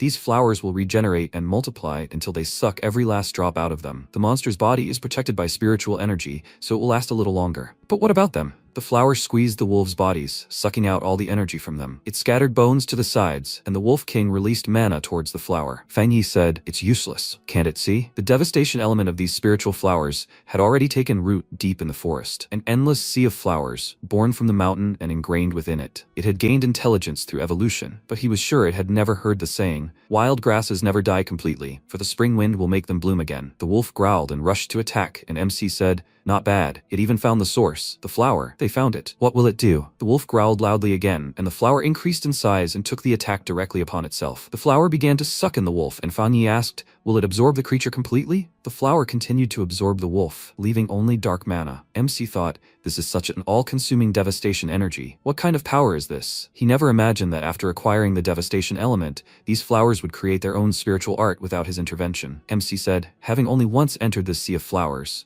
not a single anomaly will escape. Destroyed again and again, the flowers will regenerate, leaving only bones of the anomalies beneath the endless wave of devastation. He thinks he'll call this an endless spiritual sea. The system window reported, the flower successfully implanted the devastation element skill, an endless spiritual sea. The flower opened its petals and a bright light appeared. MC looked at it carefully and said, now it's the flower's turn to evolve.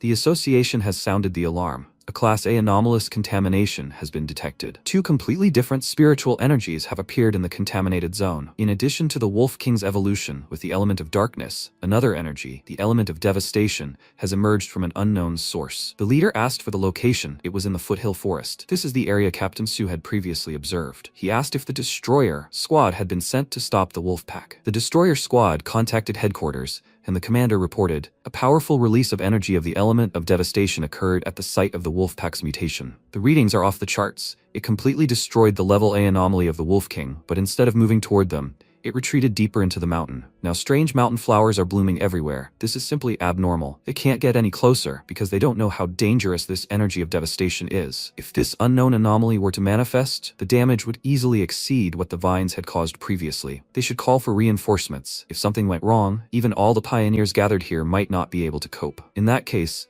the leader decided to dispatch 2 elite squads, and Qingli frowned, still unable to shake off the nagging feeling. Behind the mountain, so it was definitely him. She turned to the leader and said that this time the source of the devastating energy was definitely Fang Yi. His home was right in that area. He would protect everyone here. Meanwhile, behind the mountain, MC asked the flower, had it evolved again after absorbing the Wolf King? Had it gained a second element? The flower showed him the fire element, and he smirked, noting that this was unexpected. To think it could evolve simply by absorption. This was an absurdly easy path to development. He took the flower, and the system reported, the spiritual flower has absorbed the mutated Wolf King and his pack. Evolution complete. It is a rank A anomaly. Elements, desolation and fire. The evolved blazing void flower has a strong desire to absorb spiritual energy and can be placed in the boundless dark world for nutrition and further growth. Fang Yi was intrigued by this. He couldn't believe he hadn't thought of placing it there himself. He placed the flower in the dark sphere, and thought that the soil and anomalies of that world were saturated with darkness. If the flower absorbed this energy, it might evolve again, gaining the element of darkness. When she finished,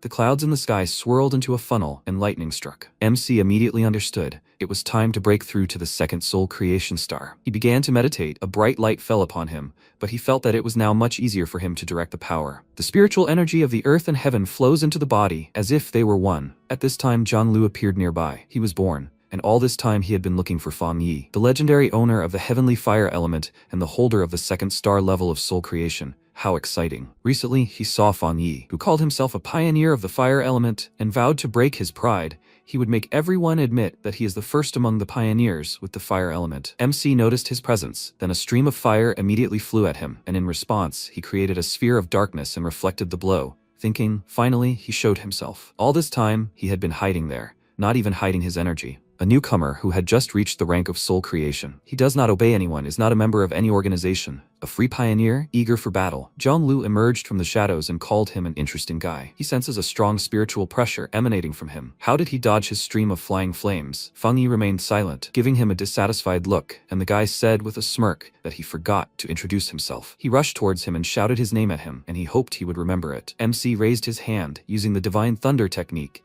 and a bright flash appeared in the sky, which then headed towards Zhang Lu. He clearly did not expect this and was unable to react. Lightning struck him and slightly fried him. He exhaled, fell to his knees exhausted, and thought, what happened? Wasn't he a pioneer with the fire element? Fang Yi walked up to him, grabbed his head, and released lightning, pressing him into the ground, and then said, he didn't hear him. What is his name? Zhang Lu nervously gritted his teeth and thought, how is this possible? He is a master, a pioneer of the first star level of soul creation. He reached this rank faster than anyone else, and his main trump card is one of the rarest high-level fire elements. With such strength and rank, he should have no rivals at all. Everyone must bow to him, flatter him. Only then will they gain at least some benefit from this spiritual rebirth. MC chuckled, once again unleashing lightning bolts, causing him to scream in pain. He thought, he has fire elemental power, but then, where did he get lightning? It engulfed his flames. He can't even move. Fang Yi asked, is this his true strength? The youth of today are so overconfident. Zhang Lu thought that he hasn't even reached the second star level of soul creation, so why does his strength and pressure feel like it's 3 levels superior to his? He will die. He will definitely die here. He panicked and asked him not to kill him. MC thought about something for a second, then let him go and decided to give him some advice. The power of a pioneer is not meant to be used against people. If he has time to start fights, it's better to spend it destroying rampaging anomalies. After clicking his tongue, he left, and Zhang Lu thought, what's wrong with him? How can someone's spiritual energy be so strong? It's simply unbelievable. Or is he really that weak? He returned home very upset. When he entered the room, his friend laughed at his new hairstyle, and another said,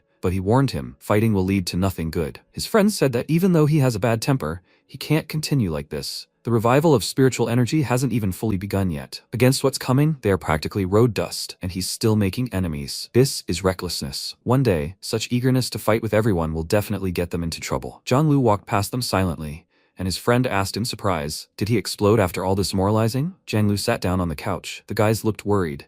And then one of them sat down next to him and threw an arm around his shoulder, asking, is he okay? Has someone possessed him or something? Is she really that same Zhang Lu who starts fights out of nowhere and hits first and then says hello? His second friend asked, wasn't he going to challenge that guy to a heavenly fire strike? What happened there? He quietly told them that he was knocked out with one blow, and his friend asked him in surprise to tell him everything in more detail. Zhang Lu pursed his lips, emotions surged, and he burst into tears, repeating his words. After that, he grabbed his head and exclaimed, why didn't he notice that something was wrong? If he had retreated, then he wouldn't have had to humiliate himself so much. His friend asked, was that blow really that powerful? He was a fire elemental genius who reached the soul creation rank in less than a month after awakening. It was unlikely that there was anyone in the entire province with such speed. He said it all happened in an instant. Just one strike, his best technique, a stream of flying flames, was completely crushed by thunder. The guy asked, maybe he had picked the wrong one? His fire element has an incredibly pure nature. It was unlikely that there was anyone as strong outside the combat zone, and the speed of reaching the soul creation rank also had to be taken into account. His friend asked, did he remember when he had just awakened and was fighting them for resources? Did he defeat 2 other third-star Ghost Axe pioneers? Both were of the same element as him. Perhaps the heavenly fire strike he encountered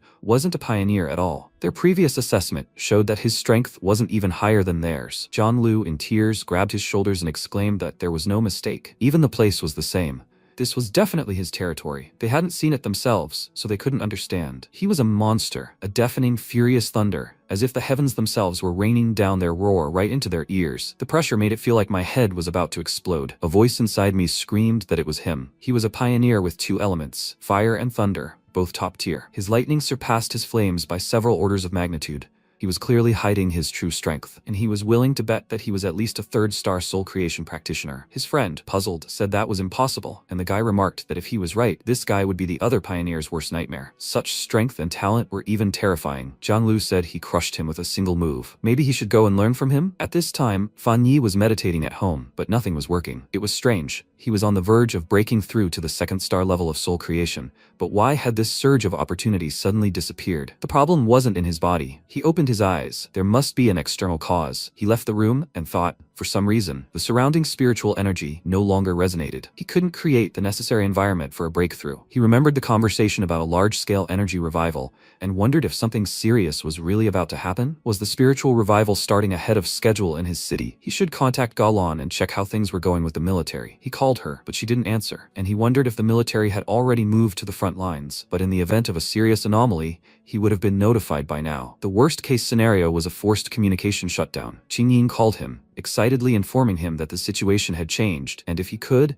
he should request reinforcements. He barely made out her words because of the interference and asked if there were a lot of anomalies in the city since the connection was bad. She told him that the problem was much worse, and then the connection was completely lost, and a bat crashed into his window with a roar. He turned around, and the bat hadn't just crashed into him. It was trying to break the window, and it succeeded. The glass shattered. The bat burst into the house and flew towards Fan Yi, and he called the beast's actions stupid. He concentrated the power of lightning on his fingers, then jumped and waved his hand, shooting an electric discharge at the monster. Immediately after that, his cousin ran into the room to report the bat anomaly, but seeing the broken window, she froze for a moment and then asked, "What happened?" She went to the window and said that anomalies usually appear unexpectedly, but for it to happen right inside houses was a first. He remarked that this was bad, and he hoped he could handle it. In the worst case, this place could be drawn into a major disaster, the kind they'd only heard about on the news. Second-star ghost axe anomalies usually hide in the shadows, not rampage on busy streets, let alone attack a pioneer's home. A real fight awaits them. No one knows what exactly is coming, but let her gather all the pioneers she can reach. She understood everything, and he climbed onto the table by the window and asked, "She's almost at the threshold of the soul creation rank, isn't she? Then for now, she's entrusted with the security of the house. She needs to be careful and keep the anomalies out. Can she handle it?" Hearing her affirmative answer, he left through the window, while the Firefly squad gathered at the highest point in the city. Qing Ying said the connection was unstable, so Fan Yi probably hadn't heard their location. If a major disaster really does break out, they'll have to cope on their own. Her subordinate asked if the instruments were simply malfunctioning. She couldn't even imagine what an anomaly of an unspecified level meant. Qing Jing hoped it was just a false alarm, then contacted the patrol and asked them to report everything. The contamination level in Area A is 4. Everyone be on guard and report any fluctuations in contamination readings. A squeaking sound came from the sky. Numerous bats flew out of a whirlpool in the sky and were heading towards them. The city was about to face the strongest storm in 50 years. Several red alert levels had already been issued. All public events were cancelled for one day. Citizens were asked to stay indoors and observe safety measures. People were amazed by what was happening in the sky. They thought the end of the world had come. At this time, Jiang Lu and his friends rode out on motorcycles. His friend exclaimed that the weather was really bad. Why are they so unlucky? Maybe they shouldn't go. Let him at least say something.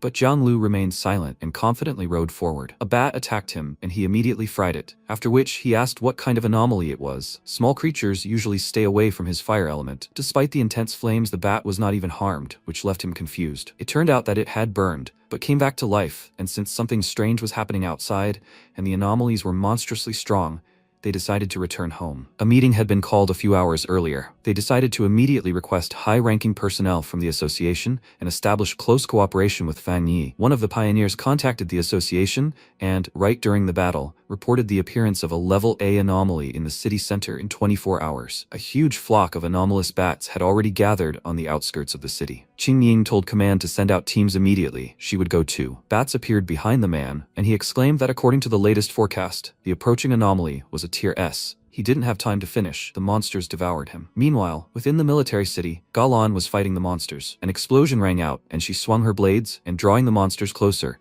dealt numerous swift blows, cutting them all down. Her ability, an advanced variant of spiritual energy mutation with the metal style, allows her to transform spiritual energy into any form and amplify it, increasing its power to 200%. She thought that these bats continued to multiply, impossible to kill. She felt as if they were trying to stop her from doing something. A subordinate landed behind her. He smiled and told the commander that her wounds had healed well.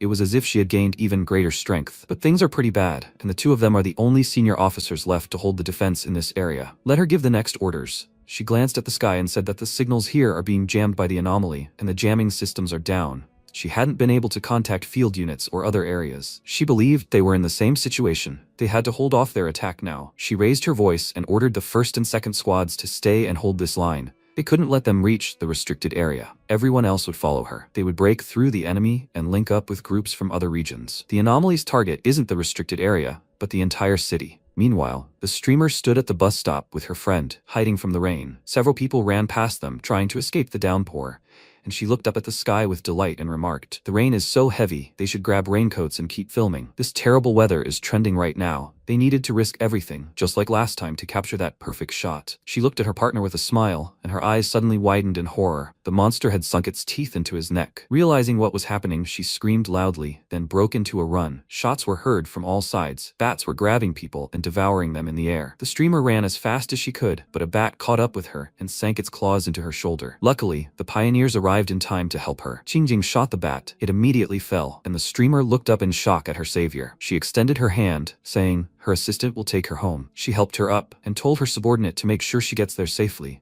after which the girl exclaimed that the number of level S bats continues to increase. Signs of further evolution are also observed. She told them to hurry and get the citizens to safety, since they knew they evolved by feeding on human flesh and blood. After that, they would meet here. This zone had the highest level of anomalous contamination. Meanwhile, MC was moving around the city on the rooftops of the building. He glanced at the swarm of bats and wondered if they had already evolved to the level of the third star of the ghost axe. He swung his sword, directing a stream of fire at them, and immediately realized that these anomalies were unlike the others. The swarms multiply and mutate, and it was simply impossible to completely destroy them. Moreover, in every densely populated area of the city, there were clusters of dark elemental anomalies with extremely high energy concentrations. It was as if multiple identical contamination zones had appeared simultaneously, and each one was capable of causing a mass catastrophe. This meant that finding the association's employees would take more time. Then he would have to deal with these anomalies alone. He summoned the boundless dark world to feed the flower and thought, he must hurry. Most of the pioneers he was with should be home by now. Given his cousin's abilities, the help of those pioneers,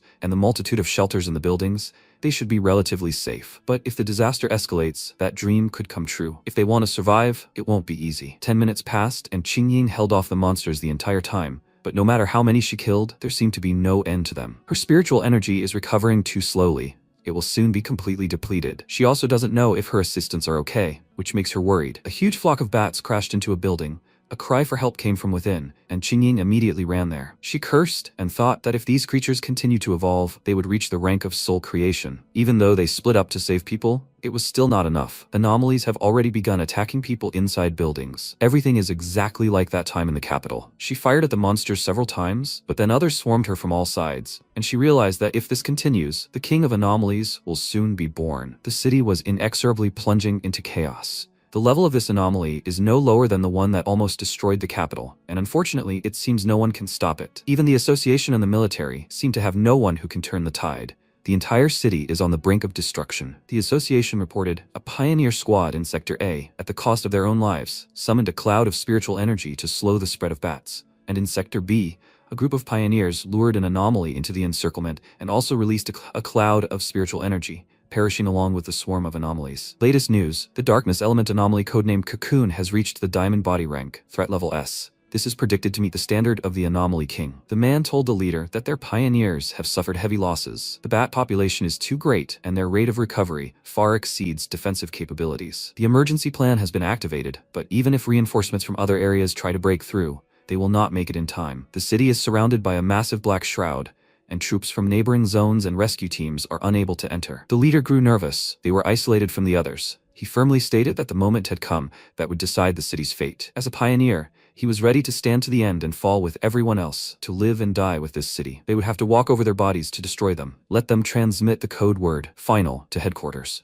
The second line would not be able to contain the catastrophe. To stop the further spread of the element of darkness, they must immediately launch a devastating blow. At this time, Qingying was already exhausted. She blocked the enemy attacks with her shield, but her spiritual energy reserves were almost depleted. If this continued, she would lose. She fired at the center of the whirlpool in the sky, her energy projectile bouncing off the monster's body. It was many times larger than the others. She immediately realized that this one was at the level of the third soul creation star. The monster pounced on her, piercing her shield with its claws, and she cursed, her spiritual energy almost at zero. The monster broke her shield, grabbed her with such force that she screamed, and then threw her. As she fell, she looked at the creature and realized she had no other choice. Even if she died, she would take it with her. She gathered all her remaining energy and fired, and then a fireball suddenly flew past her face and exploded, colliding with the monster. Fan Yi arrived, and she was very surprised by him, and he used the power of divine thunder, enveloping the sword in lightning. The monster burst out of the fire, then he delivered a horizontal slash, throwing the monster hundreds of meters away,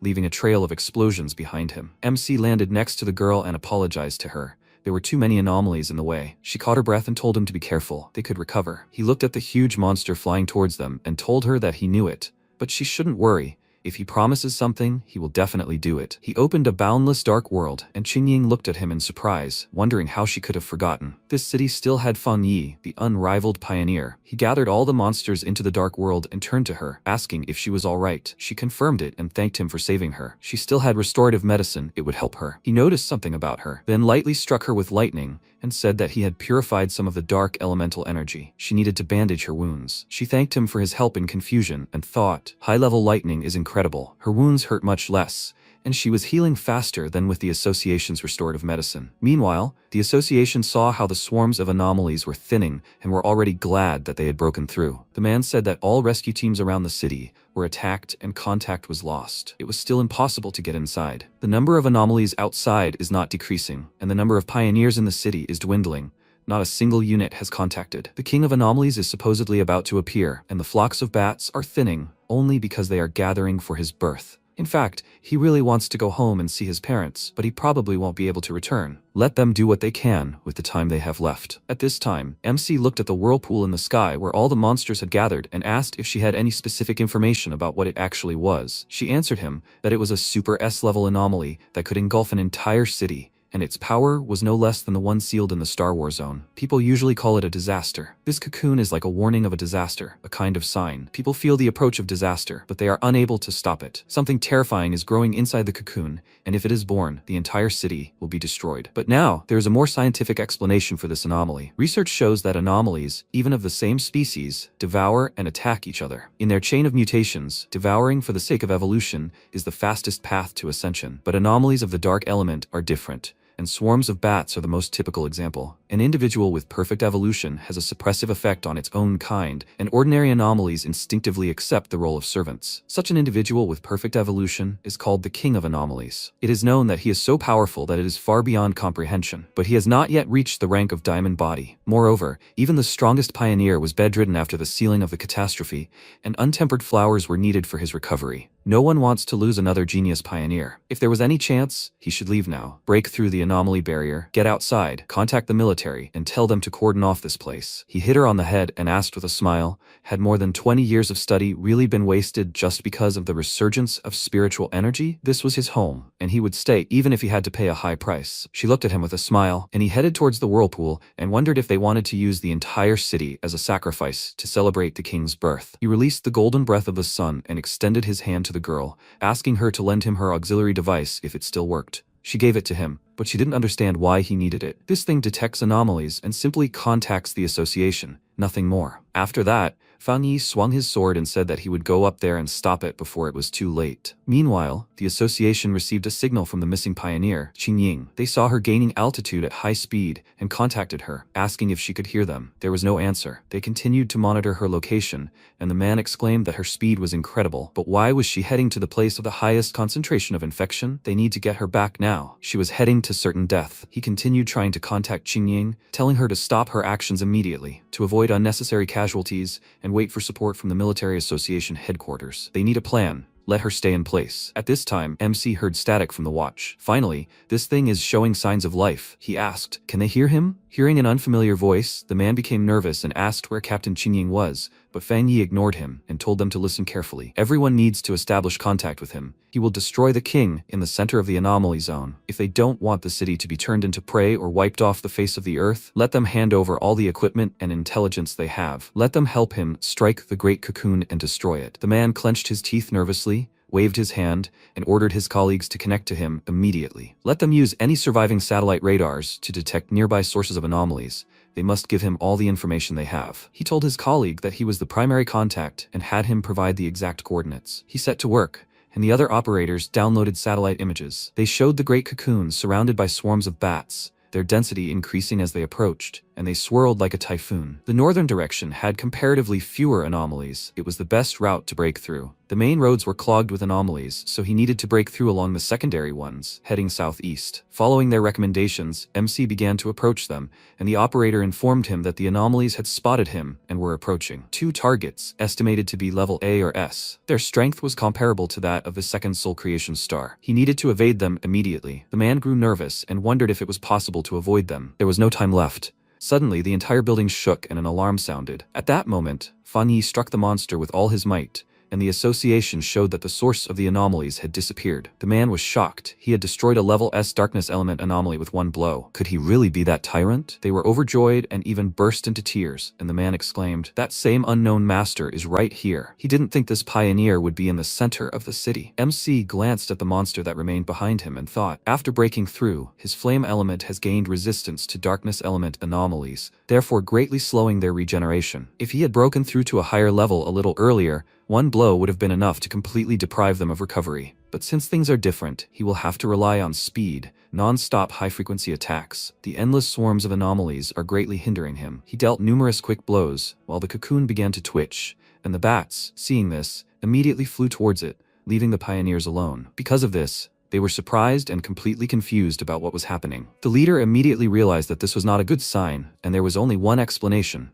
The Anomaly King had called them back. Was he really accelerating his birth? If the bat flocks outside the city were retreating, did they have a chance? At that moment, several cars drove up to the city. Galan got out of one and immediately began shooting at the monsters in the sky. She asked how much longer it was to the city center. Her subordinate answered that according to the device, they had at least half an hour to go. She glanced at the huge flock of monsters in the sky and noted, by then, the Anomaly King would already be born, and the city would be gone. How could they stop it? The subordinate said that the number of these creatures greatly exceeded initial estimates, approximately 10 times the expected number of S level. Even with large caliber ammunition, it would be impossible to destroy them all. She nervously gritted her teeth and noted that if this continued, the nearby cities would soon be overrun by the darkness element. Still not enough people to break through? He confirmed it. Some pioneers were simply standing aside, as if the disaster did not concern them. And then she noticed something in the sky. Swarms of bats were gathering at the place where the King of Anomalies was to be born. Then she saw a bright pillar of fire in the crowd of monsters, and immediately realized it was Fang Yi. Seeing her mouth wide open in surprise, the subordinate questioned her name, and she said with a smirk that none of that mattered anymore. She ordered all units to increase fire support. They should not think about the costs. They must enter the city. The Star War Zone will not abandon any city. A huge fire dragon appeared in the sky, devouring the swarm of monsters. This sight surprised them even more. Meanwhile, Lin Yi joyfully exclaimed, "It's her cousin," his sword technique. The bats were rushing to stop Fang Yi. He understood this, but this was exactly what he wanted. He swung his sword, striking an area, and an explosion rang out in the center of the swarm. A bright flash of fire rushed forward. MC felt it again. Even among the polluted spiritual energy, he felt that he was close to a breakthrough. A ray of light broke through the clouds towards him. He smiled and decided to speed up, after which he created a boundless dark world and commanded the spiritual flower to appear. The sphere of darkness cracked, the flower broke free, and MC asked it to dry them and help him break through. The flower released the element of devastation, suddenly grew stalks and impaled monsters on them, thus completely clearing the way for Fang Yi. He stood on a flower and, looking into the thick clouds, asked, "Is it still hiding?" As he pursued it through the sky, he realized something. In the air, the giant cocoon looked like some kind of distorted and ominous phenomenon, but in reality, it was more like an illusion, visible but intangible. However, he could hear it, the heartbeat of the king. Like war drums on ancient battlefields, it was dull, primal, and wild, declaring war on all living things, stirring up the darkest and most insane desires hidden in the human heart. But if the king was not yet willing to reveal himself, then he had not yet fully hatched. He contacted the association and asked if they had determined the exact location. The operator answered that they had detected him. The king's position was synchronized with the instruments. Fang Yi raised his hand. A laser beam burst from the watch, pointing pointing the direction to the target. The king was in the center of a whirlpool of clouds. He used the golden sun breathing technique, a full release, and an extremely bright flash emerged, just like the sun, incinerating the monsters in the area and illuminating the city. The pioneers at this time wondered what kind of element it was. One of them said it was the fire element, but his comrade disagreed. The fire element had never possessed such power and could not suppress the darkness element. It was the sun element, a pure, radiant, supreme element, completely opposite to the darkness element. The association noticed how the number of anomalies was rapidly decreasing, and they were simply delighted by this. The encirclement radius was narrowing. The density of anomalies dropped to 100. Meanwhile, the soldiers were approaching the city. The commander was informed that the clusters of flying anomalies blocking their forces were receiving some kind of signal. They were retreating, returning to the city. Galan glanced at the huge glowing ball in the sky and said that Fang Yi was about to attack the Anomaly King's cocoon. A subordinate asked, "So it's really him? The tyrant, also known as the Heavenly Fireblade. It's incredible. But even if he possesses the purest form of the sun element, fighting the Anomaly King alone is dangerous." The commander waved her hand, ordering everyone to move out. They would head to the city immediately. The subordinate excitedly pointed to the sky, telling her to look at it. Her eyes widened. The cocoon grew, meaning the Anomaly King was hatching prematurely. The pioneers were furious, vowing to destroy every single anomaly. At this time, Lin Yi and the others went out onto the roof, and she said that if they only defended themselves, they would definitely die. They had to do something, help her cousin at any cost. The creature inside this cocoon strives to be born at the cost of everyone in this city, and will ultimately turn this place into a bloody hell. At this time, Qingying joined her squad and helped her subordinate with her wounds. Lin Yi gritted her teeth nervously and said, the B, A, and even S-level anomalies that were bothering Fang Yi were killing their families and friends. She took a closer look at the sphere and understood everything. The flower her cousin had summoned had absorbed the power of countless bats. It was just like the vine they had encountered before. It seemed he had also mastered the element of devastation. In that case, they should channel all their spiritual energy into the plant network he had created. Let it absorb their power. She sent the energy into the sky, and her friends followed suit and fired as well. The leader noticed the streams of energy flying past and wondered if the pioneers were gathering spiritual energy to attack the anomalies. But their strength was insufficient to reach them at such a height. But when the energy crashed into the plants, he understood everything and decided to help. He poured out all his energy, and the others did the same, firing at the plant. Qingying noticed the pioneers' energy projectiles flying toward the flower from all corners of the city and didn't stand aside. She also released energy and mentally said to the Anomaly King,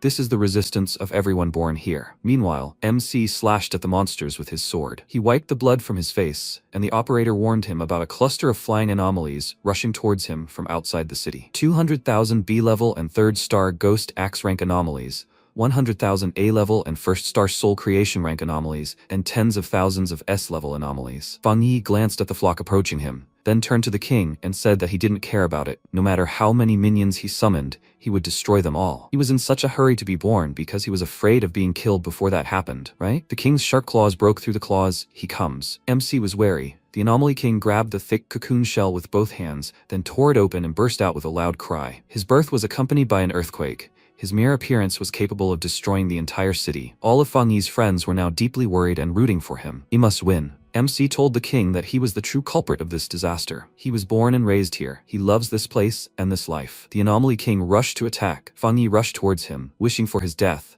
And then the two energies collided, causing a powerful explosion that affected the entire area. The smoke cleared. The Anomaly King glanced at Fang Yi and said that he was a pitiful 2nd star soul creator. And he dared to challenge him? He launched a furious attack, and MC realized that things were bad. The monster opened its mouth wide, sucking him in with a powerful stream of air. As he fell down the esophagus, he thought that he really was different from ordinary anomalies, withstanding the full force of his attack and remaining unharmed. He fell into the stomach and thought, even after he had scorched it with the sun element, the king was able to swallow him. Digestive juice has powerful corrosive properties, and the concentration of the darkness element contained within is nothing to speak of. An ordinary pioneer in his place would have long since been nothing left. But somehow, it's strange. An anomaly that has evolved to such a stage must have a fairly developed intelligence. Isn't the king afraid that he'll attack him from the inside? The inside of the body is the most vulnerable place. He decided to try this, enveloping his fist in flames and then striking, but nothing happened, and after a few seconds, everything shook. It seems his abilities are significantly weakened by the king's slime, but he can still inflict some damage. The main thing is that it still works, which means there's a chance. He ordered the spiritual flower to come out, and thought, when the Anomaly King clashed with him in battle, it absorbed the spiritual flower too. Fortunately, it had already absorbed enough darkness element. Plus, it also absorbed the spiritual energy transferred by other pioneers. He noticed the flower leaning over and asked, "What's wrong? Does it dislike his darkness element?" He never expected that a spiritual flower with a devastating element would repel the darkness element absorbed by the Anomaly King, and he had originally planned to devastate it from the inside. He continued to strike, while everyone who was rooting for him could not find him anywhere. Shiyun asked Lin Yi what happened just now. She confusedly replied that she didn't know either. Where is her cousin? At this time, the Firefly Squad was evacuating people. Xingying looked at the sky and nervously clenched her teeth. She saw how the king swallowed him, and right now, he was fighting him from the inside. Finally, a column of soldiers entered the city. Galan ordered them to quickly complete the evacuation before the Anomaly King and the bats attacked the city. They must minimize the possible damage. She nervously glanced at the king and ordered them to hurry. They couldn't take any risks. The Anomaly King let out a heart-rending scream, directing the monsters to attack, and suddenly his throat swelled. Fang Yi was in danger. Acid poured onto him. He held his breath and felt a burning sensation, then lost consciousness. He woke up in the ruins of the city, with a primate watching him intently from around the corner. It noticed it, and when it decided to attack, it wanted to respond. But there was no spiritual energy in this space. The monster's fist was right in front of his face. He jumped back sharply and dodged its blow and thought, since he was able to dodge, it means his body has the same strength as before being transported here. And the King of Abnormality's ability is futilely trying to make him think that he has returned to a past life. It wants him to believe that he has not yet awakened and become a pioneer. The primate attacked him, wanted to kick him, but he dodged again and thought, does this mean the King of Abnormalities is not strong enough to deprive him of all his power? And he himself is no stronger than him. Since his abilities have not disappeared, he needs to figure out how to break through this barrier. There must be a breakthrough point in this illusory reality, which is the weakness that the King of Abnormalities revealed to him. He closed his eyes and concentrated. The monster took advantage of this and grabbed him, calling him a fool. Once he gets here, he will no longer be able to get out. Let him take a close look at him. MC grinned. He understood everything. The monster half assumed his form and said that it was over. This was its destiny. It opened its mouth wide, about to devour him, and told him to accept his fate. Even if he had gained some power, so what? People are ultimately nothing more than nutrients for their evolution. The bodies of his dead comrades and friends lay nearby. His face darkened for a moment, and he asked the monster with a smirk, is this all he can do? He released the energy of the sun. His dead comrades came to life and reached out to him, and he said that he didn't understand anything. He did it to protect his home and everyone around him. That's why he returned to the past. A bright flash of light drove the monster away. Everything around Fang Yi was engulfed in flames, and its appearance changed. He told the system that it was time for this, after which 3 golden hands appeared next to him, and the system reported. It was detected that he meets the requirements for a breakthrough. Does he wish to strengthen his rank at the 2nd Soul Creation Star? He agreed, then rushed towards the monster and told the Abnormality King that he had to repay him for helping him realize something. He swung his sword, killing the monkey, and continued. His reincarnation is an event that changed the course of history in this world, which would otherwise have been consumed by their race, and he is the chosen avenger. The Abnormality King laughed, calling him a pathetic and insignificant ant, and saying that he thought he had true strength, but challenging him, being only at the 2nd Soul Creation Star level? This is ridiculous. He struck a blow that MC dodged and said that he could no longer escape, so let him become his food. He laughed again, but when he sensed something, he was no longer in the mood for humor. Feng Yi grinned, landing a blow, and the monster panicked. Did he injure his precious body? He was a vile, disgusting man. MC reached out and placed a burial seal on him, sealing him with the heavenly fire of the 9 dragons and destroying evil. Dragons flew out of the king's body, and he was surprised and exclaimed that it was impossible for someone at this level to wield such power. He ordered the dragons to destroy all the anomalies, and then a bright flash appeared in the sky. The Anomaly King was erased by this power. All the darkness immediately receded, and the sun's rays finally touched the city. A sphere of darkness swirled in the center of the former whirlpool. All the flames covering Fang Yi's body died down, after which he removed the boundless darkness and a shockwave passed across the sky, dispersing the clouds. At first, people couldn't believe their eyes that it was all over, but then they began to rejoice. Galan looked at the sky with a smile and noticed the sun was rising. A subordinate asked if she was going to celebrate. She closed her eyes, enjoying the warmth of the sun, and told him that they still had things to do. For example, they needed to help people return to normal life and restore the city to its previous state. Everyone began to hug and cry with joy. The people in the association had the same reaction, as if they were in a dream. They looked at Fang Yi and said it was good that he appeared and defeated the king. Otherwise, they would be accused of letting the city fall, and even in death they would have no peace. At this time, all the wounded began to be transferred to hospitals. Qingying approached the head and asked, will they survive? He told her not to worry. The medical center had not been destroyed by bats. She frowned and noted, if not for Fang Yi, it is unlikely that many would have survived. Sometimes she wonders, who is he anyway? Why is he so strong? He always changes the course of events and accomplishes the impossible. He agreed with her. After this battle, headquarters would definitely take action. She said that what happened in the sky was a clear sign that he had definitely reached the level of the second soul creation star. If so, someone would definitely contact him before them. When she first started observing him, she thought they could compete, but now he had left her far behind. After getting to know him, she realized how incredible his fortitude and talent were, and his true strength was probably even greater. He was one of the greatest geniuses not only here, but in the entire Xia country. The man said thoughtfully that everyone had seen the golden light piercing the clouds, the fire dragon sealing and destroying anomalies. Heated discussions were clearly inevitable, and rumors would spread not only among the pioneers, but also among ordinary citizens. They needed to act proactively. He closed his eyes and thought for a moment before asking, "Burial sealer sounds good, right?" Meanwhile, Lin Yi ran to her cousin, and Chiyun followed her, asking her to wait. She looked around worriedly, looking for him, and her friend told her not to panic. They could just wait for him at home. Lin Yi stopped, a smile immediately appearing on her face,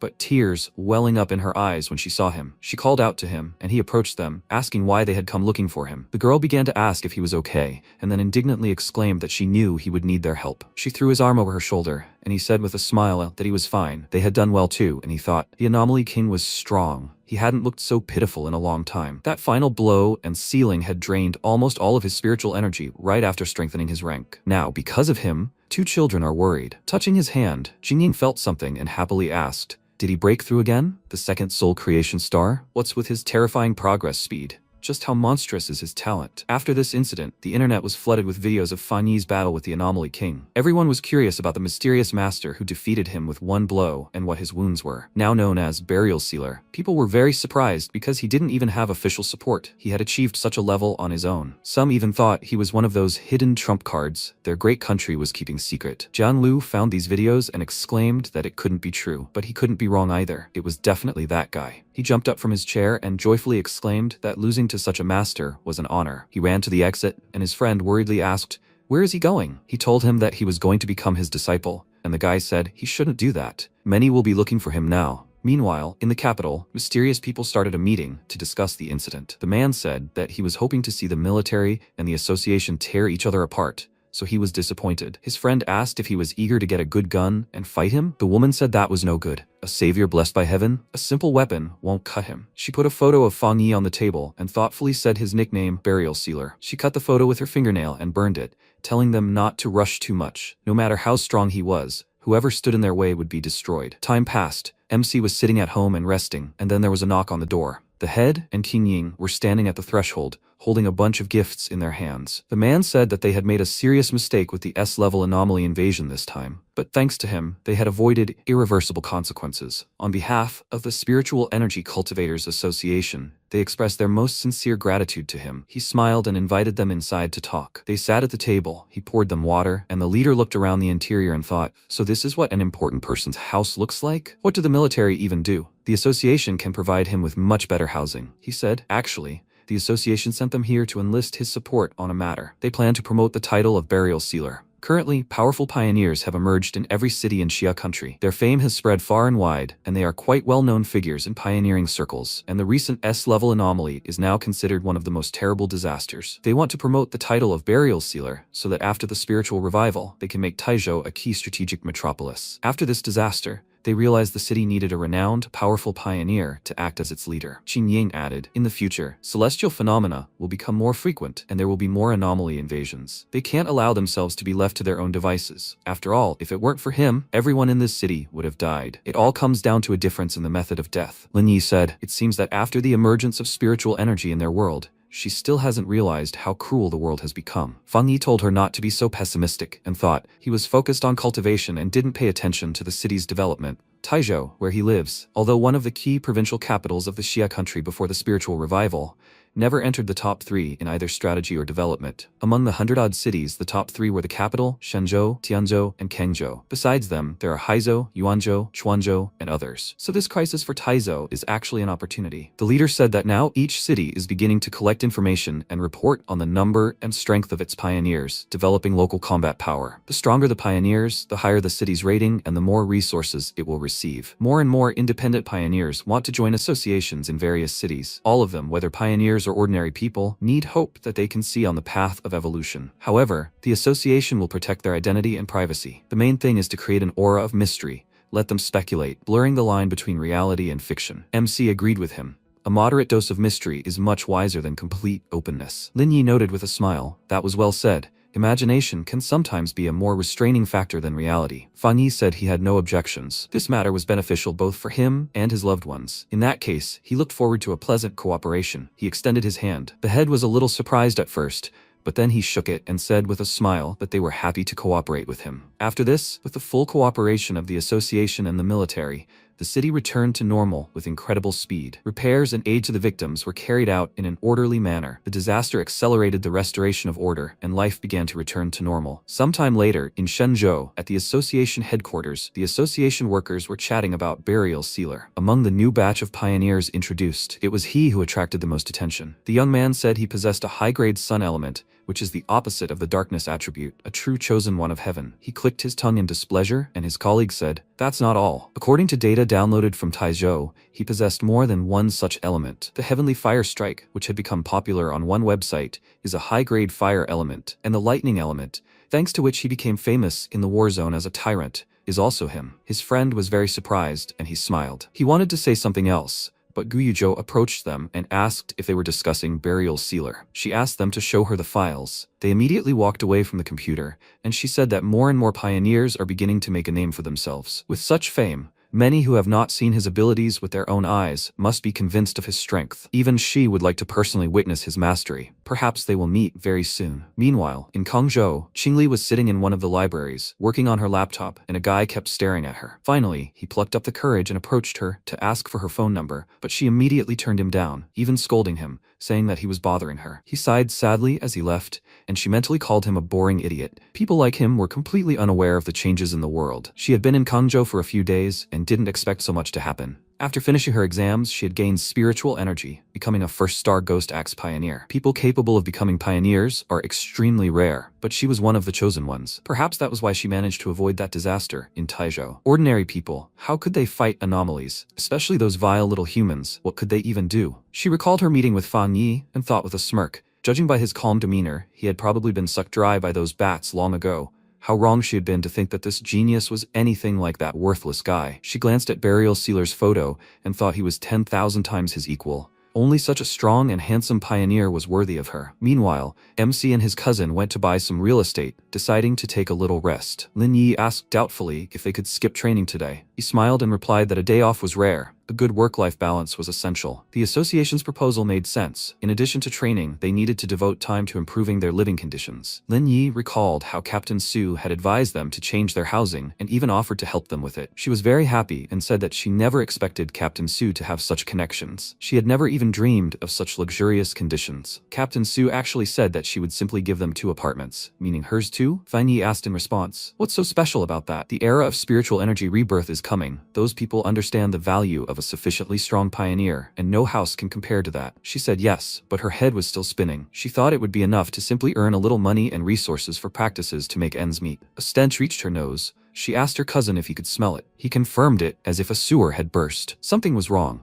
He had lived in Taizhou for a long time and had never felt anything like this. She assumed that the workers had just accidentally touched the pipes, but MC immediately realized that someone was following them. They immediately turned around, followed by 3 men, and the leader of them asked, "So he's the Burial Sealer?" He realized it when he entered the range of his potion. He's just a pathetic PR product, a handsome guy with no real strength. Taizhou is a real dump, promoting some brat to captain. They'll have to teach him a lesson, so make him quickly hand over everything they gave him as a reward. Lin Yi attacked one of them. He dodged her blow and swung his weapon, which she blocked with her shield. She called out to her cousin and warned him. They are all soul creation rank. Fan Yi at this time encountered their leader. He stopped his weapon with his bare hand, surprising him, and then gathered flame into a fist and asked what kind of trash dared to rob him in broad daylight. He punched him in the face, even knocking him back. His brother exclaimed in shock that this couldn't be true. He was clearly under the effects of his all-pervading potion, saturated with spiritual energy. He should have been completely numb and paralyzed by now. But MC wasn't at all threatened by this thing. A universal, all-pervading potion, crafted by a pioneer with a wood element with the ability to paralyze. It's based on sweat-rich and spiritual energy, collected during pioneer practices. This is purified, extracted, and mixed with a special powder from the black market. Experiments show that the potion can penetrate an opponent's spiritual energy shield. Although the paralyzing effect is short-lived and weak, in a duel,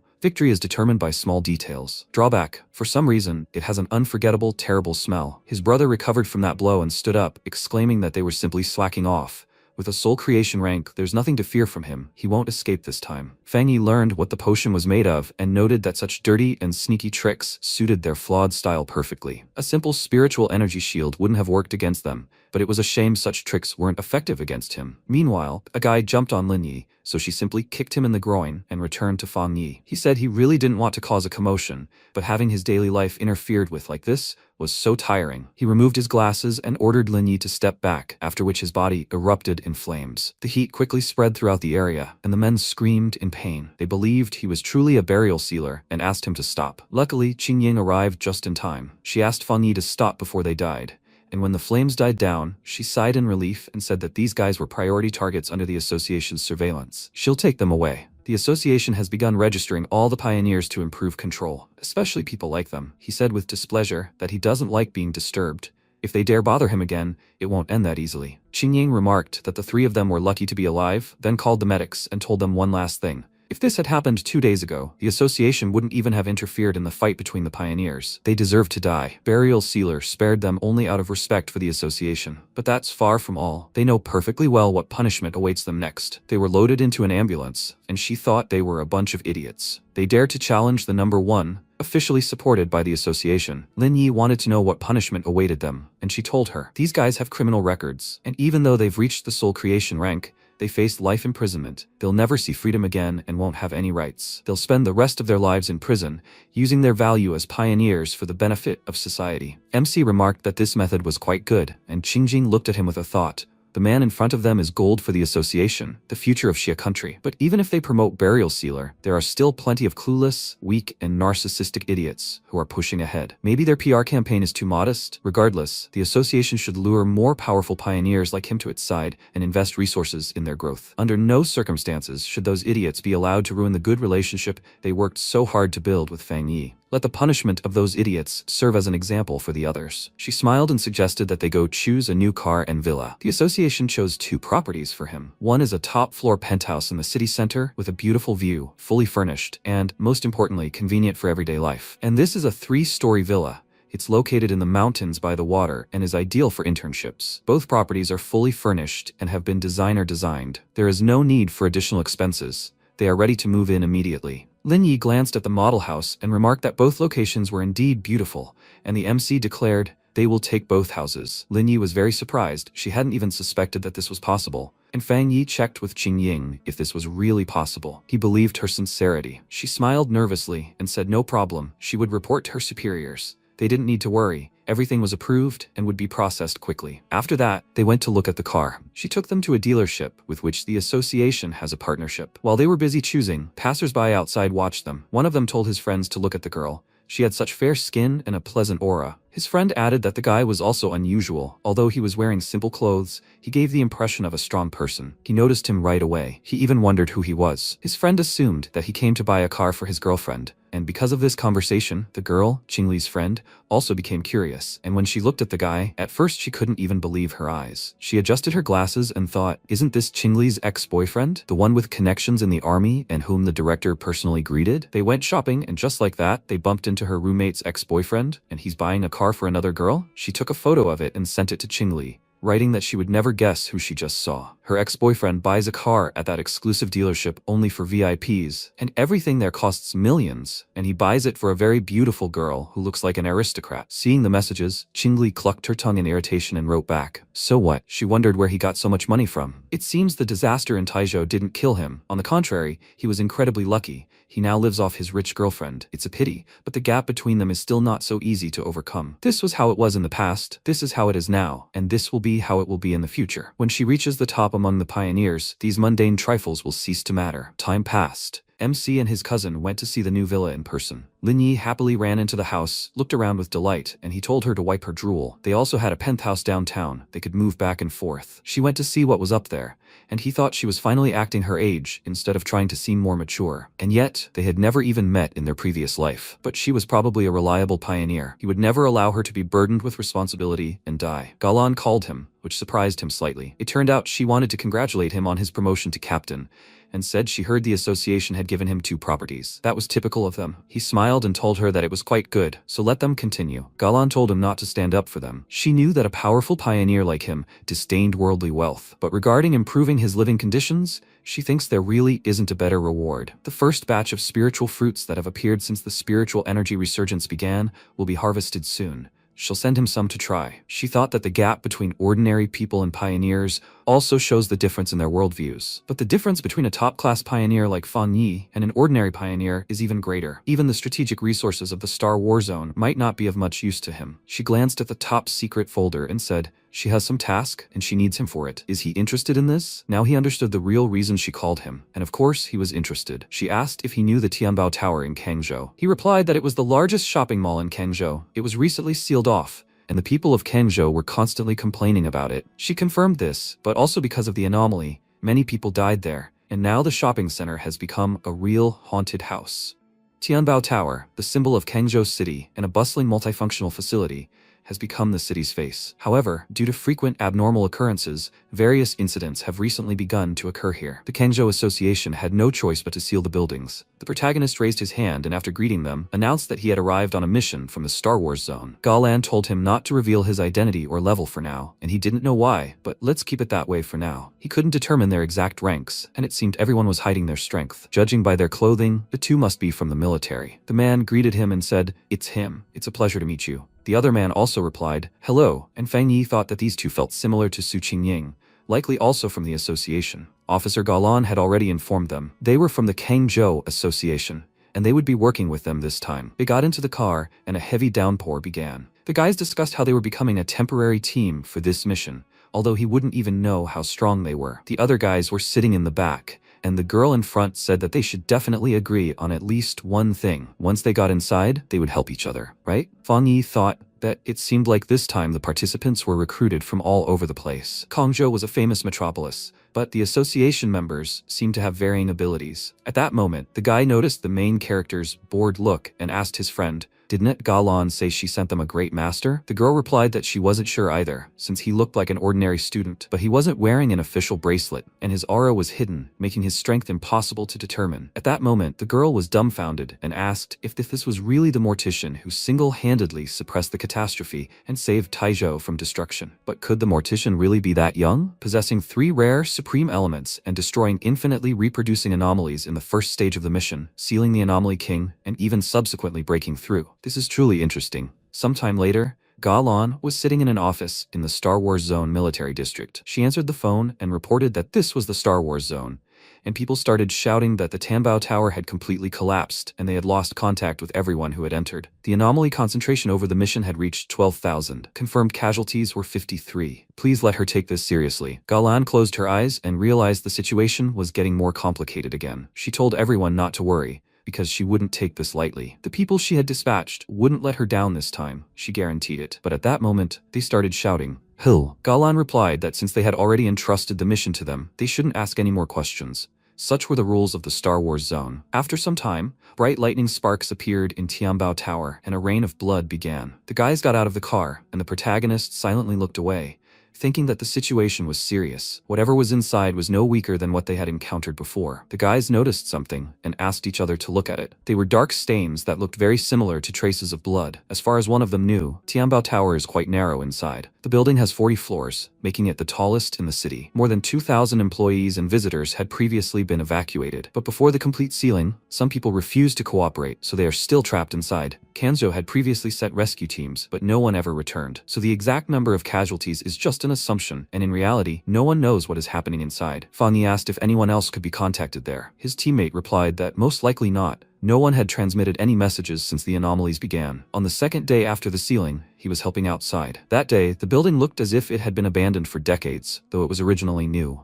There weren't even any silhouettes in the windows, just fog. They tried to use one of the buildings as an entrance, and then body fragments gnawed by anomalies began to fall out. After that, the anomalies slowed down more and more each day, and less than a week passed, and then this happened. Feng Yi said they had no contact with those inside, so the casualty count was based on the bodies and fragments that fell out. The Kanzu Association was too irresponsible. They started shouting that they had no other choice, and Feng Yi frowned in thought at the association and coldly approached the information courtyard. There was probably no better option, and the real losses were undoubtedly much higher. For ordinary people, anomalies are insurmountable, and in a confined space, helpless sheep are unlikely to escape the beast's claws. They can't delay any longer. They must enter now. Some anomalies evolve, devouring living people, and the greater the loss, the worse it will be inside. His partners stopped him, grabbing his shoulder and shouting at him to wait. Even if the military had told him to obey their orders, he should at least communicate his plan. Feng Yi was silent for a moment, then turned and asked, "What's the plan now?" They would act blindly. They would first enter and assess the situation. The girl added that, besides,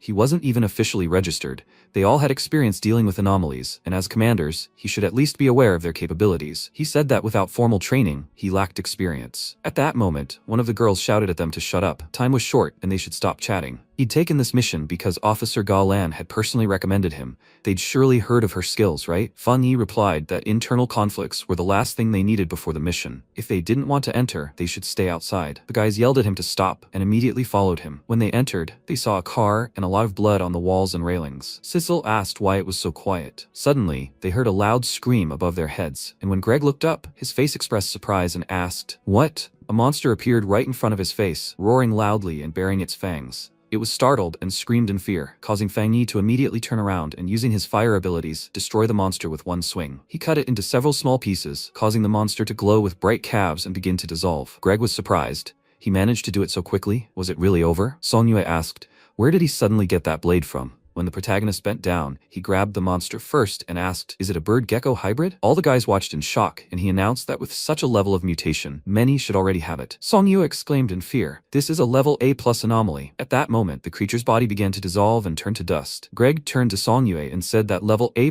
was equivalent to the second soul creation star, but he had just broken through to the first. Song Yue replied, "Yes," meaning he could kill him with one blow. Blade, could he really be a mortician? And that's a heavenly fire blade, right? Merge replied that he seriously didn't expect her to be a mortician. After all, in his mind, he was a man who never parted with a sword. Fang Yi replied that after one of his breakthroughs, he fused his blade with spiritual energy, turning it into a spiritual weapon that he could summon and shape at will. He was sure he wasn't the only one capable of this. They should move in formation. There was no time to waste. The guys answered okay and followed him, saying it was good that he was on their side. A moment later, Fang Yi created fire in his hand to illuminate the room and their path. The guys began to climb the stairs, and Fang Yi thought that at this rate, losses would easily exceed 500 people. They entered the warehouse and wondered if it was empty too. Song Yue commented that there was blood everywhere but no bodies. Yes, anomalies feed on human cavities, but they would leave absolutely nothing behind. Suddenly, a monster appeared behind them, and all the guys were stunned. Song Yue sensed it first and turned around, screaming from behind. At that moment, Fang Yi destroyed the monster again with a single swing,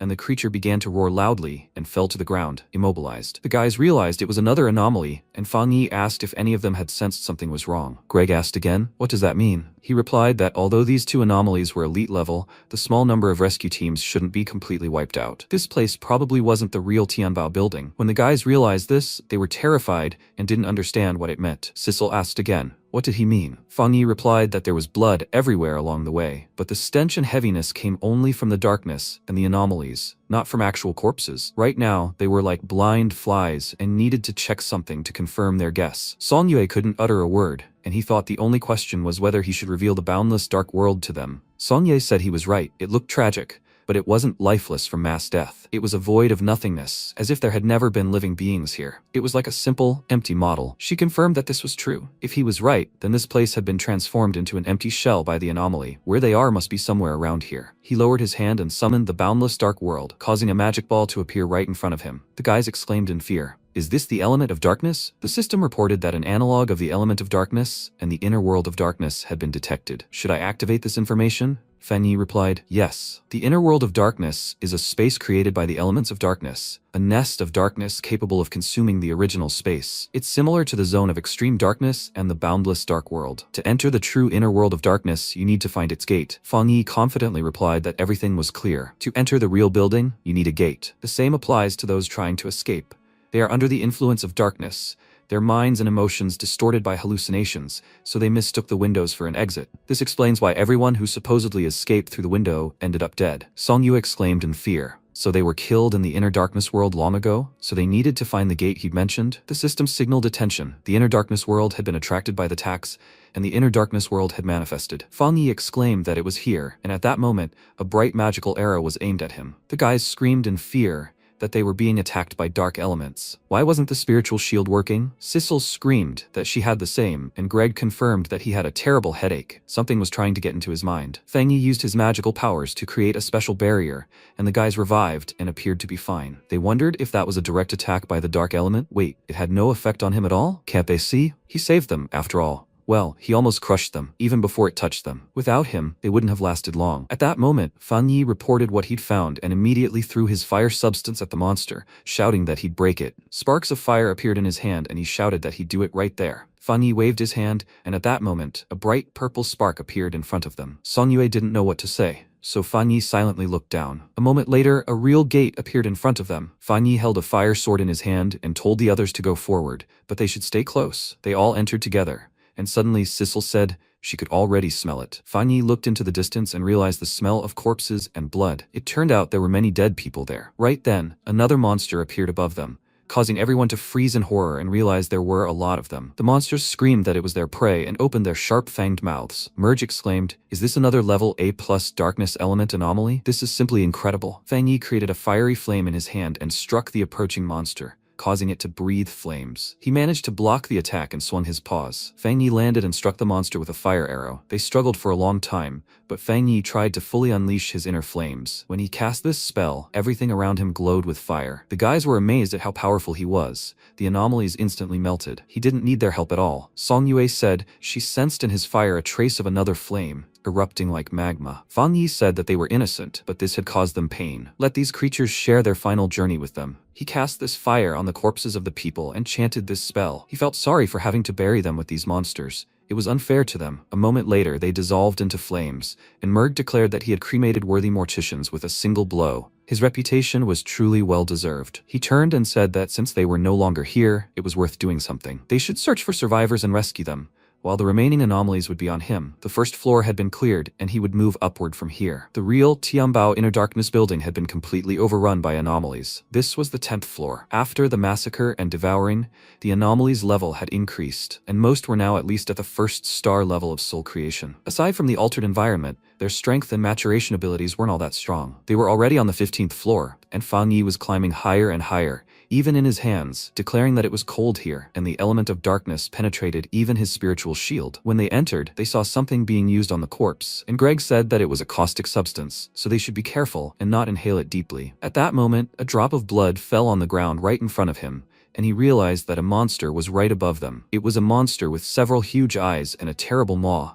and Fang Yi said that this was finally something interesting. The monster rushed to attack them, and at that moment, Fang Yi grabbed his sword and attacked the monster with his magical powers, causing the monster to fall to the ground of crushers. Fang Yi raised his sword and asked, "Is this trying to buy time for evolution? This will not work." He threw his magic arrow aside, and the monster screamed loudly in pain and horror. Fang Yi said that he had overestimated this. He thought it would be at least the level of the 3rd star of soul creation, but it didn't even notice him. The guys were surprised when they heard this, and suddenly Greg turned around and asked, "What's going on here?" Fang Yi asked again, "Are there any survivors here?" The guy came out to them and asked in a trembling voice, "Are they the pioneers?" There were only 5 of them left. He pointed to the other frightened guys sitting in the basement, and it was a secret room that looked like the vault of some major brand. Everyone was frozen with fear, and Fang Yi said everything was fine and they had come to save them. Merg added that they were from the Kanzu Association. All the monsters outside had already been destroyed, and now they were safe and could leave. The guy spoke fearfully. Instantly, he repeated the phrase, and Merg couldn't understand what they were talking about. They were shouting instant kills, these terrible monsters. They killed them all with one blow. Outside the Tianbao building,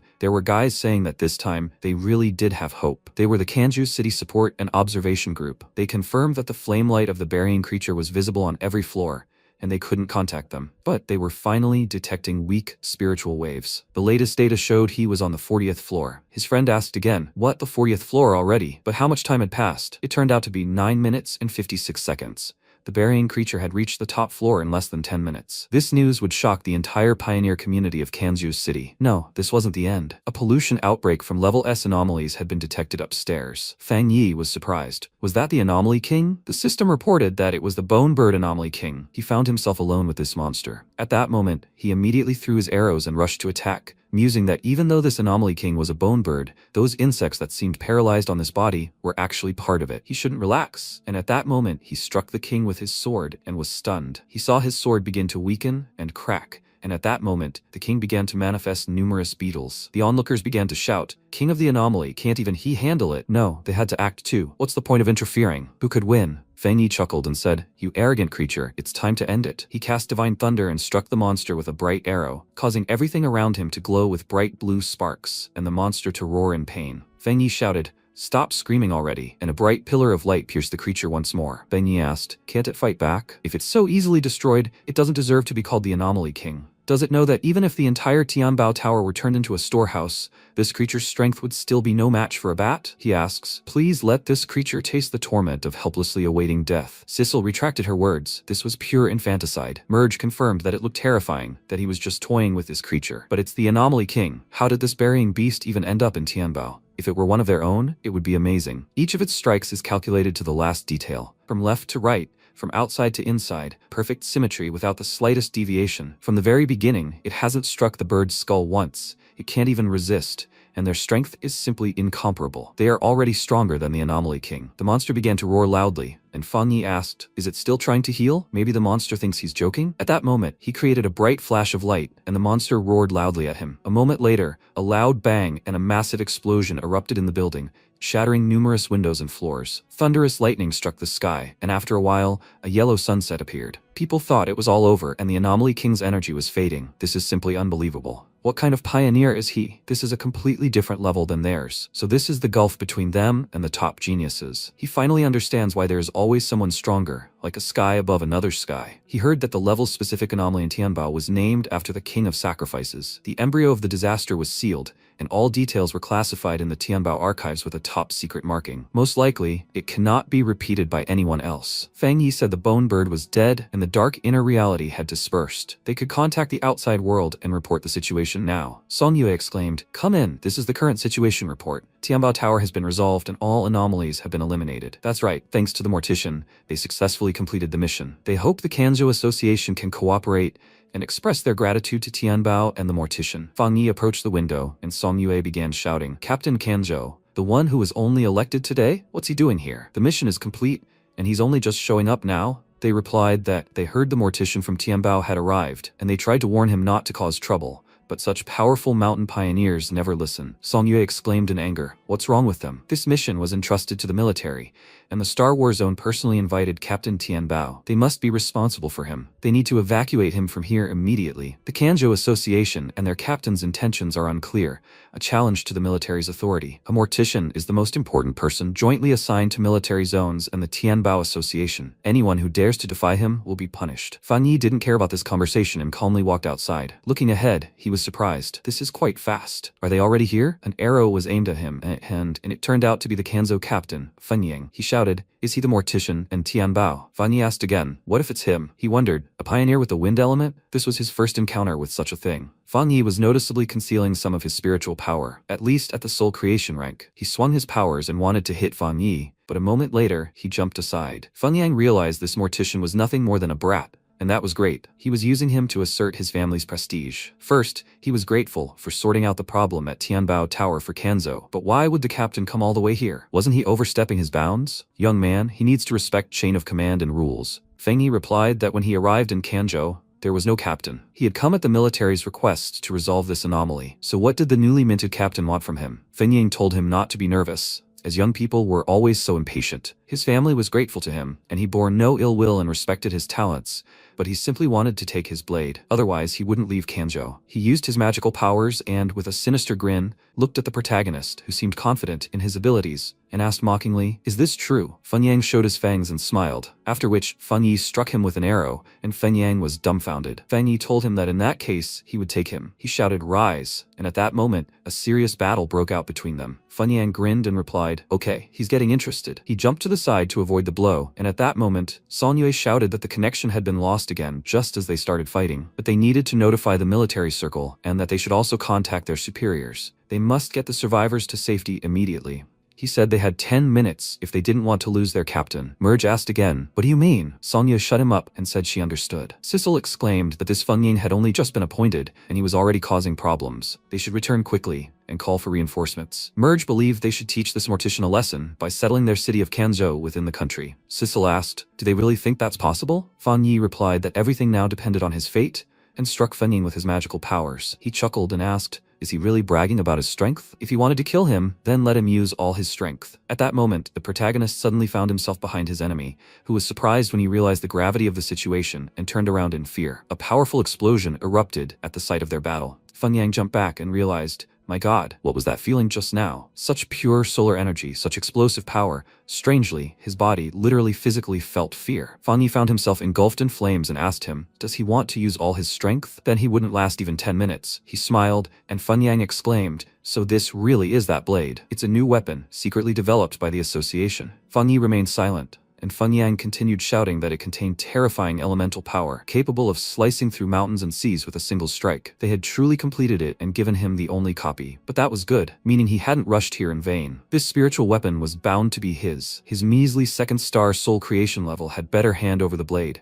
Otherwise, he'd have to kill him and take it. He shouted that it wasn't enough, and it still wasn't enough. Did he mean to use all his strength? Meanwhile, people gathered at the Tianbao Association and began shouting. Captain Kanzo collided with their captain? Su Qingying asked. Wasn't the Burial Master invited by the Star Wars Zone to help resolve the anomaly in Kanzo? Boss, what exactly are they planning in Kanzo? The boss replied that it was serious. Not only were 2 prefectural level associations involved, but the Star Wars Zone might also get involved. His subordinate tried to whisper something, but the leader asked, what did he say? So they contacted Kanzo. What did they say? If they stopped them within 10 minutes, everything could be fixed. The guy replied that they had contacted him, but they said that their air captain was the pride of Kanzhou, so he couldn't lose. At that moment, everyone around was dumbfounded with horror and anger, and the leader began shouting, what? They just don't take them seriously. They're idiots. Just a bunch of idiots. He slammed his fist on the table and continued shouting that they were short-sighted fools from Kanzhou. Do they really think that an anomaly of this level can be sealed so easily? Su Qingying replied that perhaps they weren't fools but simply overconfident. What was his level? The subordinate replied that they said he had only just crossed the threshold of the 3rd soul creation star, that he was from a large Kanzhou family, so he received all the resources for cultivation. They exclaimed, he crossed the threshold of the 3rd star? The leader shouted, so what? The enchanter possesses several high-level elements, and his true strength far exceeds his level. The Kanzhou Association hadn't undergone the king's sacrifice, and they don't understand the meaning of the funeral procession. This Kanzhou captain would simply lose. At that moment, he swung his sword and exclaimed that he might even die. Meanwhile, the protagonist beat Feng Yang, causing blood to flow from his mouth and the beads to break. A fierce battle ensued between them, and Feng Yang couldn't understand what was happening and why this fiery blade wasn't cutting. His spiritual power was vanishing instantly, like mud sinking into the sea. Could there really be a technique in this world that could completely neutralize an opponent's blade art? At that moment, Feng Yi announced they were already there, and Feng Yang was stunned.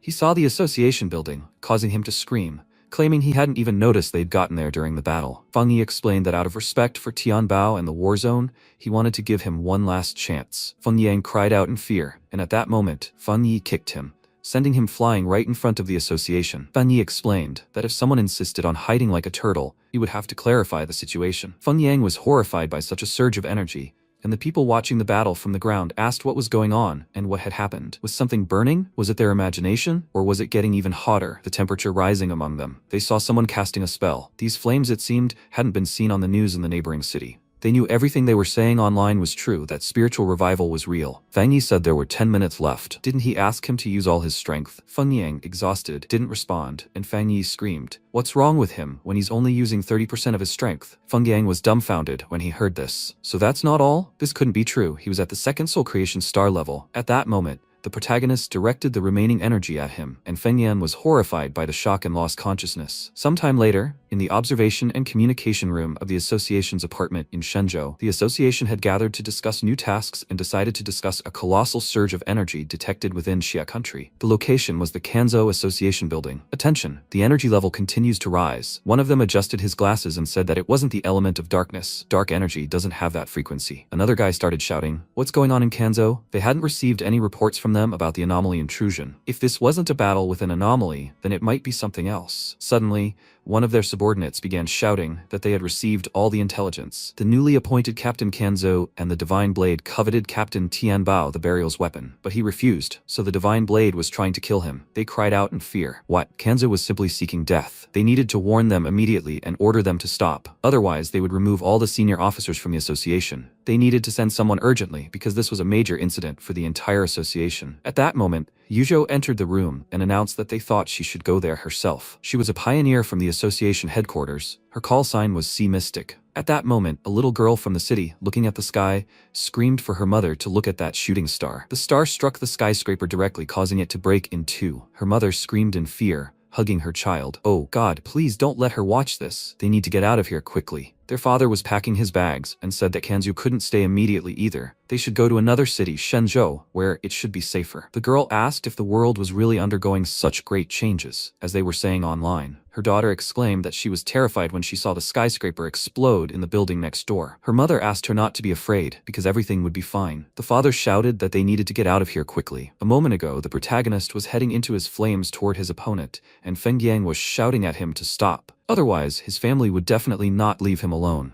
and the Kanjo branch of the association wouldn't spare him either. How could the barrier be so brazen? Why did he dare attack the Kanzo association? He just bullies the weak. They must support the Divine Blade captain, as he seems to be failing. The burial captain must immediately cease aggressive actions near the Kanzo association. Attacking their captain is a challenge to their entire association. When numerous people gathered in the skyscraper, they continued to shout that they would not tolerate this behavior and that he must be prepared for the consequences. Fang Yi asked again, "Is this the best the Kanzo association can do?" They don't take the captain who came to their aid from Tianbao seriously, simply because he's from another city. Perhaps they think their captain is even stronger, which is why they don't want to interfere here. He raised his hand to create another wave of fire and swung it, saying that he feared they were mistaken. At this level, he still wanted to take his blade. Feng Ying was in the air, unable to respond due to fatigue, and Fang Yi threw his arrow in his direction and shouted at him, "Then try it and see if he can take it." He laughed and shouted that he was glad he finally understood everything. Feng Yang grabbed it with his hand and shouted that the Kanjo Association truly couldn't do anything with such a powerful spiritual weapon,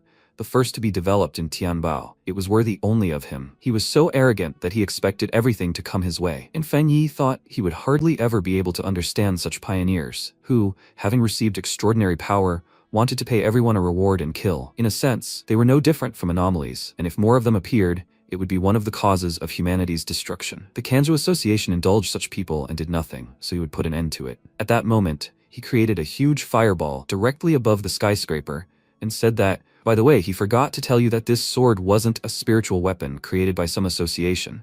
It was his creation, his personal weapon that recognized only one master." Feng Yang screamed for help as he couldn't cope with anything, as did his subordinates who saw a bright flame outside the windows. They cried out, "Is the Divine Blade really dead?" Hadn't they been told that the maximum level for a barrier was a second star soul creation? When the building caught fire, people realized Feng Yang must have been a whole rank higher than them. The head of the Kanjo Association, Zhang, was dumbfounded and unsure how to react. He reflected that the Divine Blade was the only one in Kanzo to have reached the 3rd star level and soul creation, an unusually gifted individual with access to resources. Within a month, he would have reached the rank of Diamond Body. This talent and his status as the heir to the Blade Art place him among the top 5 captains in the country. But he was absolutely no match for this barrier. He had long since surpassed the captain level and possessed the power to destroy an entire city. At that moment, one of the men cried out, "What should they do? Is he really planning to bury the entire Kanjo Association?" Zhang's subordinates shouted at the protagonists to show mercy. They were to blame for everything. At that moment, a helicopter appeared over the ruined skyscraper. The pilot announced that pure and extremely powerful sun elemental energy had been detected ahead. The flames of the Kanzo Association's influence were killing and dying. Yujo asked again, was it weakening? She feared they were already too late and sensed his power was simply immeasurable.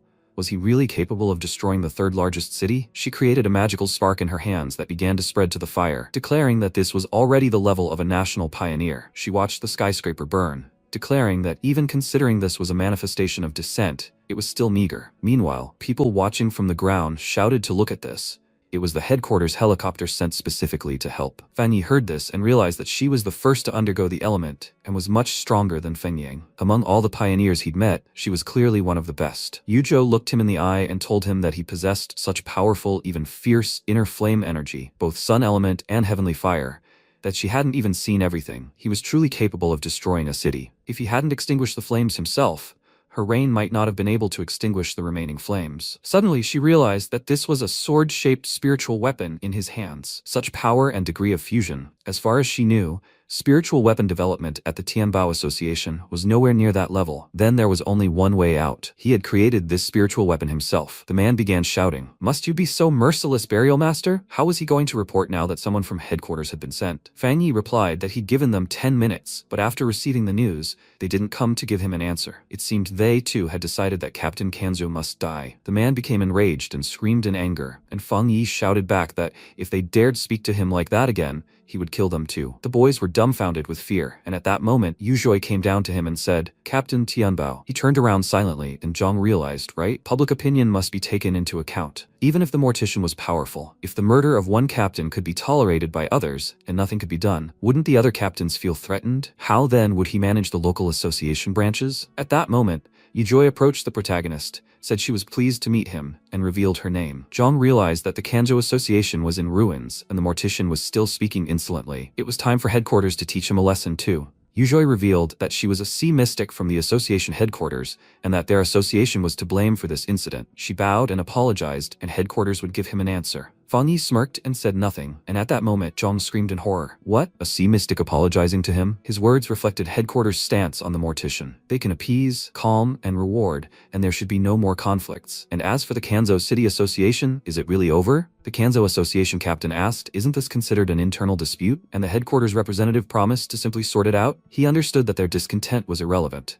The Kanzo Association captain, with his divine blade, threatened the life of the burying beast. He looked down on the assistants of the Tianbao Association and the Star War Zone and responded with unnecessary gratitude. Why then didn't anyone think to end the conflict and thereby reduce losses in a timely manner? Smug idiots. Yuzhoi asked who was in charge of the Kanzo City Association. Zhang replied that it was him, and Yuzhoi had given him 3 days to calm the residents and come up with a suitable public reason to terminate services. Zhang responded well, they understood everything. Yuzhoi noted that in 3 days they would all be removed from their positions. Headquarters would soon send people to manage Kanzo. At that moment, Zhang was stunned with horror. Yuzhoi told him to remember that if they didn't do anything within this time, the consequences would be their own fault. Fang Yi wondered what headquarters meant by dismissing all the Kanzo Association employees. He hadn't expected them to show such determination, and was even surprised by it. This time, headquarters must clearly state their position for everyone to know. Anyone who dared to challenge the mortician again would end up like the Kanzo City Association and Fengyang. Yuzhoi told the mortician that she didn't know if this decision satisfied him, but he should rest assured. Such situations would not happen again. Anyone who challenged them would also challenge the association headquarters. Fang Yi replied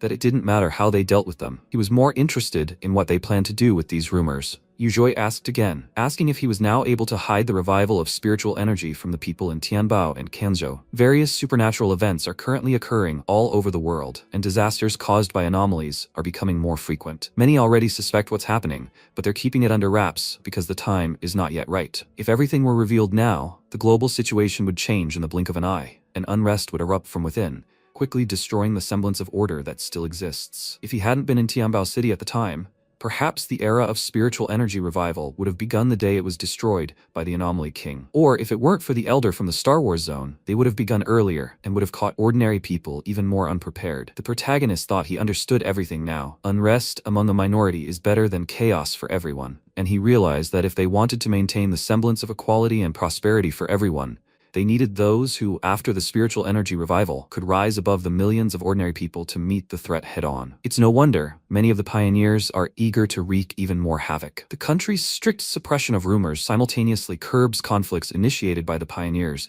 and limits the spread of anomalies, allowing ordinary people to smoothly transition into the era of spiritual energy revival. The protagonist exchanged glances with Yuzhoi and realized that without sufficient strength from the pioneers to cooperate, this would be impossible. He stated that it seemed this moment could no longer be postponed. With his current strength, he could eliminate the disaster and buy time for Tianbao City, but that was far from enough. She said he probably had business, and they would send his bus on a special plane. Let him delay it a little longer. That was her personal request, and she didn't know the name of the association headquarters. She understood that he was not only young and strong enough to destroy the city, but also possessed a character capable of great responsibility. Tianbao City was truly enviable, since such talent had been bestowed upon them. She was very interested, and at that moment, Feng Yi addressed her by the nickname Sea Mystic and asked her not to be shy and speak. She offered him her hand and said that on behalf of Yuzhou, not Sea Mystic, she wanted to be friends with him. Could they do that? Sometime later, in the Star War Zone, a subordinate approached Galan and told her that this was how things really were. He chuckled and Galan slammed her fist on the table and started screaming that this was just absurd. The entire Kanjo Association had proven so stupid and short-sighted. If this continued, the city's strategic importance would continually decline. The better option was to quickly take matters into her own hands and begin a brutal future revival with spiritual energy.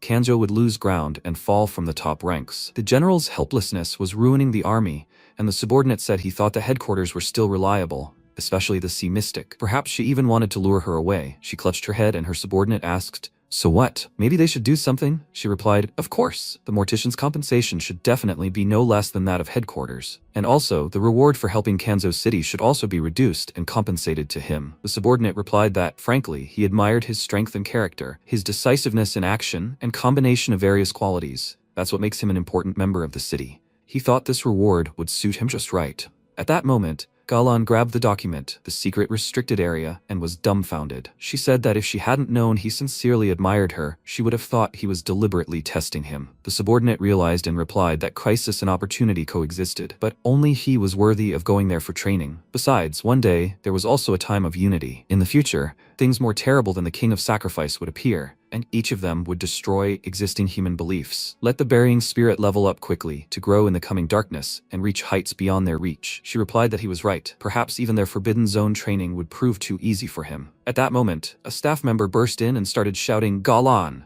The elder had woken up and wanted to speak with her. They were both dumbfounded by this. A few hours later, in Tianbao City, the protagonist found himself at home and looked at his phone in surprise. The system reported that a transfer of 10 million yuan had been deposited into his account. Lin Yi entered his room and was overjoyed that he had finally returned. She saw on his form that he was in Kanjo City, but before she could finish speaking, Feng Yi suddenly stood up, patted her head, and told her that nothing serious had happened and not to worry. Lin Yi replied that she wasn't worried, but on the Pioneer Forum, they were writing that he had destroyed the captain of Kanjo City's Divine Blade. It's all written there very colorfully. And besides information about training, he should be on the forum. Didn't they agree that she would cultivate as quickly as possible? He flicked her, and Lin Yi screamed in pain, then sat down on the sofa and silently watched him go. Feng Yi replied, "Okay, he'll go train and try to break through." Lin Yi screamed, "Didn't he just break through? Is he already about to reach the third star of soul creation?" He chuckled and replied that it wasn't a fact yet, and Lin Yi thought it was strange because it seemed like her cousin was preoccupied with something. When Feng Yi found himself in his room, he created a magical barrier of bright colors around himself. He understood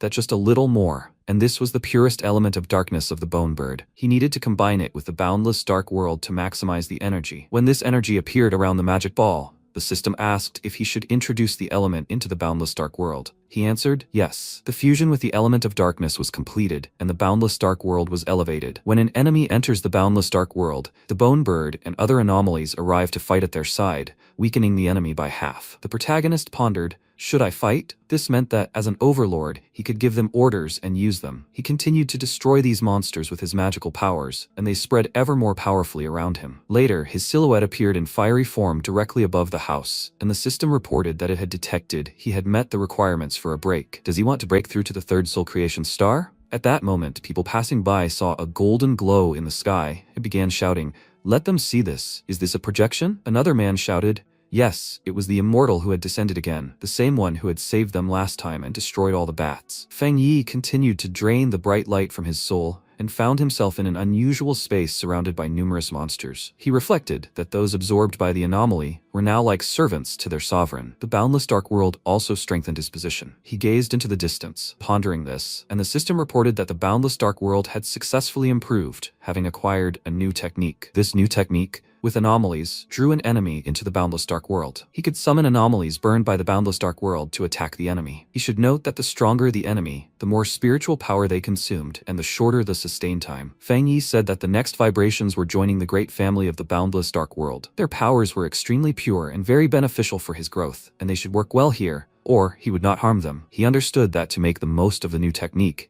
he needed to continue increasing his spiritual energy reserves. After these words, a bright light erupted over the city and disappeared straight into the sky. He achieved a breakthrough to the third soul creation star and felt that all the previously extinguished elements and learned techniques had become more harmonious, and his strength had become more concentrated thanks to the purification. And with the improvement of the boundless dark world, there was no longer any constraint when using the element of darkness. But he stepped on the floor and said that the rest still needed to be tested in practice, and smiled. Sometime later, in the Star Wars zone, Galan approached her superior and told him that he had advanced in level again. He replied that how long had it been since he had collected the untempered flowers and saved his life? Galan replied that it had only been half a month. She realized that in just over 10 days, he had accomplished so much incredible work. For any other pioneer, this would have been the achievement of a lifetime. Only after reaching the soul creation rank was he able to suppress the dark tide and collect the untempered flowers. The elder replied that he had not only saved him, but also helped her and countless future pioneers of Xia country. Neither she nor he could contain the elements of darkness like that, and he had successively destroyed the anomaly kings in 2 cities, resolved the disasters, and raised his level by 2 stars, and all this in just over 10 days. He was already eager to meet this chosen one of heaven. Meanwhile, in the Tianbao Association, Su Qingying began shouting, "Is this in the area around Fang Yi's new home? Has he risen in rank again?" Her friend replied that the energy fluctuations caused by the entomber were even stronger than when the anomaly king descended. They must immediately activate the action plan.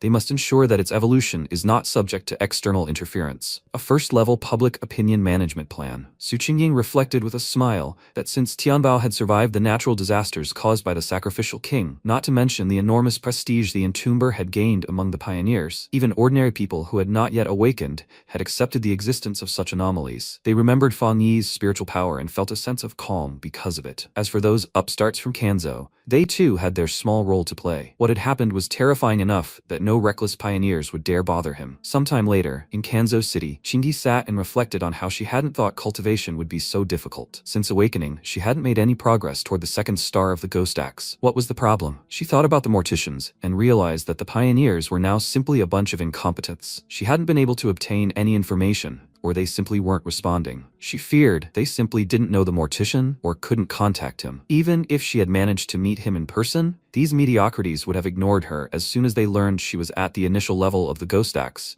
and she doesn't believe their relationship would have changed if they had met her in person. But are her knowledge and capabilities really that insignificant? According to online information, Kanzo has completely alienated the mortician, and staying here is no longer an option, let alone developing. She needs to return to Tianbao immediately. She grabbed the documents and said that she, Qingyi, wants to obtain all the trump cards she has now and the future after the revival of spiritual energy. Sometime later, in the protagonist's house, Lin Yi approached him and asked if he had already completed the breakthrough. Did he feel any changes in his body? Fang Yi replied yes, there were some, except that his spiritual power flows more smoothly and his effectiveness has increased, but there are no significant changes yet. He suspects that more noticeable changes will appear when he reaches the diamond body rank. Lin Yi mentioned that Galan asked if she wanted to go to the celestial sea forest. It seemed that changes had also occurred in the sky and on the ground. He replied yes, he had also received her invitation, and that the Star Wars zone must be trying to apologize for what happened to him in Kanzo. Since she invited her, they would go together. Lin Yi exclaimed that this was simply wonderful. After some time, they found themselves in the Heavenly Male Forest, a forest adjacent to the territory under the jurisdiction of the Star Wars Zone. Normally unremarkable, it has begun to grow wildly over the past 5 years and evolved into a completely different species. The concentration of spiritual energy here reaches 60% and above, and the mutation rate, flora, and fauna are exceptionally rich. It is both an excellent place for pioneering practices and a potential cradle of terrifying unknown anomalies. And the forest is under the control of the Star Wars Zone. Heavenly War Zone, Heavenly Sea Forest. They found themselves inside, and the girl waved to him and said they met again. Did he remember her? It turned out to be Song Yue, and the protagonist replied yes, and was she here too? She replied that she was guarding the Forbidden Zone, and Commander Galan instructed her to meet him and his cousin, and also report something. Just before their arrival, the Celestial Sea Forest had undergone another dramatic change. Flames distinct from the elements of darkness spontaneously appeared. The aura was extremely gloomy, and the flames couldn't be extinguished. Asked again, are these new, unknown fire elements? She answered correctly. Given his cousin's presence, she would accompany him. Fang Yi replied that he didn't think so and asked Lin Yi if she was okay with it. She smiled and replied that she didn't need it either. Thank her. Song Ye replied, okay, then let them be extremely careful, and she'll wait for them here. Song Ye considered the attention focused on the mortician. But even so, she noticed that this girl, although young and fragile in appearance, possessed a rather solid aura. The spiritual power emanating from her was also very powerful, and she was more talented than her. How did these two even grow up so extraordinarily gifted? When the guys entered, they saw the forest all around them ablaze with bright flames. Fang Yi asked, is this the place? What a raging aura of death there was here. a chilling spirit of death no less than a dark tide. Lin Yi replied that, as the officer had said, the flames couldn't be extinguished, meaning they would continue to spread. Feng Yi shouted at Lin Yi to step back and use the golden sun breathing technique. Everything around him shone with bright colors, and he realized that the flames here were already much stronger than the ordinary fire element, and that this one also had a desire to pursue and absorb a person's spiritual power. But no matter how special it would still be just a fire element. It was powerless against the supreme sun element. He said that his intuition told him the source was somewhere ahead. Lin Yi, her wood element, was facing the fire, and she should put on the protection he gave her and be extremely careful. She replied that she understood, and at that moment, the protagonist rushed to attack. When he struck, everything around lit up with a bright light and an arch appeared in front of them. Lin Yi said the spirit of death had grown heavier, and the protagonist also felt it and lit a flame in his hand. Lin Yi asked what had dripped. He replied that it was lava, and a moment later they arrived at the desired location. Several long pillars appeared before them, emanating from the lava,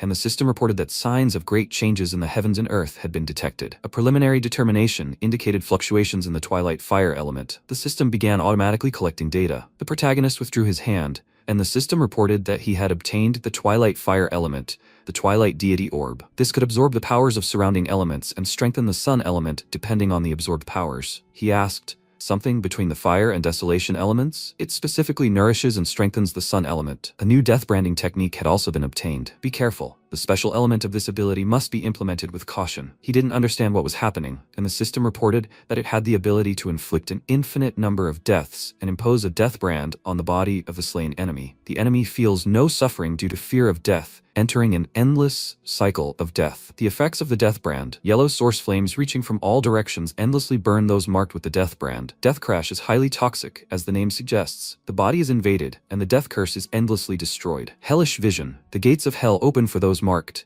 and evil spirits line up to escort them to burial. The protagonist realized that infinite deaths was a truly powerful ability, but it wasn't suitable for him right now. The cost was too high, and he didn't want to suffer the side effects. He told the system to retain the death brand technique, but for now he asked them not to implement it. Meanwhile, Lin Yi was alone, thinking about how her cousin had just refined the hellfire. So he now had another element. How many did he have in total? It was simply incredible. Feng Yi told her not to be distracted, because there was something else. She turned around and noticed the monsters approaching her and asked, "Is that a dragon?" He replied that they were mutated lizards. At best, they could only transform into a large four-legged creature, which is precisely what he was testing the twilight deity orb on. At that moment, the dragon opened its mouth and released a fiery flame, and the protagonist also rushed to attack, and their orbs collided. He found himself in a barrier of earth, and bright beams of light began to intermittently intersect, causing an explosion. Song Yi, noticing this, began screaming in fear. What's going on? They needed to urgently request reinforcements. Her subordinates exclaimed that they would do everything now. Attention. A new anomaly has appeared in the celestial sea forest. Spiritual energy concentration has increased by 1000%, and the danger level has reached level 1. The current level of the anomaly cannot be estimated. Galan couldn't understand how it was possible that the spiritual energy in the heavenly sea forest had stabilized long ago, and just then the barrier went there to practice. The elder replied that he trusted his power, but they should still go. They understood and rushed together to help. As everyone began to converge in the forest, they realized there was a light. Elder Wu and Galan's commander, the elder, had officially returned. Song Yue realized they also needed to hurry. At that moment, the battle continued, and the elder struck the ground with a bright beam, causing Song Yue to wonder, is this the speed of movement of a diamond body rank pioneer? If a barrier can do this, a manifestation that causes anomalies, then Elder Wu possesses a profound, restrained power, where even a simple movement without spiritual power shocks all pioneers. In just a few seconds, he found the exact location and arrived immediately. Such a deportation could be called perfected. The elder announced his presence and extended his hand to help. At that moment, he struck with a bright beam of light, and they were able to enter through the portal. Lin Yi found herself trapped in her barrier, screaming and groaning as they tried to break through. She opened her eyes and asked her cousin if he was okay. The protagonist replied that he was fine, but it seemed someone wanted to talk to them. At that moment, Yu approached him face to face, and they silently looked at each other. Yu said, "So he is the burial master, his savior," he exclaimed, and the elder looked at Yu, who was dumbfounded. The elder turned and asked, did they really raise them to this level themselves? This mutated lizard was on the verge of completing its evolution and turning into a dragon, so it possessed strength surpassing the soul creation rank, comparable to a diamond body rank. Judging by the wounds, this creature's spiritual energy was quite acute. But they killed it with a single blow. The protagonist pondered this. He sensed an aura of twilight fire on his body, similar to that of a half-dragon.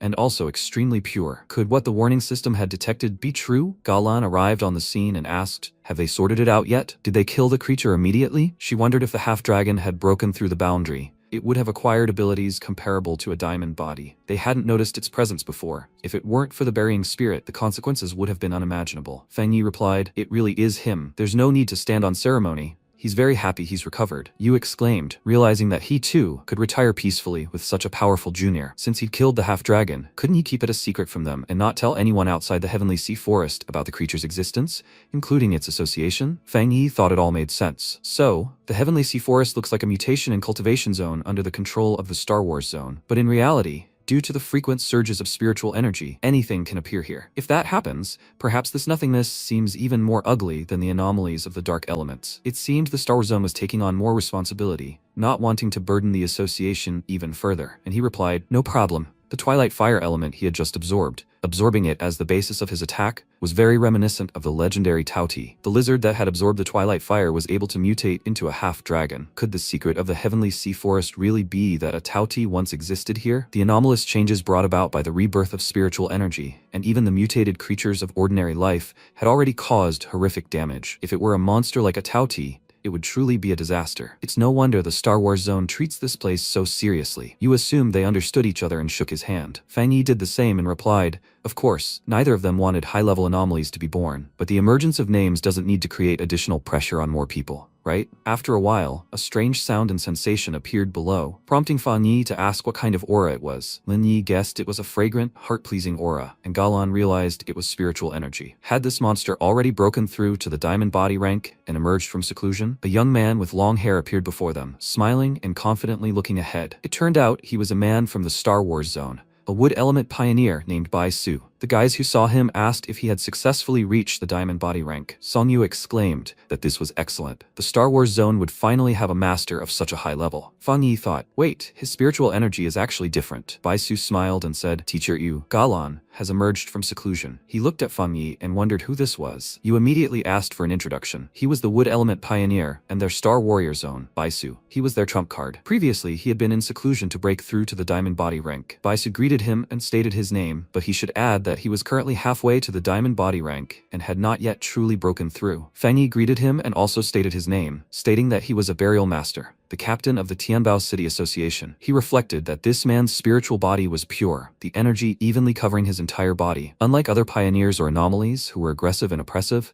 he, on the contrary, emanated a feeling of freshness that relaxed his entire body. He's truly halfway to the diamond body rank, and it seems his strength is now almost the same as his own. Apparently, this rank isn't so easy to achieve. Bai Su asked, "Is this a burying ground?" Yu replied that he was invited by Galan. He not only saved his life, but also resolved the disaster crisis, and in the future, he too will become an important strategic partner in the war zone. And he, a small man, should treat him with respect. Bai Su asked, "Had so much happened during his seclusion?" Yu noted yes. Bai Su awakened and became a pioneer very early, and his talent and resources were among the best in the world. The speed with which he broke through to soul creation was almost identical to his own. After that, he spent a long time in seclusion in the Heavenly Sea Forest, and is unaware of much of the current situation. Reviving spiritual energy through practice, roughly speaking, was originally a path against the heavens, something that disrupts the natural order. Therefore, progress involving the absorption of elements of human spiritual energy is the slowest. Initially, humans, based on the mutations and evolution of flora and fauna, temporarily divided the territory into 5 sectors. And until now, among all of humanity, there have only been 5 outstanding pioneers with a diamond body level of 3 stars. It's quite possible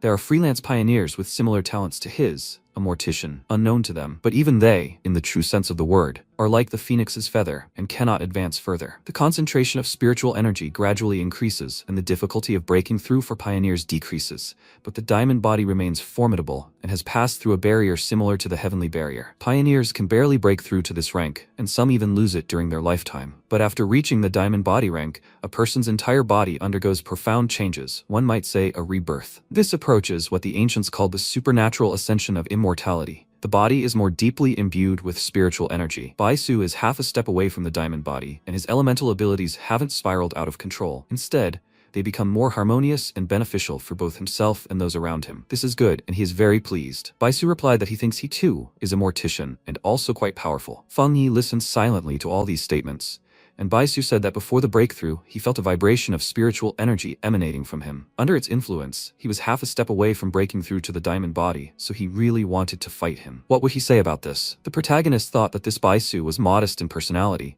but his fighting spirit was even more impressive. In some ways, they were somewhat similar, and one could even say he felt a similarity in him. He chuckled and replied, "No problem. You said he would take the liberty of acting as referee. Their grip should last until first blood, and they should not overstep their bounds." At that moment, their eyes shone with a bright light, and a large aura appeared around them. A moment later, an explosion occurred in the forest. Songye exclaimed, "Baisu just emerged from seclusion and is already fighting Captain Tianbao? This is just a clash of two monsters." She's even worried. You pondered the fact that one was the suddenly erupting Nova Tianbao, and the other the face of the Star Wars Zone. Who would prevail in this duel? Baisu folded his hands in front of him and cast the spell, Nature Diversity. The entire area shone with his bright green sparks, and the protagonist realized that the wood element pioneer was naturally close to plants and could manipulate them to accelerate their growth. Baisu's spiritual power would reach perfection, and he had developed his abilities even further, capable of creating an entire army of plants. Naturally, he could also suddenly take control of any plant with a fatal blow. This entire celestial sea forest was his domain. But wouldn't all this make excellent kindling? At that moment, he ignited his flame and tossed it toward his opponent. He noticed something was wrong and realized that the plants under his control were incapable of burning. Baisu confirmed that this was true. The wood element was indeed at a significant disadvantage against the fire element, but now his plant army could be suppressed by the fire element. The protagonist paused for thought and suddenly found himself surrounded by these plants, which engulfed him within a colossal sphere. Baisu asked, "How about this?" If he were a true enemy, he would now be faced with more than just this indestructible cage. The protagonist realized how powerful this was. This was the power of someone who had almost attained a diamond body. The spiritual power of the wood element was extremely pure,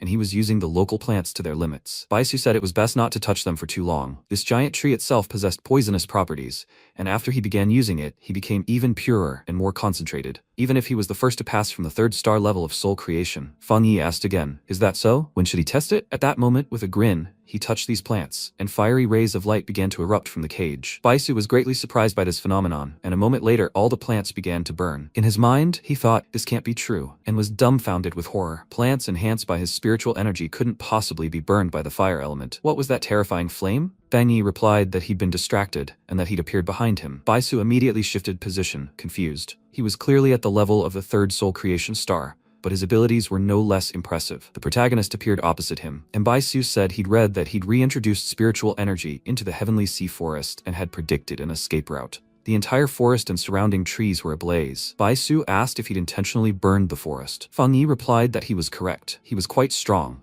so he had to carefully consider how to cut off his escape route. Otherwise, dealing with him would have been even more difficult. Baisu reflected that he'd considered him one of the geniuses of the Star Wars Zone. The heavenly sea forest, feared by ordinary pioneers, was his greatest asset in solitary practice. But the burying spirit was clearly of his level. Yet even on his own territory, he didn't lose his advantage. No way. Now that he'd almost reached the diamond body rank, he couldn't lose. This enraged him and shouted at him to take this blow. When he released his magical power toward the ground, it began to crumble and shatter into tiny pieces, interrupted by the massive tree stem. Fang Yi was dumbfounded when she saw this, and at that moment Yu exclaimed, "Baisu, isn't he a man of great worth? Another heavenly sea forest quest will drain all his spiritual energy."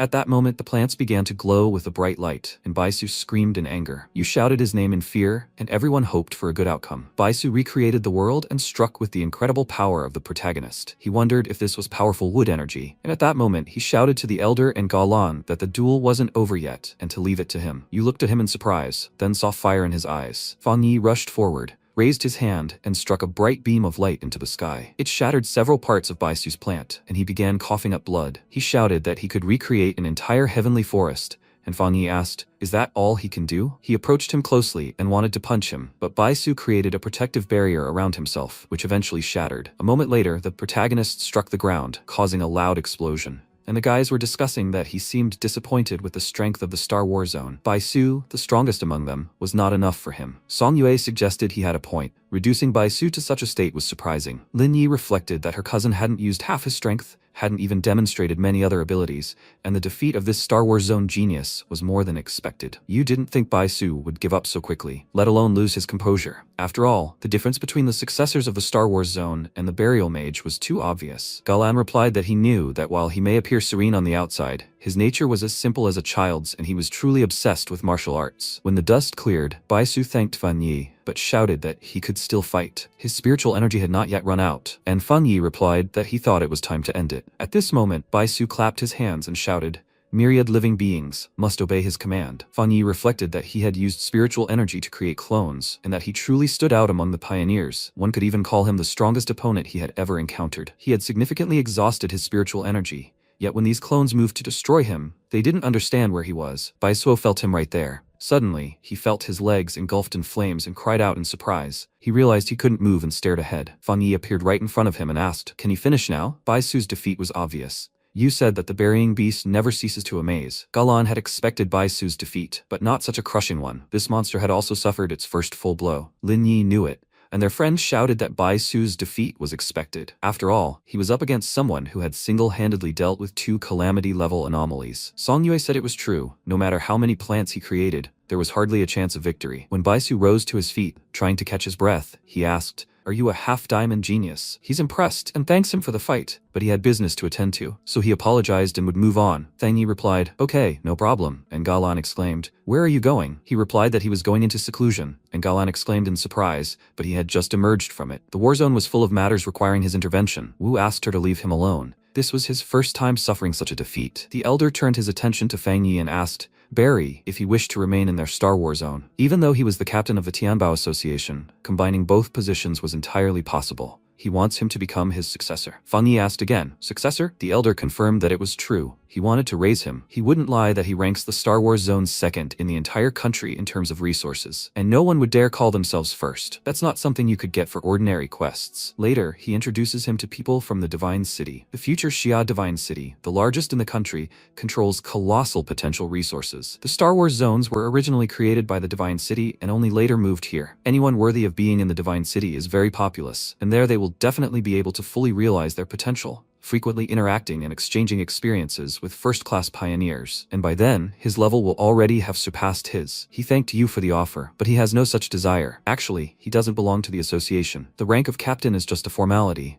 and he doesn't want to join either side. They looked at him in shock, and the elder realized he was right in his own way. Given these turbulent times of spiritual energy rebirth, the more powerful a pioneer, the less willing he was to be bound by obligations. Neither side had the right to impose any conditions. Then let him consider this a gesture of goodwill. Even if he didn't enter the Star War Zone, he could make any demands. Feng Yi replied that he wanted to continue practicing here in the Heavenly Sea Forest with Lin Yi. Could they do that? The elder reflected that, due to the rich elemental energy locked up here, the weather was quite fickle. It seemed like a thunderstorm was about to break. After the duel, the lightning energy had gained additional strength, and thinking about it, he hadn't fully revealed his Divine Thunder technique. Because of this, Yu began laughing loudly and shouting that this was wonderful. He was young and talented. Let them free the Heavenly Sea Forest for them, and not interfere with their practice. The guys replied that they heard his order, and Yu thought that as long as he remained the pioneer of the Xia side, it was already a great blessing. The protagonist silently watched what was happening and thought that, as expected, his request was not refused, and no pressure was exerted. This is the advantage of absolute strength. His eyes glowed with a bright blue light, and he said that it was approaching. Divine Thunder, 100 tempering. A bright thunderstorm appeared in the sky, and lightning shot straight into the ground. The guys watched in stunned silence, not understanding what the burying master was doing. Was he trying to interact with the thunderstorm? At this moment, Bai Su was in a protective barrier, meditating that his fire element was so strong that any careless contact with such pure lightning would only lead to a violent clash of elements within his body. Despite the existence of dual and altered elements, they are still divided into primary and secondary. If one element is stronger, the other will inevitably act as a supporting element, otherwise they will simply collide. Doesn't he understand this? At that moment, a bright thunderstorm swept over their forest,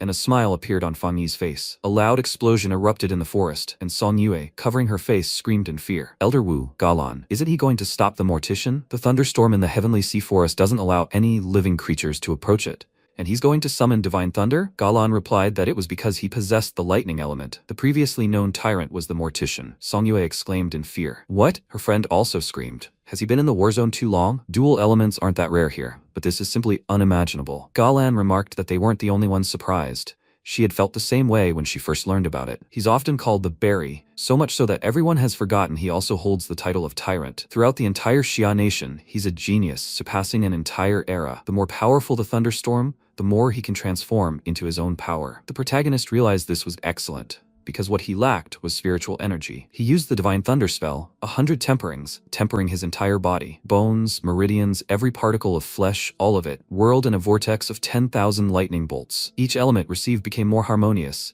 and the system reported that the element of inner flame had been tempered. The element of heavenly fire had also been tempered, and the element of sun as well. Divine Thunder, tempering his entire body today, had been achieved. His flesh and spiritual strength had become more cohesive, and his reserves of spiritual energy had increased. He smiled and realized that the element of lightning had been completely reborn. At that moment, he struck his arrow directly into the mountain, causing it to shatter into tiny pieces and explode from the lightning-fast strike. Then Yi thought, well, this is what a heavenly thunderstorm is like. After training, he really did experience a special sensation. Baisu, watching from the sidelines, realized that the heavenly sea forest's rocks were nourished by spiritual energy year-round, and yet he had split an entire mountain with a single strike, and he hadn't even used a third of his strength. This greatly angered him. Even if there were another lightning elemental wielder of the same level and possessing the same unique tempering, he still wouldn't be able to unleash such force with a single punch. It's over, but they'll still have a chance to meet Berrymaster. At that moment, the elder remarked that such an outstanding talent had visited them only once,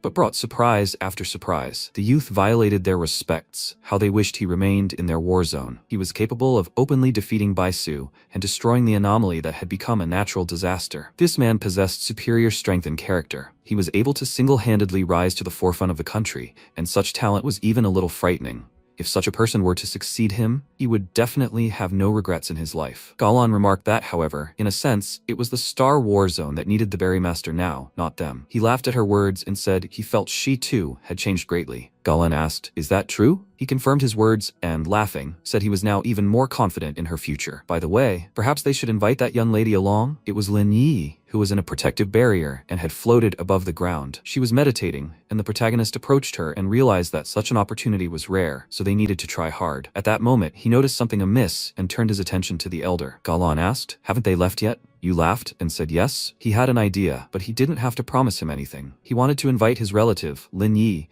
to train in their military zone. She responded with silence, and Fang Yi asked, does he mean that Lin Yi can continue her studies and training here? Perhaps this condition wasn't enough to interest him. But for Lin Yi, this was an excellent opportunity. The benefits far outweighed the drawbacks, and he simply didn't know what she herself was thinking. She opened her eyes and didn't react, at which point Fang Yi thanked him for his sincerity toward the new pioneers and thanked him. Even as Lin Yi's legal representative, it was difficult to refuse this invitation. He simply couldn't decide for Lin Yi. She then replied that she didn't want to, and Fang Yi turned around and asked if she had finished her internship. Lin Yi confirmed that she had, thanking them for their favor and the opportunity, but she didn't want it. The elder asked if he could know the reason. She replied that perhaps she was still too young and thought like an adult, and if she said she didn't want her cousin to be in a dependent position, it would sound like she doubted the integrity of the Star Wars Zone and was using him as an excuse. But since she was also a pioneer, she had her own pride and wanted to obtain everything she was entitled to, entirely on her own. Fang Yi was surprised by these words and felt as if a child had grown up. Yu responded, okay, he said.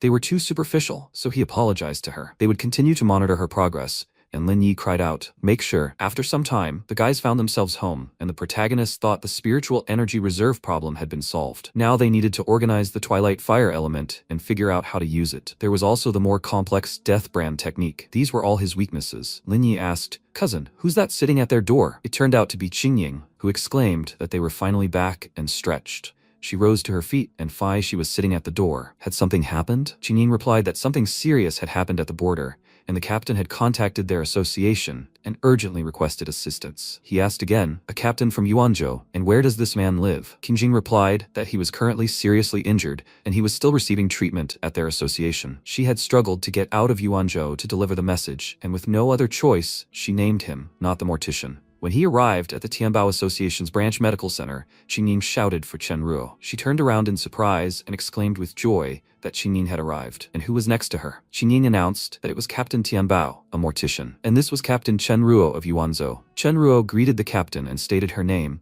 then announced that the anomaly that had appeared in Yuanzhou had exceeded level A+. She had heard that he had experience dealing with natural disasters and would please let him help her. He silently looked into her eyes, and she kept screaming for him to forgive her for the inconvenience. She was simply in despair. The anomaly's concentration was only level B, but many were missing. Their people had perished, and those who had come to help from neighboring cities had also all disappeared. Her sister was very strong, but so was she. The protagonist understood that she meant that the anomaly in Yuanzhou had led to the disappearance of many pioneers, but it was only registered as a B level. Although it's a border town, there are reliable pioneers here, but there are a lot of oddities. He said that the Yuanzhou pioneers and her sister were missing or had already died. She began to shake with fear and couldn't say anything. Qingying sat her down on the table and asked her to slow down and speak calmly. Chen Ro replied that she didn't know, that she couldn't contact them, but she had a special connection with her sister since childhood and felt that she was alive. Clutching her head, she sensed something was wrong and said that she almost forgot the most important thing. This is a gift to them, as a token of gratitude. Just ask them to help her. She begs them. She has no other options left. She pulled out a small box and showed it to the protagonist. Fang Yi thought that although it had many seals, he could feel the familiar energy of the sun element. What is this and why is it sealed? She replied that it was a new perspective. A spiritual crystal extracted and condensed from a mountain where solar elemental energy was released during the great changes in Yuanzhou. It contains enormous spiritual power from the sun element. It is Yuanzhou's treasure. Initially, they hoped to cultivate a pioneer of the sun element, but no one could absorb even a fraction of its power, and some were even burned. Qingying asked, is the spiritual crystal really such a complex creation process and technology? Currently, such a thing is rare both in the association and in large military districts. Moreover, a pioneer without any elemental knowledge has a chance to awaken it by absorbing a spiritual crystal, thereby increasing their talent and strength. These crystals have become the object of all struggles, and they are currently in short supply. There is demand, but no supply. A spiritual crystal does not occur naturally, but is a crystal of spiritual energy created and extracted after an intense clash of spiritual energy. Fang Yi replied that they had agreed. He accepted the item, and were they leaving now? She exclaimed, of course. After some time, they found themselves on a road 1 kilometer from Yuanzhou. What specific manifestations of the anomaly in Yuanzhou were there? Chen Ruo replied that at first, tombstones appeared out of nowhere in the mountains. Apparently, villagers reported hearing strange sounds. However, the tombstones exhibited anomalous activity, and when they checked the next day, the spiritual vibrations were normal. They cordoned off the area and dispersed the residents to keep them away. But that night, skeletons crawled out of the tombstones and dragged away the villagers gathering herbs. At that moment, they abruptly stopped, and Chenru announced that they had arrived at the right place. There were indeed numerous tombstones and a path. Qingjing asked what he thought about this. Fang Yi thought silently and remarked that it was strange, as there were no traces of anomalous energy there. She replied that this was Yuanzhou, and from that day on, tombstones began appearing randomly everywhere. Besides, it's unknown when skeletons crawl out of them, grab people, and drag them into the graves. Less than a day had passed, and there were even more tombstones. They needed to go. She would introduce him to their employees from the association and the military. He wondered how low the anomaly concentration was. Such a case had never been heard of, neither in the association nor in military circles. Skeletons emerge from the tombstones, but the tombstones themselves show no particular spiritual fluctuations. Are they simply concealing normal energy to lull people into a false sense of security, or do they have another purpose? Grabbing people and taking them to the graves seems more like a ritual. Anomalies, like people, also perform sacrificial rites, but they do so to awaken larger anomalies. This is different from a natural disaster, but there are similarities. Anomaly swarms of mice massacred the residents of Taizhou precisely to summon the anomaly king. At that moment, Chenro stopped abruptly and said in a trembling voice, "Are natural disasters the same as sacrifices?" Qingying asked again, "What does also mean?" Chenro responded fearfully that people here, especially among the mountain villagers, dislike the rapidly changing outside world. They tried to persuade them to move, but they wouldn't agree and were planning to see them off tomorrow. At that moment, the ground began to shake, and she exclaimed that it had started again. A skeletal hand emerged from the ground, smashing the earth into tiny pieces and approaching Fang Yi. He realized that each individual anomaly wasn't very strong, only level B. He instantly shattered the skeleton's hand in two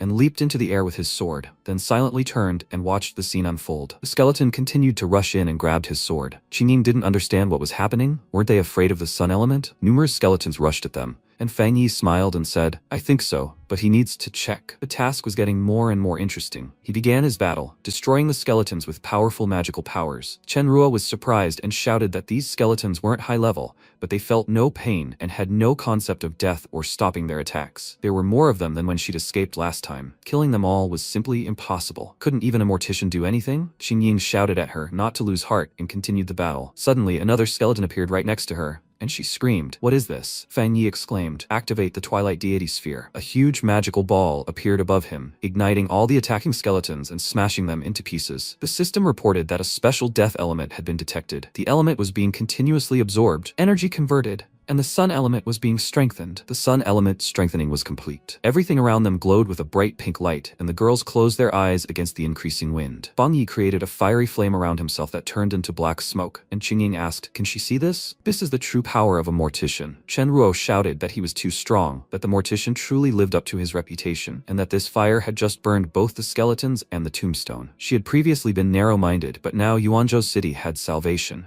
She would immediately take them to the association to meet with the others. After some time, they found themselves in the temporary building of the Yuanzhou City Association. When they arrived, one of the subordinates asked, "Is this the captain?" Chen Ruo said that she had returned with the help of the Taizhou City Mortician Captain and Taizhou Association member Qingying. These were comrades from the Yuanzhou City Association. She introduced Chen Feng, Chen Xin, and Chen Shi. Chen Xin said that the Taizhou City captain was the mortician who single-handedly eliminated the disaster-level anomaly. Could he really be that young? Chen Feng was also surprised. What was the point? What happened in Yuanzhou didn't resemble any anomaly. There were only a few left, and the entire city would soon be swallowed by tombstones. They'd better leave. She'd returned and led strangers to certain death. Chen Shi clutched his head and shouted that this wasn't a level B anomaly. They'd all been deceived and they'd come with them to die. Chen Ruo turned to the mortician and said that they'd simply been through too much, which was why they were reacting this way. He replied that he'd accepted the assignment and therefore would help people and complete the task. He would solve the problem here. Chen Shi said the data had been deleted and the villagers were living a rather tired life. When insurmountable problems arise, they create spirits and pray for blessings. Chen Feng said there were graves everywhere,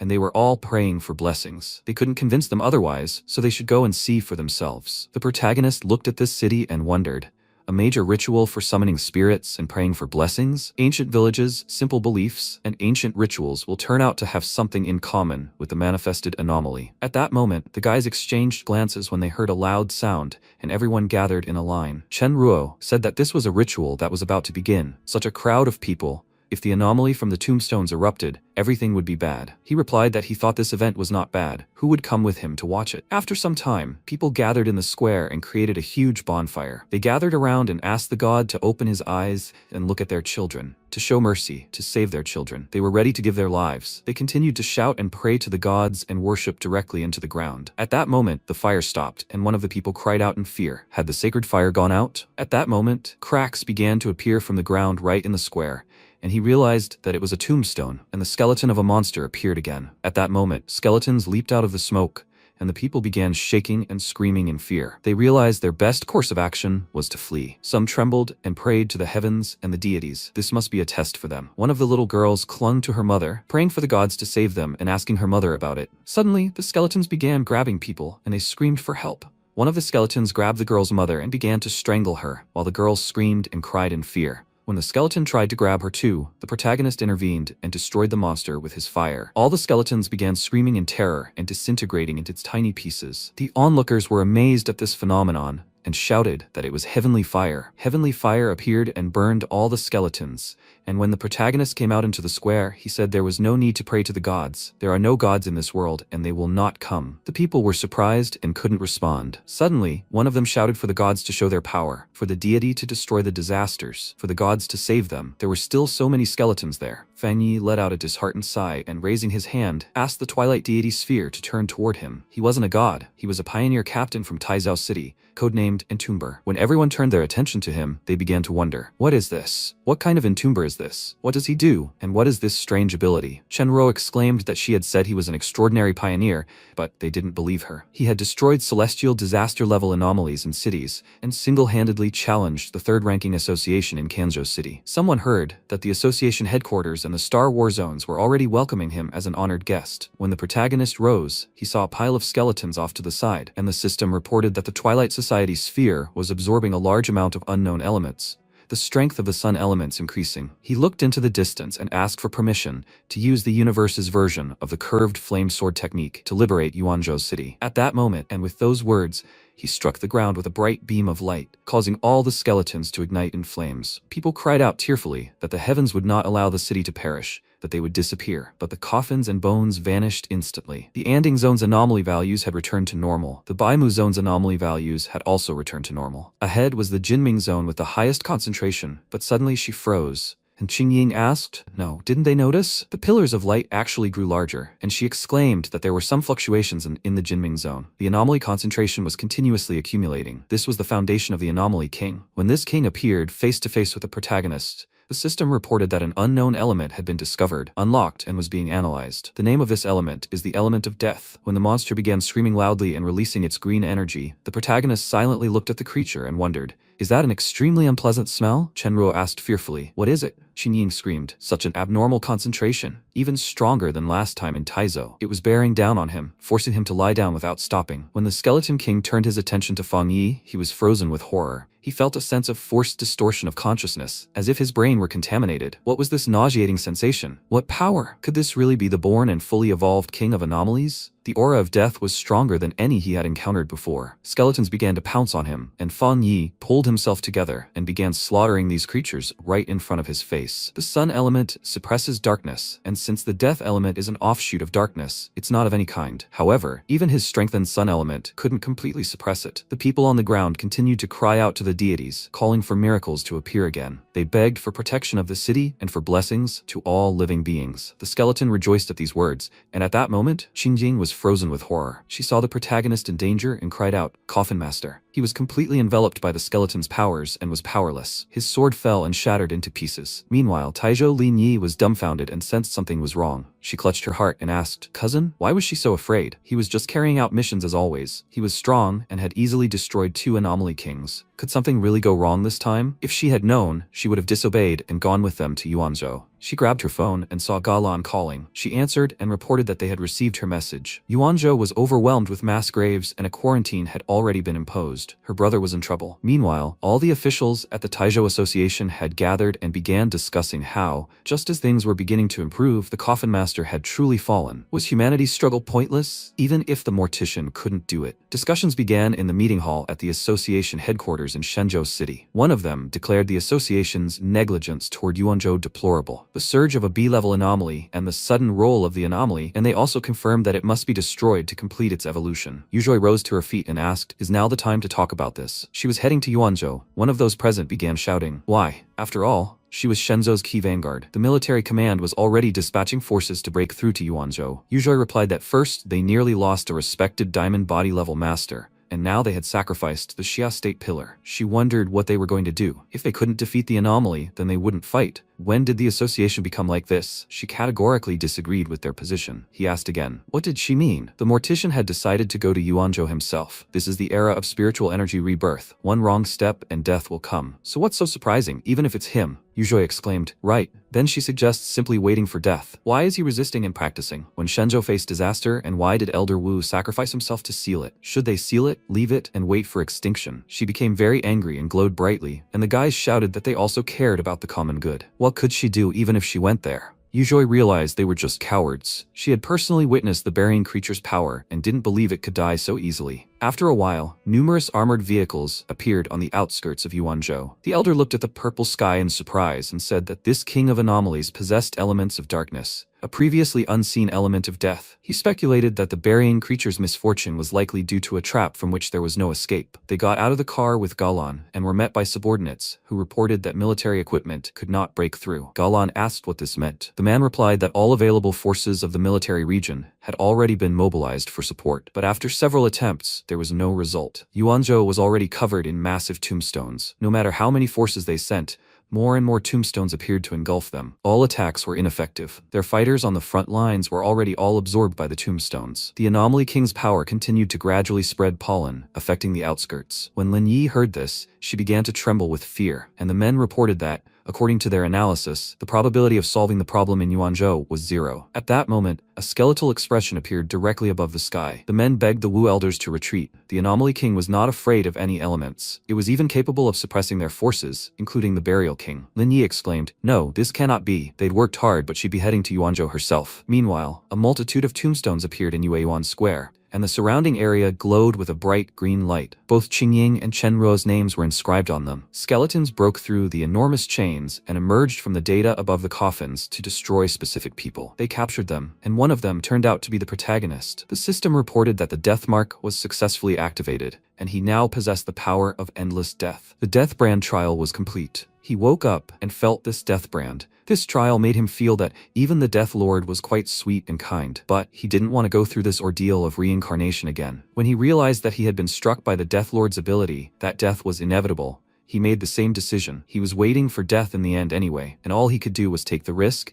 and implant the death brand. The system reported that he had implanted the death brand within himself and was now mastering all of the death brand's abilities. His entire body began to glow bright red, and the system reported a pending effect. A moment later, he collapsed into a massive magical ball and found himself inside this skeleton. The system reported that the Death Lord's inevitability of death ability was taking effect against him. He was dead. The first step of activating the Death Brand's ability had been achieved. It was detected that the Death Brand had been imprinted on the Death Lord's body, and the second step of activating the ability had been achieved. At that moment, he was thrown straight from the tombstone and soared into the sky. The system reported that the Death Brand was beginning its final step, the Death Trial. The Death Trial is a triple test that the Death Brand imposes on its bearer. Only through the trials can one obtain the 3 Death Brand abilities, specifically, those related to the volume of the yellow source flame. Reaching from all directions, the yellow source flame burns endlessly and never ceases. Bound by the poisonous circle of death, his body will be invaded and endlessly ravaged by the curse of death. And bound to the earth, a hellish vision opens for him, and evil spirits line up to honorably see him off, as if he were being buried. During the trial, all the suffering he had endured made it difficult to distinguish reality from hallucination, as if he had truly entered an endless cycle of death. Only the cost does not affect his efforts. He has passed the test of this Death Brand technique. Now he must face a true battle, confronting the inescapable power of this Lord of Death. A bright magical light glowed in his hand and began to destroy this monster. The skeleton looked at him, and at that moment, the protagonist struck one of the slabs. When it shattered into pieces, a loud explosion erupted across the square. The skeleton stood in disbelief, and the protagonist found himself in smoke. He cleared his throat and clutched his head, then locked eyes with the skeleton. The system reported that the Death Lord sensed his resurrection. A bright explosion appeared beneath the skeleton, and the ground began to crumble. This creature looked down on the protagonist, and the system reported that he had escaped the ability of inevitable death. A wind appeared between them. Blood appeared in Fang Yi's mouth, but he did not give up and smiled. The skeleton looked at him in surprise. A thick aura of death appeared outside the Yuanzhou blockade. The guys discussed this horror among themselves, and Lin Yi exclaimed about her cousin. Galan screamed, "Smash this! They need to quickly save people and try to break these tombstones." The guys set to work when suddenly they saw a bright beam of light and were surprised. Yuzhoi appeared among them and announced that she would act with them. Galan was surprised. The sea mystic had come too? She shouted that she was here to fight with them, and at that moment, the guys began fighting. Numerous fiery flashes appeared around, and the people lay on the ground, freed. They didn't understand what had happened, when suddenly the other tombstones began to spread as well. The girls turned their backs to each other and asked if it had started again. Galan warned everyone to be careful, as the anomaly could pull all living beings into the tombstone. Skeletons emerged from the ground again and began attacking the girls, but suddenly they began to fall to the ground, crumbling. They didn't understand what was happening,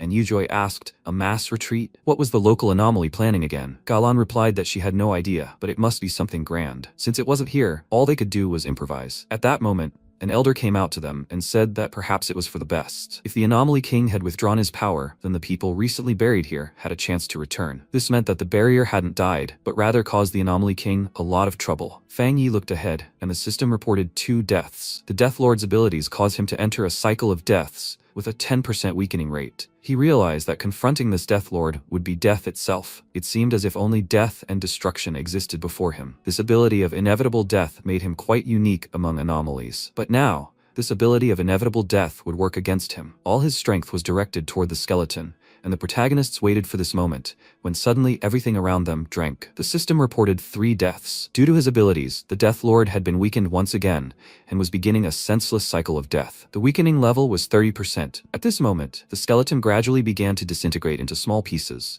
and the protagonist coughed amidst the dust, and once again appeared before the skeleton. He looked at the monster with a smile, and decided to see how much he could weaken it. A moment later, he used his magical powers and aimed his fire arrow at the skeleton, which took the blow again, and the system reported that the yellow source flame effect had been activated. The Death Lord was now receiving the Hellfire debuff. The skeleton looked at its hands in surprise, as flames began to emanate from its body. Fang Yi wondered how, according to the description of the Death Brand, the Death Lord wouldn't notice the weakening and wouldn't even feel the effect. The protagonist swung his weapon, thinking it rendered his attacks useless.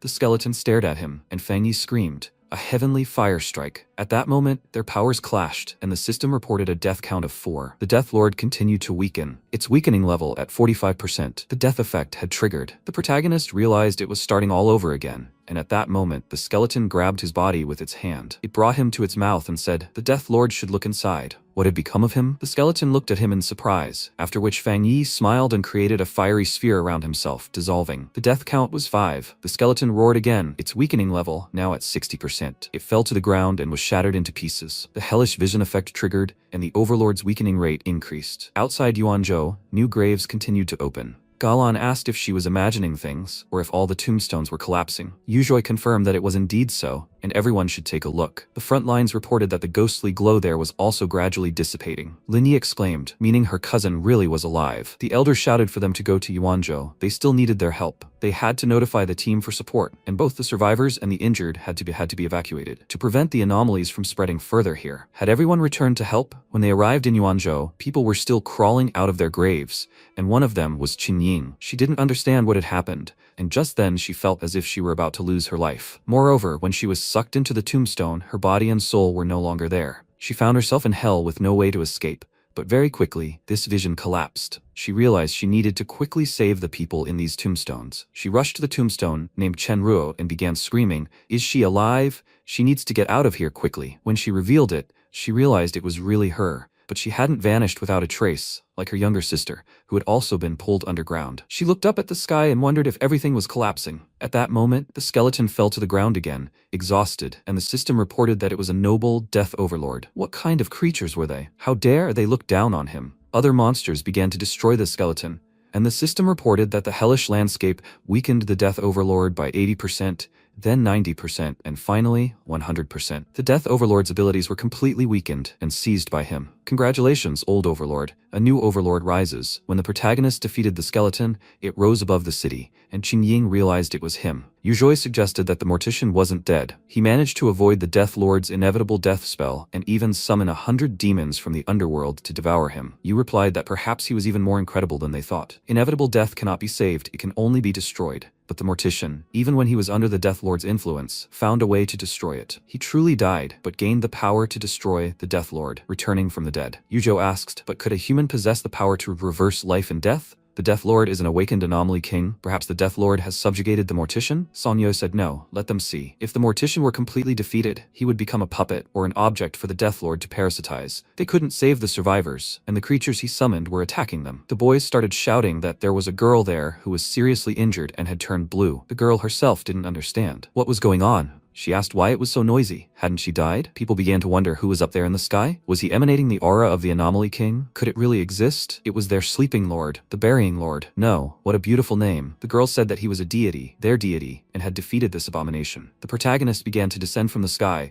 declaring that it was time to end this. He struck a bright beam downward, and the people didn't understand what it was. They watched in bewilderment, and at that moment, a multitude of blood-stained monsters pounced on him and spread throughout the city. Yu said that this was the kingdom of shadows, billions of spirits, a true manifestation of hell in the world of the living. The protagonist told them to return to where they belonged. The sun element is a purifying force, and he used it to illuminate the entire sky with bright sunlight. He exhaled with relief, and it was finally over. All the other people who had survived and climbed out of the tombstone were also breathing heavily from the horror they had experienced. How fortunate they were to be alive. Feng Yi thought that the battle with the Death Lord had drained a huge amount of his spiritual power, and there was no telling what other side effects this death brand would have on him. He landed near the tombstone, and Lin Yi began screaming at her cousin and hugging him. He was surprised, and Lin Yi screamed, "He's not dead, right?" She was so scared for him. He patted her head and told her everything was fine, then turned his attention to the side and saw Qin Ying, who had already thanked him. They turned around and saw people hugging each other with happiness,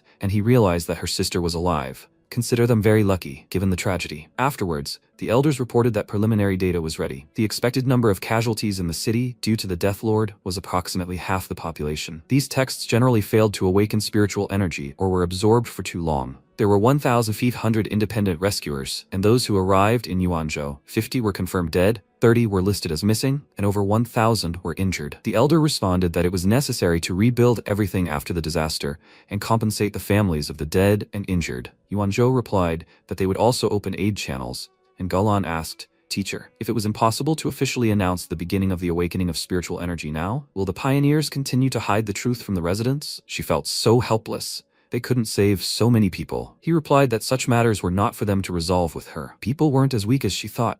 And looking at what was happening, many were already beginning to suspect what was happening. Even those who haven't awakened as pioneers will do everything possible to prepare for the end of the world. He turned to Galan and said that she didn't need to shoulder the fates of everyone. Each pioneer has their own mission, and it was enough to do what she could. She remained silent and didn't respond, and Yujo said that she had originally come to support the mortician and meet him, but now there was no need. Besides, it seemed he was very busy right now. This battle undoubtedly cemented his status as the chief protector of the Xia country. People cried out that he was their deity, and if not for him, they would have turned into one of those evil spirits. People thanked him for saving them, and the elders said that a public announcement that the Xia country's pioneer, the mortician, had successfully defeated the already manifested anomaly king would serve as a warning to other countries. However, they must continue to maintain the power of the personal axis and its abilities. Currently, they know that countries A, B, and C have been monitoring his data since his public appearance, but key information about him and his abilities is unknown. Once information about the events in Yuanzhou becomes public, they will decide that their country, with the help of the mortician, has already comprehended the secrets of the revival of spiritual energy, something no one in this world has yet achieved. Whether they intend to unite against the country or not, they clearly won't dare act rashly. This way, they will be able to secure greater advantages for the country in the face of an uncertain future. Yu exclaimed that this was good and they should return and study all the materials and records from the scene. They must sort out the information about the Anomaly King as soon as possible. The future of the Xia country is full of severe trials. One mortician can't deal with all future anomalies. Galan noted that he was right. Resignation was out of the question. Yujo said it was unknown what anomalies would arise, but he should allow Shenzhou to investigate their association. After some time, the protagonist took a bath and reflected on how officials had discovered the dark spirit crystal implanted by the Death Lord and given it to him as a token of gratitude. He also possessed the light spirit crystal, Yuanzhou's treasure, which Chenruo had mentioned. He now possessed 2 crystals of the highest level, each with opposing elements. Although the elements oppose each other, since he was recognized as the Death Lord, absorbing them would likely be no problem. The system reported detecting fluctuations in the dark element, and preliminary analysis indicated a dark spirit crystal. He activated his maximum computing power and began compiling. The analysis was complete, and he obtained the Dark Elemental Dance of Death technique. Dance of Death is a flickering technique that uses darkness as a medium, allowing one to navigate through the void to reach a target. Fang Yi considered this as mysterious, but it was essentially just teleportation. While the skill was simple, its role in combat was invaluable. Spatial teleportation simultaneously saved lives and allowed escape. And one more thing. After activating the Death Brand, he switched from indirectly absorbing dark energy for enhancement to directly absorbing it. His domain had now increased significantly. After defeating the Death Overlord and absorbing the dark element from the crystal, he felt closer than ever to achieving the diamond body level, with only one step left. There was also the Sun Element Crystal, originally promised to him by Chenruo as a reward for helping resolve the crisis in Yuanzhou City. After defeating the Death Overlord, he and Qingying had almost forgotten about it. Ultimately, Yuanzhou felt that handing the crystal over to Chenruo personally wasn't grand enough and held a ceremony. They even erected a statue of him. Well, that's not such a big deal. He noticed at that moment a bright red orb appeared above his house. Vibrations had been detected, and a preliminary determination had been made of the Sun Element Crystal. Ultimate computing power was activated, and compilation had begun. The analysis was successful, and he obtained the Sun Element technique, the Sun God. The Sun God allows one to summon a majestic statue of the Sun God, who is the embodiment of emptiness and burns all worlds. Sometime later, in Taizhou City, people were shouting that a huge yellow figure had appeared in the sky above the city, perhaps the legendary Golden Crow. It was in the city and still nearby. Could this be another mysterious catastrophe? They were truly frightened. Everything had only just calmed down. But they shouldn't panic. This is Taizhou City. The hosts reported this and suspected that the very god who saved the city was once again exceeding his limit. On the Pioneer Forum, people wrote down all the information they had stored and discussed what was happening. Sometime later, the team gathered in the forest with backpacks and discussed how this burying beast was so powerful. When would they be able to properly defeat their country? Yesterday, the so-called great fortune teller from country B was talking nonsense, claiming to have calculated that country Xia would survive the first year of its spiritual energy revival.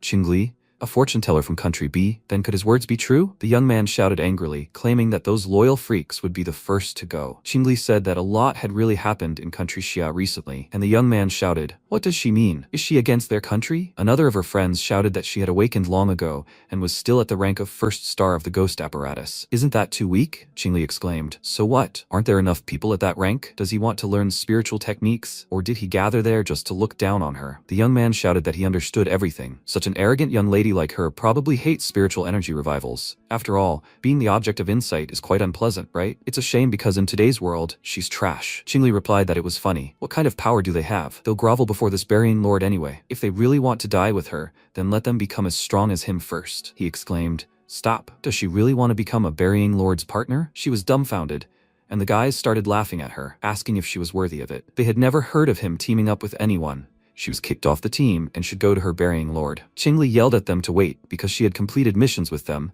and let them give her share of the reward. The guy asked again, does she want a reward too? He should be glad she wasn't asking for payment. She should get out of here. He threw Qingli aside and hit her in the stomach. She winced in pain and shook, after which she became very angry and screamed that they would get everything from her. Sometime later, a great fortune teller from Country B made a sensational statement. Country Xia, the leading power on Earth, would not survive for a year. True or false, what was their goal? A rational discussion ensued about whether topics related to a certain country should be temporarily banned. After some time, the protagonist asked at the Taizhou City Association if this prediction was having such a strong effect on their pioneers. The leader answered yes, which is why they needed him to speak from an official account to prevent ill-wisher from discovering his identity. They had to ask him to come in person. Qingying explained that Country B was skilled in using public opinion and psychological warfare. They also used these methods many times, all to shake the people's spirit, destabilize them, and hinder their cultivation. The leader confirmed that everything was true. Rumors had already spread in Country Xia that their abilities were comparable to the Anomaly King, and they were worried. Country B wouldn't allow them to grow even stronger in peace. They said it was after the natural disaster that occurred in Shenzhou City. Fang Yi asked, but they're not stronger than them, right? If natural disasters could be controlled, then why is this? The leader replied that they didn't know the answer either. According to the predictions of all countries, the natural disasters were originally supposed to happen in Country B, but in the end,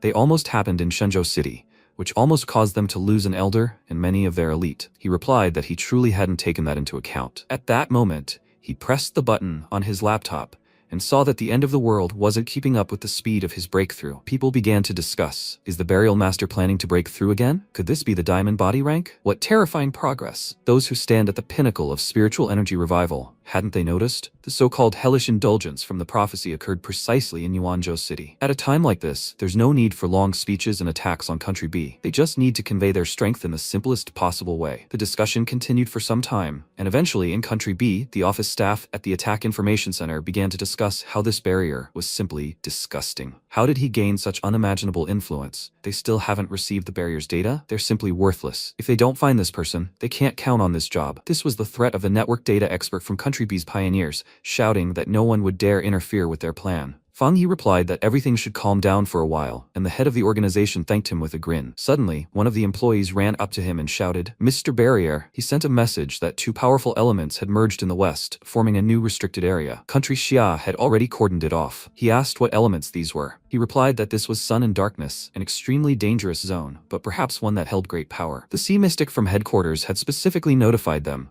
and if he was interested, he could set out tomorrow morning. He replied that he was fine and considered testing two new abilities. Meanwhile, in the west of Xia country, outside the Forbidden Zone, there was a pool of black sun. Armored vehicles stopped there, and the guys emerged. The protagonist said, so that's why they insisted on sending so many people with him and maintaining constant monitoring. That's right, this black curtain of wind and rain is the only barrier of the Mingying Forbidden Zone, and one can only enter by overcoming it. Fang Yi considered the violent clash of sun and darkness elements, dangerous currents, and ever-changing phenomena within, and they asked Barry if he was ready for this. The protagonist watched silently, then turned and asked, they? Galan replied that they were a select vanguard from Shenzhou and Haizhou headquarters. All of them have reached the 3rd star level of soul creation and are the best pioneers, with the potential to break through to the Diamond Body rank. These are the ones who have proven themselves most in forbidden zones or during anomalies. Wang Lan, the new captain of Haizhou City, and Song Yiming, an elite pioneer from Shenzhou City, arrived. Wang Lan apologized for being a little late. He must be a burying captain from Taizhou City? He's the new city captain, and Song Yiming is with him. He's very strong and masters 2 elements, fan and fire. Song Yiming also greeted him, and Galan said that everyone knows the details regarding the Forbidden Zone.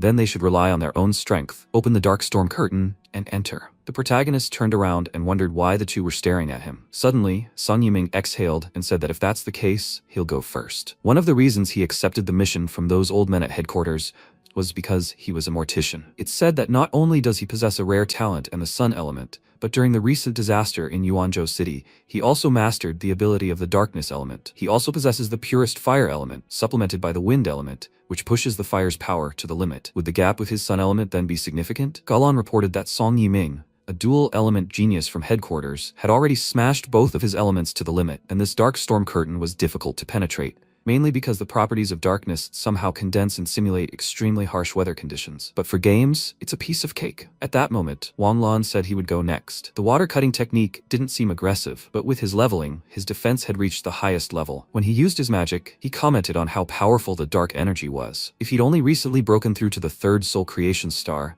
he might not have been able to hold an umbrella and would have died immediately. Wang Lan, surprised, said that was cool. Dark sun elements can really merge and coexist. He looked at Song Yiming, who was saying that he was indifferent to the sun element, but that other elements were incompatible with the human body, and that strong ones were rejected by it. It would be nice to at least avoid being affected, let alone subjugated. Wang Lan replied that perhaps it was because he had day elements that he was also sensitive to the sun element, but he agreed that passing through that barrier curtain was much harder. As for the rumors about the burying man, he also said he wanted to see what he was capable of. At that moment, the hero used his firepower, and the guys shouted to each other to step aside. They turned around in surprise and realized it was the sun element. The protagonist approached them and said they'd been waiting for him for a long time. Galan followed him, and Song Yiming was surprised. Was it him? Fang Yi replied, yes, but they didn't understand how he'd done it. Was the dark storm veil still split and not reforming? She was learning that it was very simple. She simply needed to suppress it with a stronger and purer sun element than the darkness contained therein. Although it required a lot of energy, the sun element inherently counteracts darkness, so only enough energy was needed to last for a while. It was still a shame though. He could have brought more pioneers, but for safety's sake, he'd initially only brought Galan with him. Yiming was surprised. Did he really think it was that simple? Wang Lan was also surprised. Was this man really on the same level as them? It was easy to say, but for nature to do such a thing, someone as strong as Elder Wu would be needed, right? Galan smiled and told them to get used to it. After all, every genius pioneer reconsider their worldview after meeting him. The protagonist was overwhelmed by these words, and the system detected a source of pollution. Fluctuations in anomalous darkness and an A-level anomaly appeared. All the guys were dumbfounded, and Song Yiming asked, is it just an A-level anomaly? Well, if it's an element, then they should try it. They all immediately returned there and saw strange people. The protagonist realized they were people from Country B. Baolan shouted, wait, there's someone else here. Since there were just fluctuations in the anomaly, that means they destroyed it. But there were no other registered pioneers today, and illegal border crossings are very similar to illegal entry. Who are they and how did they get here? The guys replied that they saw a pioneer from Country Sha. They were here for a test, and from that country. Song Yiming exclaimed, a test? This is Country Sha's territory, and they can't enter someone else's restricted area for some kind of test without permission. Galan announced that they had illegally crossed the border and must leave immediately. The gang leader replied that times had changed. If they weren't seizing resources and opportunities themselves, they certainly wouldn't waste them. They were stronger than them and would seize these resources here and now. After all, that was the right thing to do. The protagonist patted Galan on the shoulder and asked, is he saying that only the strong can possess such abilities? He sensed that the three were hiding their auras and were of a higher level than Galan and Song Yiming, which was why they were acting so brazenly. Country B was secretly sending its best pioneers into the country's key restricted area. Was this a direct provocation to war? He shouted at them that in that case, they could get out. Galam reported that 3 illegal individuals from Country B were found in the northwest of the restricted area. They should be expelled immediately, and surveillance should be strengthened. The men tensed, and the gang leader said that if they didn't want it the easy way, they would get it the hard way. He created a magical force around himself, and they were surprised to see that it was a pioneer with the element of darkness. He shouted that the territory was filled with the element of darkness, his element. Galan realized it was a property of the corpse poison that arose after the corpse decomposed under the influence of the element. Wang Lan didn't understand what they were planning, and Galan exclaimed that things were bad and that they had destroyed the communication and monitoring equipment they had brought with them. He realized they wanted to kill them to cover their tracks. Song Yiming began shouting that they wouldn't wait for him to finish casting the spell and must act preemptively. Since they couldn't absorb the element, they would destroy it. Wang Lan shouted for him to wait, and at that moment, Song Yiming struck his opponent with a bright flame, which had been captured by his powers. A moment later, a bright flash of light intersected, and Song Yiming didn't understand what was happening. Galan shouted that he was advancing, and that they should be careful. Wang Lan raised his hand and created a protective barrier above them, but the protagonist realized what was happening and was determined to act. The hand of darkness pierced Wang Lan's defense. MC stepped forward and ordered everyone to disperse, then struck, cutting his arm. The guy clenched his teeth in frustration and said that he, a pioneer from the Xia country with the fire element, would not be so lucky next time. He should look back at his comrades. They were even more helpless than him. He remained silent. The darkness had already captured his comrades, and Galan shouted that he had hidden his true strength. He possessed at least the diamond body rank and above. He laughed. Meanwhile, in the Forbidden Zone, they were discussing what to do. The guy said, "The storm curtain has closed again. Their chances of breaking through are extremely slim. They need to send a warning to headquarters. Unidentified pioneers from Country B have illegally entered their forbidden zone near the border and deliberately attacked. Is the visual data from before the connection was destroyed still intact?" The guy answered him that everything was saved. They made a backup copy, just in case. But it turned out to be true that someone in Country B had mastered the element of darkness. It couldn't be said that he had completely mastered it. Judging by the video, his ability was a subspecies of the element of darkness. But the damage was still enormous. The wounds he inflicted did not heal. He heard that Country B constantly conducted cruel experiments on pioneers. The man in the video was probably the result of their labors. At this time, the experiment victim told Fang Yi that his comrades had already been infected with his poisonous element. Soon they would rot alive. Their spiritual energy would become his food, and he would go with him to the great Country B and become a part of it. He laughed as he rushed to attack, and Galan felt the pressure of spiritual energy and warned Burial Sealer that they had sent the strongest pioneer. Yiming exclaimed, "Why is he standing there? Let him attack, otherwise they will die here." MC released his energy and remarked, he had a second diamond body star, and he thought the pioneers of Country B were stronger. Didn't he notice that his netherworld poison had no effect on him? This confused the guy. Fang Yi deployed the Twilight Deity Sphere, strengthening the sun element, and then attacked his subordinates with powerful streams of fire. The guy gritted his teeth in rage. They were just two nothings to be defeated so easily. MC walked towards him and asked with a smirk, "Won't he save them? Otherwise, they'll die soon." The guy laughed, calling him arrogant. As long as he was human, he wouldn't be able to escape his powerful corpse poison. Fang Yi released sparks. His opponent immediately realized it was the sun element, and was surprised that someone in Country Xia had mastered it. MC approached him, raised his blade above his head, and used the heavenly fire technique, piercing his head. He stared at him in shock and thought, this is impossible. His body disintegrated, but because it consisted only of darkness, it began to grow together, which surprised the guys. He coughed up blood. Through laughter, Fang Yi stood in place and waited for what he would do. His body came together, and he laughed, exclaiming that there was so much darkness here, he would not be able to kill him. Yiming was shocked that he was still alive after such a blow. He deliberately chose this place, knowing that it was full of darkness. They both rose into the air and MC asked, does he want to absorb the darkness element to recover? It's just a pity that the poison of the underworld is too weak, and the speed of converting dark energy into healing is too slow. Even the killing move he recently mastered can handle him. The best in Country B, and that's all? The guy's body still wouldn't heal, causing him to panic and exclaim, is his corpse poison element suppressing something? Why can't he recover? Fang Yi snapped his fingers and his opponent exploded, after which he returned to the ground and told his comrades that the matter was resolved. He extended his hand to the guys, causing them to panic, but he merely drew the darkness out of. They were greatly surprised by his abilities. Afterwards, he helped Galan, and she said that she didn't expect him to kill the diamond body rank pioneer from Country B so easily. She still underestimates the speed of his progress. He responded by saying that looking at this rabble, he begins to doubt their fighting ability. The guy with the diamond body rank clearly didn't reach that level by normal means. His spiritual energy is very impure, and since they had already infiltrated Country Xia, why didn't they know about the sun element rank pioneer? Galan replied that she also didn't know why they weren't aware of his existence, but rumor had it that the anomalous disaster that had nearly befallen them back then,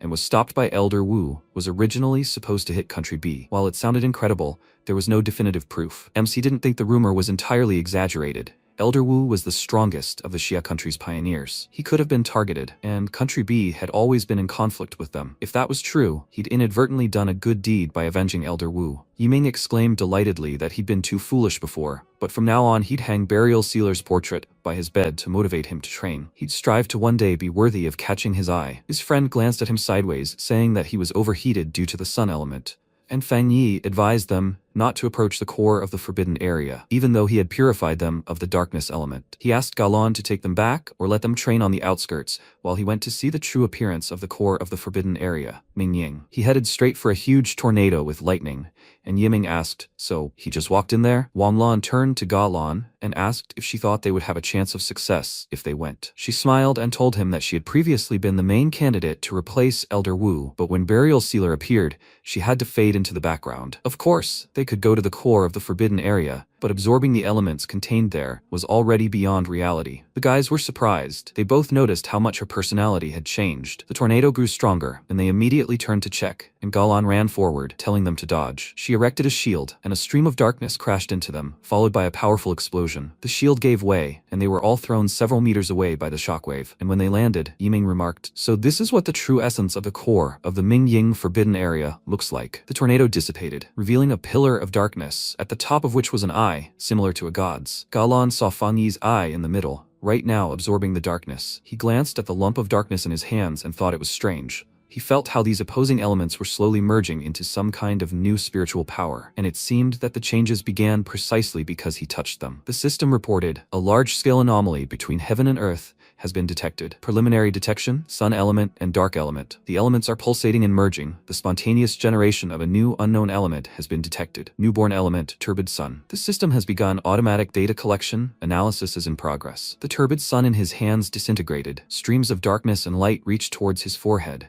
and the system reported, "Turbid eye technique acquired. All changeable forms are merely illusion. Illusion and reality generate each other. Joy is born in the void." Thus, the dark element in the black pond was dried up. Yiming was shocked that it even merged with the sun element. "What kind of monster is this?" Streams of darkness and light touched Galan. She felt something and asked the others, "Did they feel it?" Wang Lan said with a smile that this new spiritual power looked terrifyingly powerful, but at least the gloom of the dark element that caused instinctive rejection and physiological fear disappeared. "Maybe they should try it too?" Galan suggested they start practicing without delay, then assumed a meditative pose with Wang Lan, and Yiming followed suit, saying that even absorbing the remnants was good enough. Meanwhile, a powerful force was detected outside the restricted area. Even the Anomaly King probably wasn't that strong. The man checked the radar and noted with surprise that those people from Country B had disappeared, causing his colleague to exclaim, "Has Burial Sealer really already dealt with those pioneers from Country B?" Besides, they'd all heard how he'd lectured the Kangzhou City Association. The man exclaimed discontentedly, "Serves them right. It's good they'd preserved evidence of Country B's vile deeds." He'd immediately contact headquarters to prepare for diplomatic repercussions. Country B could very well cause a scandal. His colleague followed him, saying that the evidence must be personally handed over to the leadership. This video recording will definitely become their trump card in the confrontation with Country B. They must also try to ensure that Country Xia has an advantageous position. Meanwhile, Country B's high military command convened a meeting. The country's leader jumped up and exclaimed, "What the hell is going on? Didn't they send the strongest pioneers? How could they disappear? What did they promise him before the operation?" The old man guessed that they were most likely dead, not missing.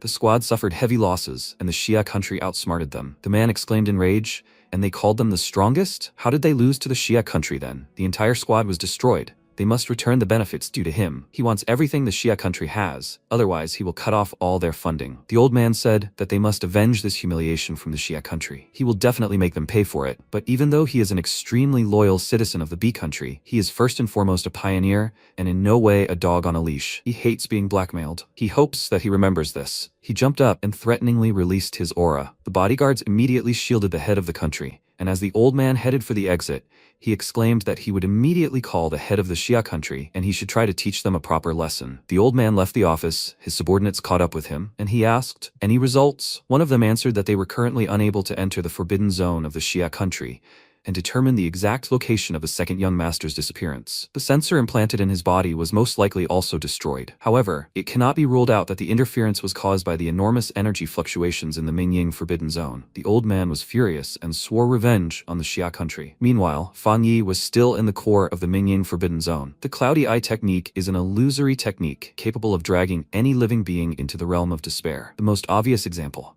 you can draw an enemy into an illusion and keep them there until death, without even touching them. Isn't that too convenient? He jumped to the ground and was immediately pierced by a sharp pain. He fell to one knee and coughed up blood, a side effect of the powerful frantic power of darkness. Even after forming a new element, it still has a recoil and tests him, although he has already mastered the technique of this element. He found it interesting, and in general, he hadn't had such a challenge for a long time. At this time, the military command of Country B was discussing the recent experiment. The girl asked, was their experiment really a success? The pioneer who stabilizes the country, the ultimate weapon, was defeated by the country of Xia. Her colleague didn't believe it. They possess the element of darkness, which is beyond the control of humanity. They are crushing pioneers all over the world. Someone suggested that it was because of the side effects, and at that moment, their leader, an old man, entered the meeting room and exclaimed, "Who was that who just discussed the Great Gamma Plan?" It seems he has his own thoughts on the matter. His subordinates circled around the room. He glanced at the guy who dared to talk about Gamma, and told him to offer his body as a new test subject. His subordinates led him out of the meeting room, while he pleaded with them not to touch him. He doesn't want to be a test subject. The man nervously glanced at the leader and asked, "Did he really dare to do this?" The old man said that this useless puppet had achieved nothing. He would personally demonstrate their strength to the Xia country. Moreover, let all nations witness it. Soon, representatives from all countries gathered in the Supreme Hall of the United Nations of the Blue Star to discuss the behavior of the Xia country. One of them said that this time, the Xia country had really gone too far. The ambassador of Federation E declared that on behalf of the United Blue Star countries, they condemned the assassination of another country's key pioneer. In the face of a great calamity, no nation should raise a hand against another. Laughter came from the entrance. Wu Qianyue, commander of the Xia country's Star Wars zone, entered the hall and asked with displeasure, "Why are they still drinking mineral water? It was unhygienic in their day." He ordered his subordinates to exchange the water for chrysanthemum tea to cool their ardor. The ambassador of country A was surprised and noted that it had been a long time since they had heard from him. The old man said, "Many days have passed since their last meeting, but now is not the time to reminisce." The major nations had agreed that before the start of a spiritual revival, they would not interfere or oppose each other. However, in Xia country, one of their own had fallen. He owed them an explanation. He himself was surprised that Qin Yue was standing before him, although he didn't show it. Shouldn't his vitality have been exhausted by now? What happened? Qian Yue asked furiously.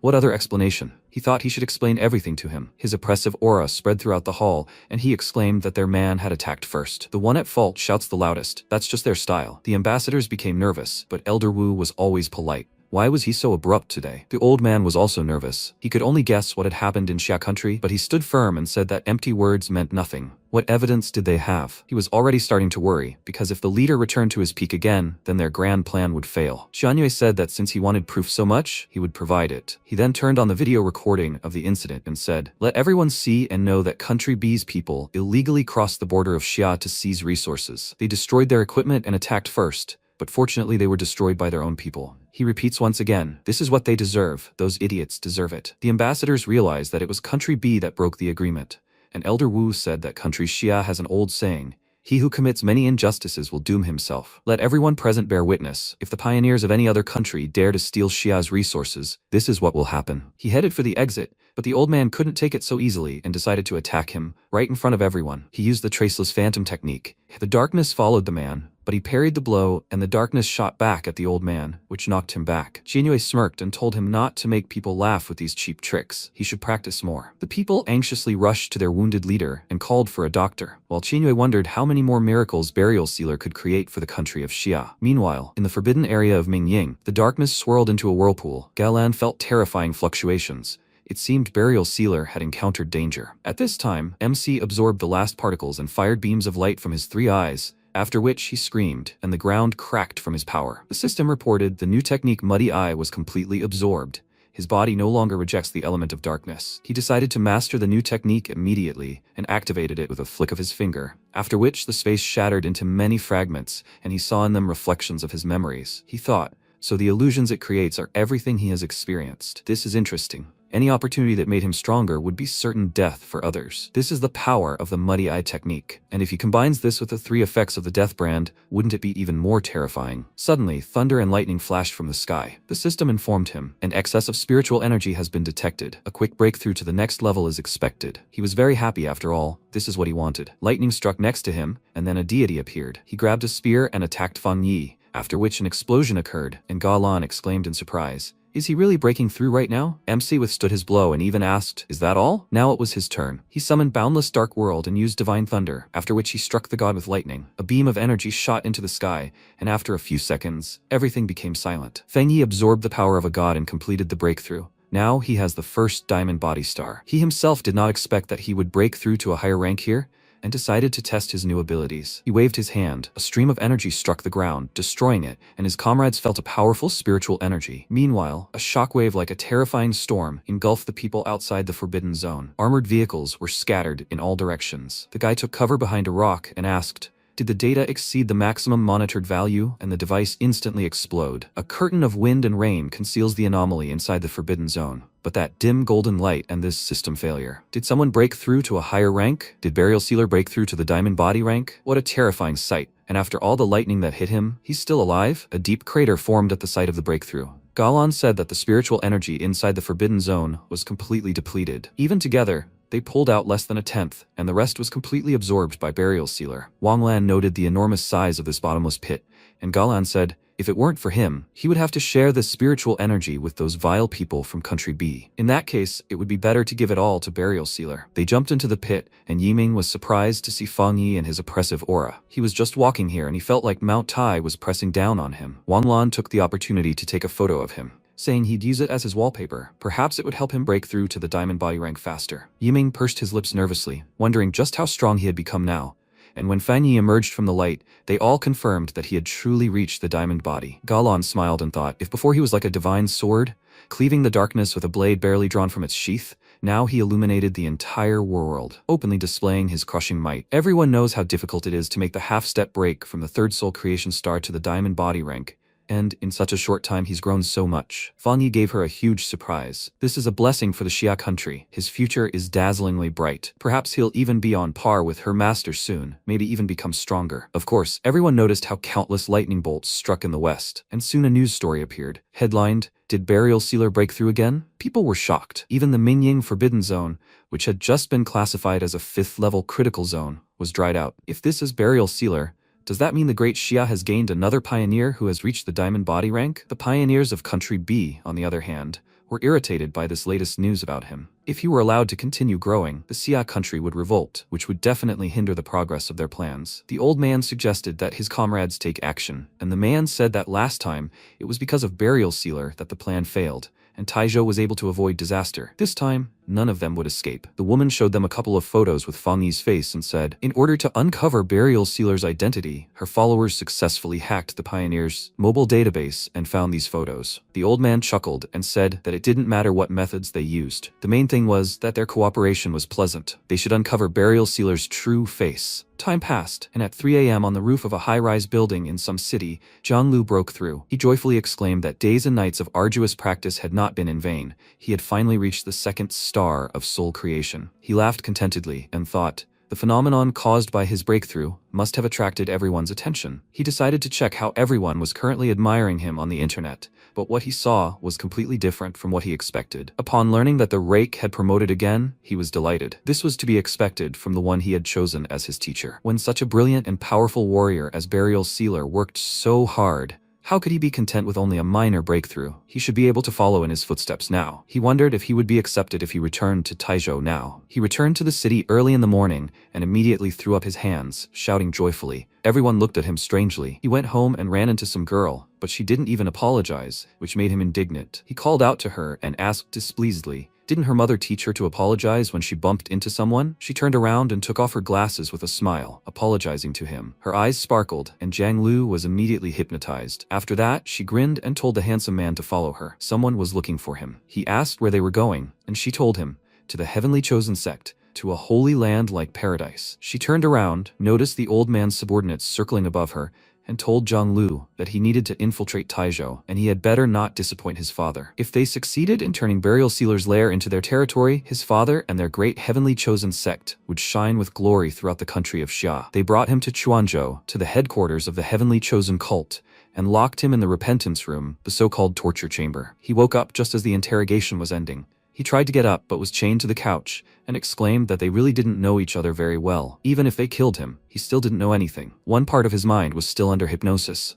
while the other couldn't understand what was happening. He thought, where is he? His head is about to split. Why can't he control himself? What are these freaks trying to do to him? He remembered how they forcibly brainwashed him and burst into tears. These beasts are trying to extract information about his future teacher. It's good that he knows nothing. Meanwhile, the nun met with the man, and he asked, did he speak? The priest was already asking about the process. She bowed her head and asked the priest for forgiveness for her sins. The demon in the repentance room was forced to speak, but he seemed too ignorant. The man asked, if so, is he even fit to be bait? He has concerns that Burial Sealer might not come. She promised him to strengthen his confession to the priest, no matter the cost. He is already in their hands. She will fulfill the priest's mission. Meanwhile, Zhang Lu's friends came to the association to meet with Fang Yi to find out where he is. Qin Ying asked, so they specially came to Taizhou for help in finding Zhang Lu? The guy confirmed it. He came here to find Burial Sealer, become his disciple, and cultivate, and then suddenly stopped communicating. His friend added, "Fortunately, they have many connections and acquaintances from all walks of life. They asked everywhere, both locally and in Taizhou." Someone said that he might have been taken by the Heaven's Chosen cult. MC became interested, and Qingying said that she had heard that name before.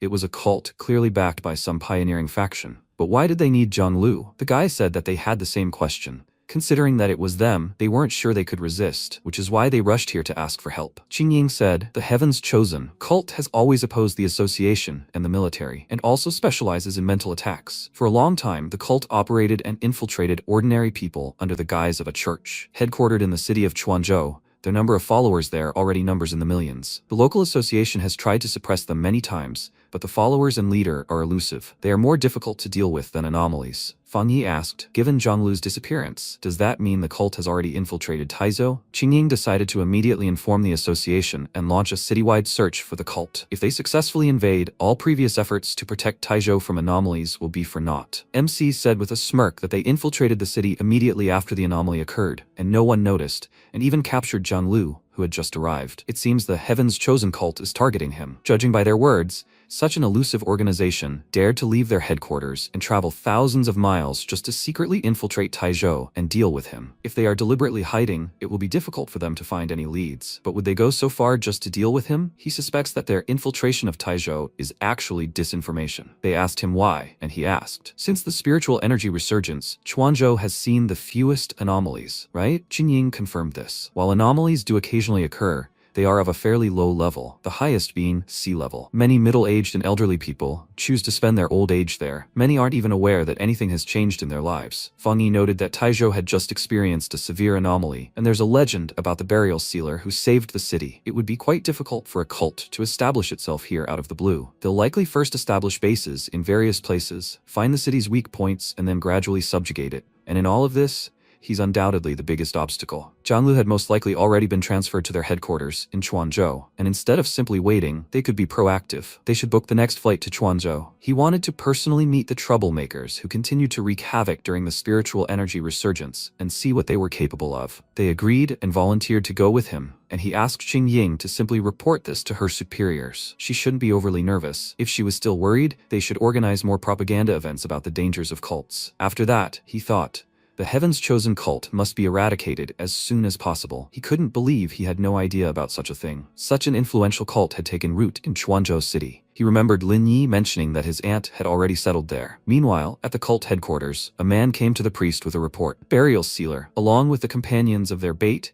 had boarded a flight and would soon arrive at the sacred land of Chuanzhou City. The priest chuckled. Who would have thought that this seemingly useless bait would actually work? He seriously dared to appear right on her territory. Well, guests are guests, even if they are heretics. They must be received properly. The dignity of their sacred cult must not be lost. But can such heretics be of any use to their sacred cult? Heretics are heretics. They cannot be enlightened, and they do not understand what is good for them. Her subordinate told her not to worry about them, and she agreed. People like them have only one fate: to burn to ashes, to be purified through destruction. The plane landed at Chuanzhou Airport very soon, and the guy said that what surprised him most was that even now, after the spiritual energy had begun to revive, flights in Xia country were still operating as usual. His friend agreed with him, but there were fewer and fewer flights. If the association hadn't helped with the tickets, they probably wouldn't have made it on time. They left the airport and immediately headed into the forest, and the man asked where they were going now. What was their plan? He answered that they didn't have a clear goal, they were just waiting. The guys didn't understand what he meant, and he told them to be quiet and listen. They had already come to them. Right now, people in black robes were circling above them. Realizing that they had been noticed, they flew towards them, and the MC told the guys to be careful. Don't forget about their ability to hypnotize, and not to look them in the eyes. They both closed their eyes and assumed a fighting stance, and the girl hugged Fang Yi and greeted him. He told his companions not to open their eyes. So why didn't he follow his own advice? He immediately realized that she was a second-star soul creation rank, and she used an illusion technique on him, and asked if he really wanted to solely possess this nun's beauty. He smirked and remarked that it was not bad. Did she really think that it would work on him? She was very surprised that her technique didn't work, and MC said, since she is the first person who dared to approach him, she deserves a reward. Perhaps illusion-type pioneers like her will be more interesting. He tried the cloudy eye technique on her, and she became very nervous and thought, how is this possible? Where did Burial Sealer get an illusion technique? It's not in the file. Thick branches grabbed her arms and legs, and she exclaimed indignantly, Finally, he decided to use illusions against her. She called him a stupid heretic and exclaimed with a wide smile that their great cult is best at illusions. She took out a pocket watch, used it to free herself from the branches, and laughed, calling him a worthless person. After that, she rushed towards him and struck him, saying that she possessed enlightenment and the blessing of a priest. It was easy for her to cope with such cheap tricks. Her hand passed through him. He smirked and told her to continue, and her eyes suddenly changed. She saw a bunch of souls in the sky, and Fan Yi said that a living and healthy guinea pig is truly excellent material. She screamed in pain and thought, why, in his illusory world, one can feel such real pain? Her powers and techniques stopped working. But why? She had already received recognition from the priest, so why had she turned into a defenseless lamb to the slaughter? She was not like them. She was chosen by heaven. The chains chained her to the cross, and a crowd of demons had gathered below, wanting to devour her. And then she suddenly asked, who is she? Where is she? The demons pounced on her, starting to tear her skin with their claws. She was already starting to lose her mind from this illusion, and MC thought, is this all she can do? She was so weak, he needed very little energy. If he continued, she would definitely die. It was better for him to find out the information first, and only then send her to the next world. He ordered her to tell him everything she knew. What is the purpose of their cult? She answered him. The priests said that they need to eliminate Burial Sealer, the biggest obstacle. Only then can their great plan be realized. He asked, what is their great plan? Where exactly are the priest and Jianglu? She told him they were in the sanctuary now. She wanted to say something else, but the spell cast on her activated, and she screamed loudly in pain, fell, and didn't move anymore. He just clicked his tongue in displeasure and thought, it seemed like some kind of restriction had been triggered. It must have been the work of that very priest. When a cult member says too much, death comes instantly. He looked at the cultists who surrounded his companions and told them to come out. Did they do this to her? The cultists shouted in rage. How dare he disrespect their priest? They will seize him for the glory of the cult. A worthless person like him is not allowed to come near a priest. Let him surrender, otherwise they will kill his partner. He drew his weapon and told them to just dream about it, and thought, these cultists are definitely at the third level of soul creation. Some are even on the verge of a breakthrough. Judging by the illusionary techniques, such a number of people should have given him a lot of trouble, or even been able to withstand the entire association. However, their gait was unsteady, and they only appeared formidable, being weak inside. He struck them with a blood-fire sword and declared that their strength was utterly insignificant. The cultists were thrown back several meters. He swung the blade at the guy, but didn't strike. He only wanted to scare him. Another cultist approached him on trembling legs, holding a mirror. Fan Yi glanced at it,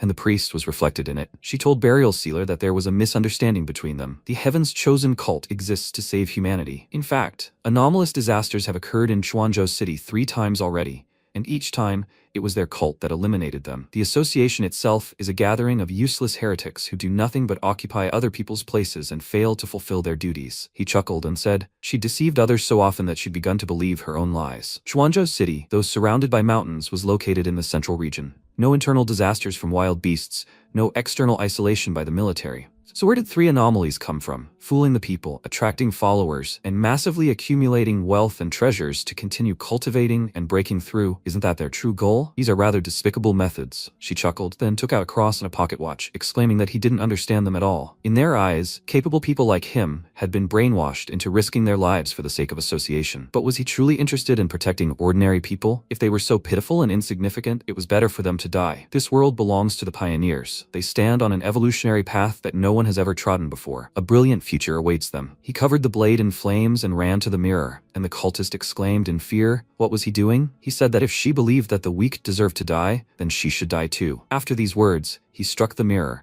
His power came out on the other side, which surprised the priest greatly. She didn't even suspect that such a thing was possible. A stream of energy flew past her. She was very scared, but quickly realized that it was an illusory spell. A little more, and she would have been trapped in his illusion. Luckily, she was not there personally. Otherwise, she would have been quietly killed by Burial Sealer inside his illusion. She frowned, feeling the residue of his element on herself. After which she laughed out loud and said that this method is truly fascinating. He really is very powerful. How about just talking? He looked at her closely and thought it was strange. There was what looked like blood on her head, saturated with the element of darkness, although it didn't quite look like blood. Unfortunately, her real body is not here. A recent check showed that his illusion still can't pull her in from a distance. He declared he wants her to withdraw her forces from Chuanzhou within 3 days. For now, he can only threaten them. If she goes back on her word in 3 days, serious action will definitely follow. He also told her to release the one they captured, and thought, judging by the style of the chosen sect, they would never back down so easily, so he would adapt according to the situation. She agreed to withdraw the chosen from Chuanzhou, and as for his partner, she would pack him up and return him in 3 days. She just needed to leave safely. He agreed to this, after which she said goodbye to him and used her powers. Streams of darkness flew out of the mirror and headed towards the cultists, plunging them into illusions, and they all went mad. MC looked at his companions who were still under hypnosis. He patted one of them on the face and told him to wake up.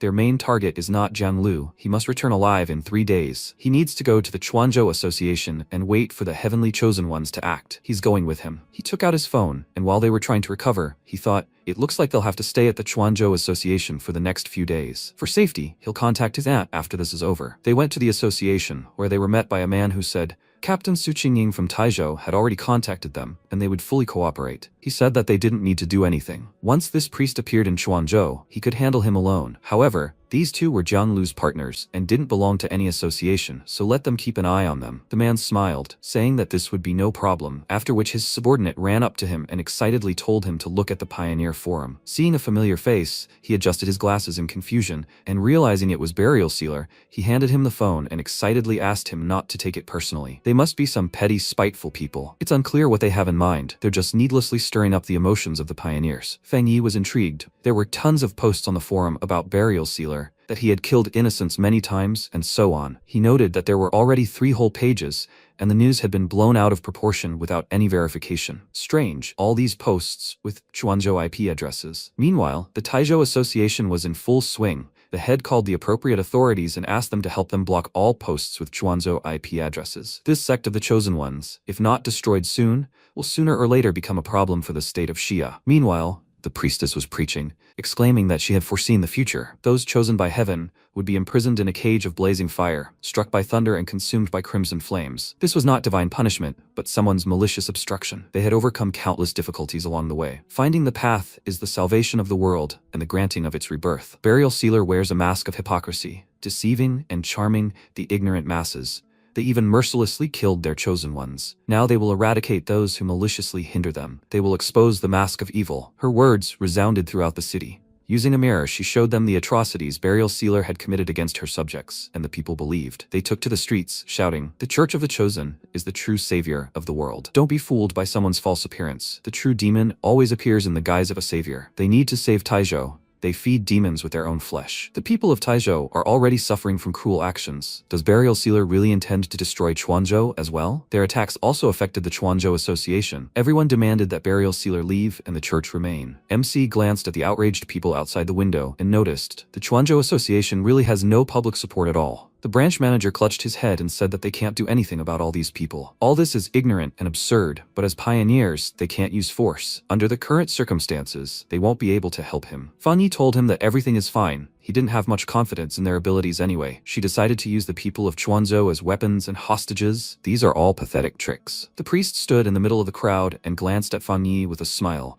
wondering if he would like this gift. Everyone in Chuanzhou is her puppet. He wants to destroy the Chosen of Heaven? Then let him destroy Chuanzhou first. She told her subordinate, the main thing is for him to retreat in the face of difficulties. They will leave first. Let these fools delay him for a little while longer. And also, they need to return that useless guy to him. Their Chosen of Heaven have always valued feelings and loyalty. The man noticed her mercy with a smile, then threw the tied-up Jiang Lu towards the door. At that moment, an explosion occurred inside the building, and a bright flash of light blinded them. The priest turned around in surprise, and MC coming out of the building reminded her. He said that if they did not leave Chuanzhou within 3 days, they would have only themselves to blame. She was surprised. She never thought he would dare show himself. Isn't he afraid of chaos in Chuanzhou? She noted her miscalculation with annoyance and, throwing off her robe, exclaimed that if she had known that he was hiding something, she would have killed that man first. But with so many people involved, did he really not care about their lives? He laughed and rushed to the attack, asking, did she not know that? He cut her subordinate and he caught fire, after which he appeared behind her and said that his technique actually specialized in countering the anomalies of the darkness element. She quickly turned around and blocked his strike, and he asked with a smirk, she was not human, was she? She was surprised and asked, did he really understand that? Nothing really escaped his eyes. A third eye appeared on her forehead. She pulled the skin from her face, revealing another eye, and said that it had been quite a long time since she saw such a perfect master like him. She tore off her human shell, revealing her true nature,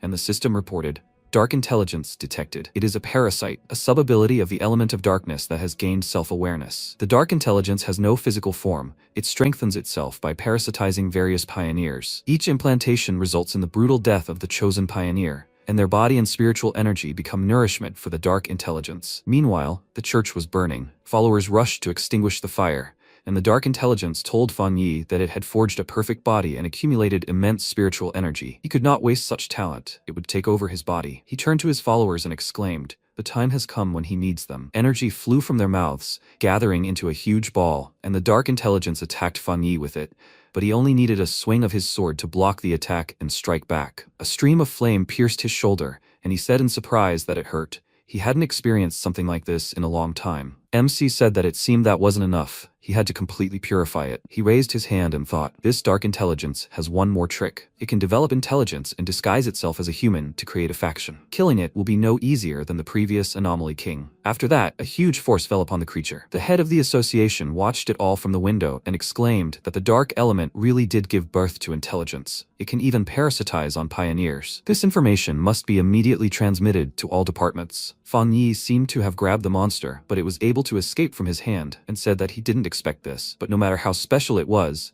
destined to become his vessel. He shouldn't worry. He will take good care of its body. He enveloped it from all sides and laughed, and then MC covered his body in flames and remarked that it was quite impressive. Although the sun element naturally resists darkness, it is still capable of resisting. But he probably doesn't know that he can't truly die. The dark intellect was surprised. Meanwhile, the people of the association watched the huge sphere of darkness in the sky and worried. The guy exclaimed, "Was the rake absorbed by the dark element?" His friend said it was fine. He even killed the overlord of death, and he could do it this time too. The association worker hoped so. This dark intellect had never been mentioned since the founding of their organization. The leader ordered them to stop chatting. The only thing they could do now was believe in him. Finally, Jiang Lu woke up. He saw the sphere and exclaimed in shock. Did his master really lose? Fang Yi, meanwhile, was walking in the darkness, inside the dark intellect. The system showed him the death count. 1. The dark intellect was weakened by 20% due to its ability. He glanced at his hand and wondered, what are you talking about? He didn't become a spirit, after all. He noticed souls nearby. One of them was the soul of the last pioneer,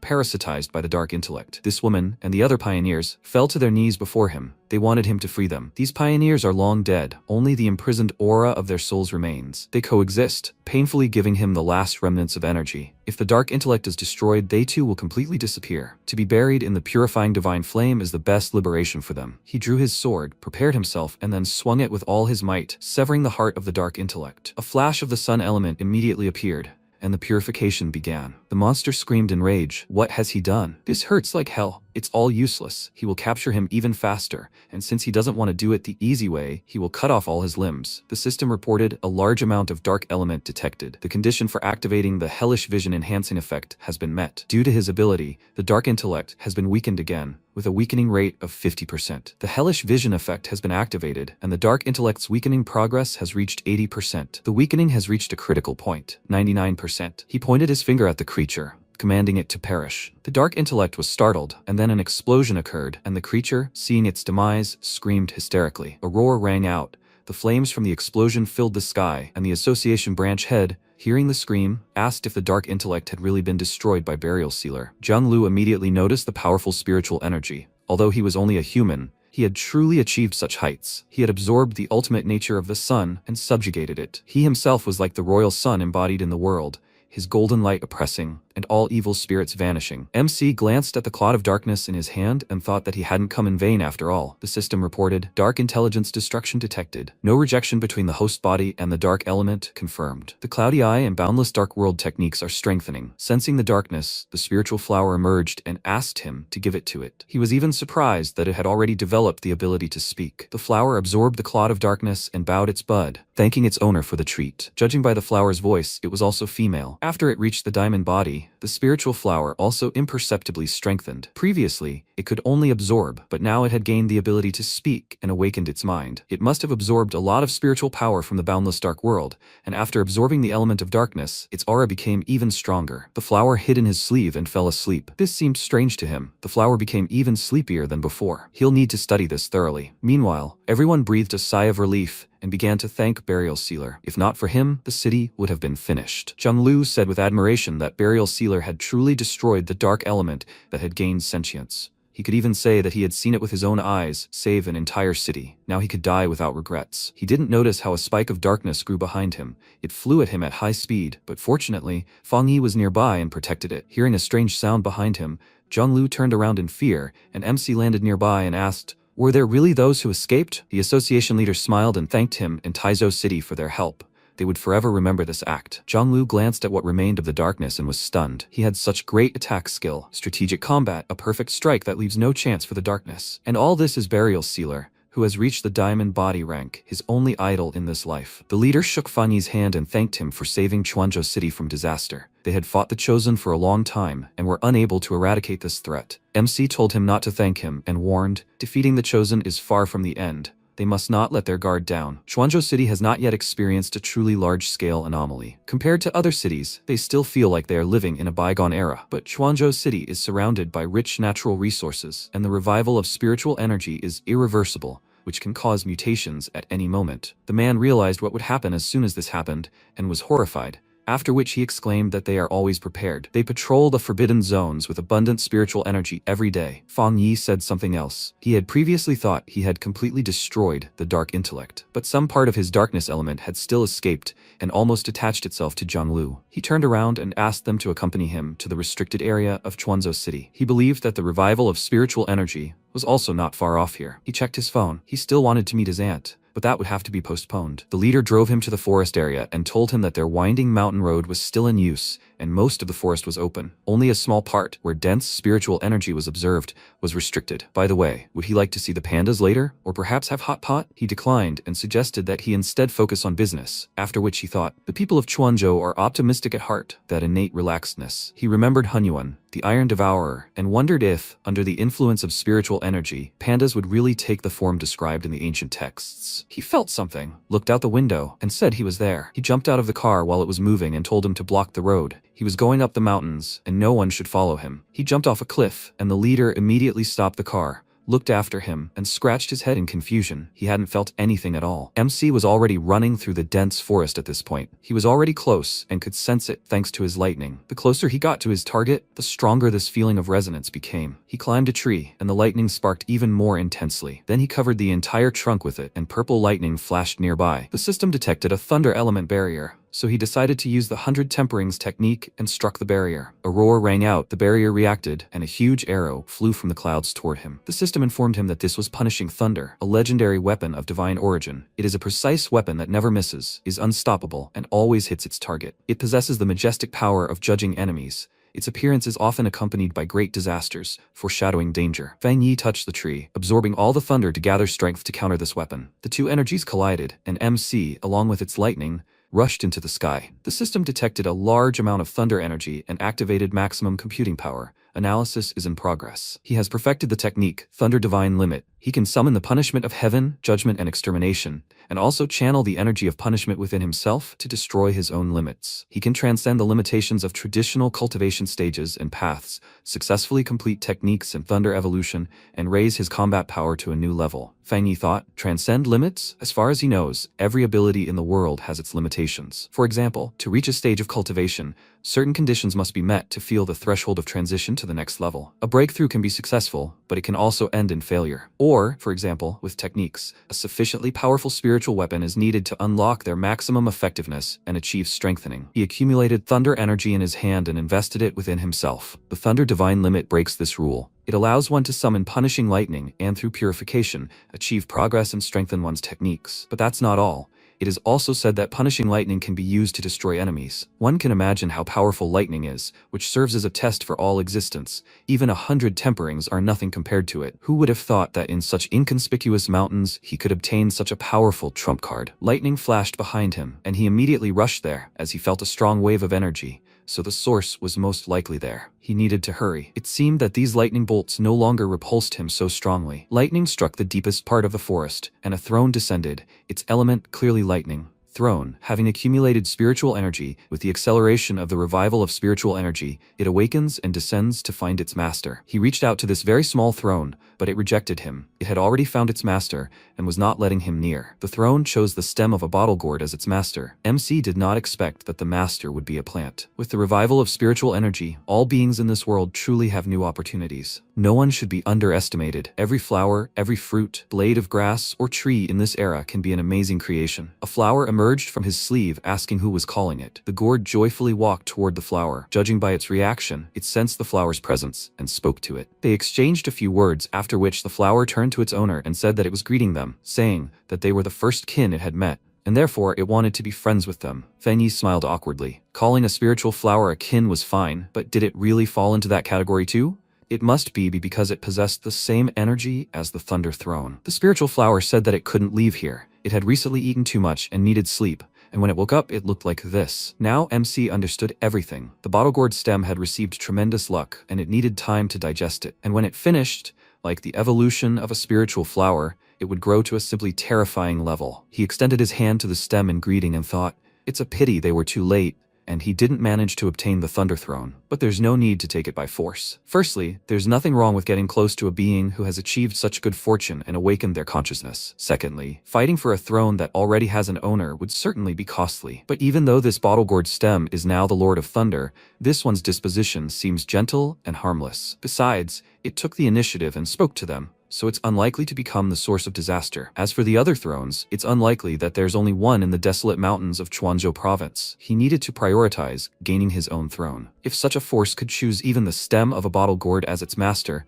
there was a chance it could also recognize an anomaly as its master. And if such a powerful force were to become an anomaly's enabler, humanity's future would become even more difficult. It was best not to keep such information to himself. He needed to inform the association and military district so they would be aware of the throne's existence and be prepared to respond promptly. Although, if possessing multiple thrones was possible, he should remain silent. The flower distracted him from his thoughts, conveying the words of the bottle gourd stem. It told him to go west, for the throne sensed that a new throne with the wood element would soon descend there. He thanked it for the hint and was about to leave, but the stem reached out to him, and the spiritual flower spoke. It asked him to wait and activate a new technique. There was a lot of thunder element energy here, and it would produce an unexpected effect. He didn't refuse, after which he sat in a meditation pose and thought that this gourd stalk truly considered him a friend. It was so welcoming. It was even ready to share the spiritual energy of thunder with him. His lightning energy shot into the sky, causing the clouds to part, and then they spread across the entire sky, and he used the golden breath of the sun technique, and the flames also rushed upward. He gritted his teeth and thought, this is the power of thunder punishment? He felt how the power of thunder,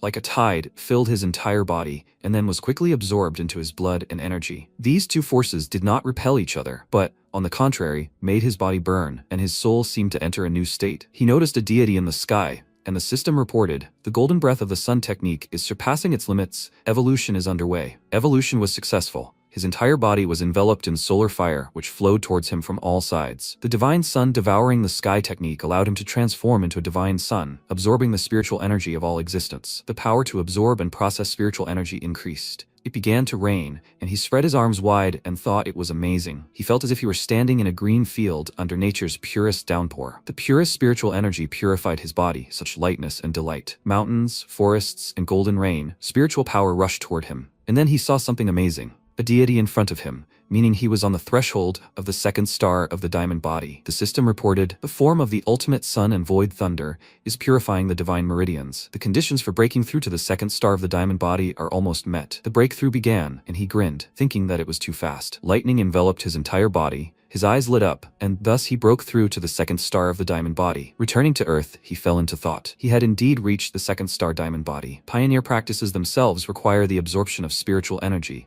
But since it cannot be fully absorbed and utilized by the human body, spiritual energy must undergo complex transformation and purification processes before the body has a chance to absorb it. Only by mastering high-level techniques and raising one's rank can one achieve higher transformation efficiency. At the beginning of the era of spiritual renaissance, there were anomalies and pollution zones everywhere, but humanity's highest achievement at the moment is the third star diamond body level. This also explains how difficult it is to absorb spiritual energy and transform it to strengthen oneself. And yet, he was able to break through to the second star diamond body level so quickly. And the throne had also appeared, meaning the era of spiritual renaissance had greatly accelerated. It had arrived earlier. The spiritual flower called out to him and conveyed the words of the stem. It congratulated him on his promotion. Under the pressure of his promotion, the throne would also begin practicing, but since it was already late, it wanted them to leave quickly. It is very afraid of its kin. Feng Yi noticed that they had caused quite a stir again. The news about the throne must be discussed with the association and the military district as soon as possible. But this gourd stalk is harmless. If someone were to covet it,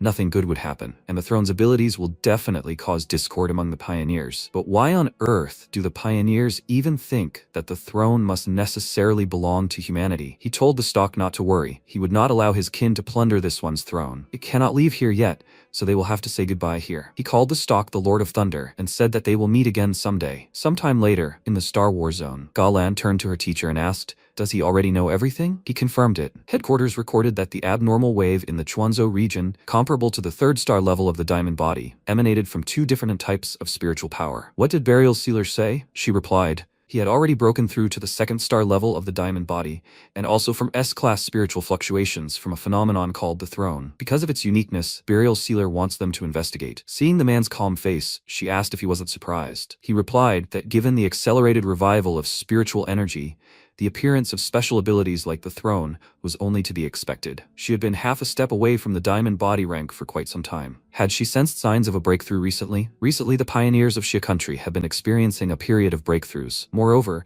the abnormal activity has reached its peak. He won't hide it. He also felt that he was about to break through the barrier. She was surprised, and he continued. During a surge of spiritual energy, the opportunities and dangers become even more vast and unpredictable. They are pioneers, but above all, soldiers of the Xia country. Their mission is to stay ahead of the danger, trying to defuse it even at the cost of their own lives. The country must seize this opportunity. Even old men like him are in the thick of things. They must not only allow Burial Sealer to take the throne, but also obtain everything that is due to the rest of their pioneers. Let her convey his order, fully cooperate with Burial Sealer and the Taizhou City Association, and unite everyone who can. Even if some pioneers and organizations pursue their own selfish interests and want to compete for resources under the dual pressure of them and the association, they will clearly have a hard time. Meanwhile, at the association headquarters, Yuzhou received information about the throne from Burial Sealer and was currently conducting a full investigation with her team to determine where else it or similar anomalous energy might appear. She also ordered an immediate convocation of all the captains of all cities. She thought the situation was developing too quickly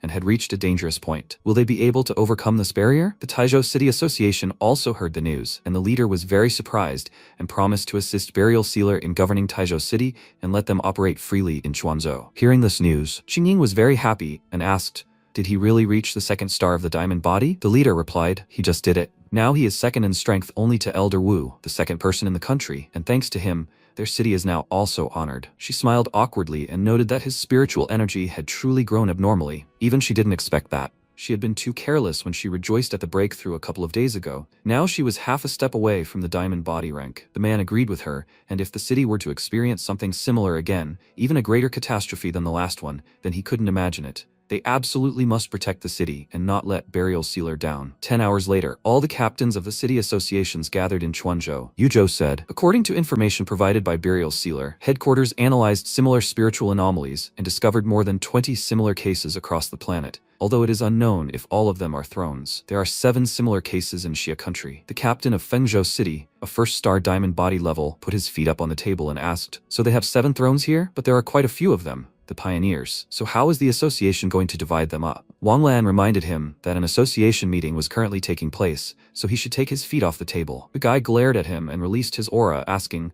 "Is he also eyeing the throne?" He exclaimed in response, "So what? Who among those present doesn't want it?" The other captains remained silent, and the guy laughingly climbed onto the table and said that their sea mystic had the same power as him. Does he really think a suitable throne will go to him? By the way, how did Haizhou City even allow someone like him to become captain? Wang Lan really didn't like his words and was about to reply, but Yuzhou intervened. She slammed her hands on the table and ordered them to sit down immediately. The use of force was prohibited during the meeting. Suddenly, a powerful force burst into the meeting room, making everyone hold their breath. Huge hands forcibly sat the captain back down at the table, and everyone wondered who possessed such powerful force. At first, everyone thought it was Teacher Wu from the Star Wars zone, only he had such terrifying power. But why would he come here? But it turned out to be only Feng Yi. He entered the meeting room and greeted everyone, apologizing for being late. Captain Fengzhou nervously looked up at him and felt fear, which was very strange for him. Why was he scaring him so much? What's wrong? MC asked them to explain to him what just happened and looked at the captain with displeasure. He immediately lowered his gaze, laughed nervously, and told him that everything was fine.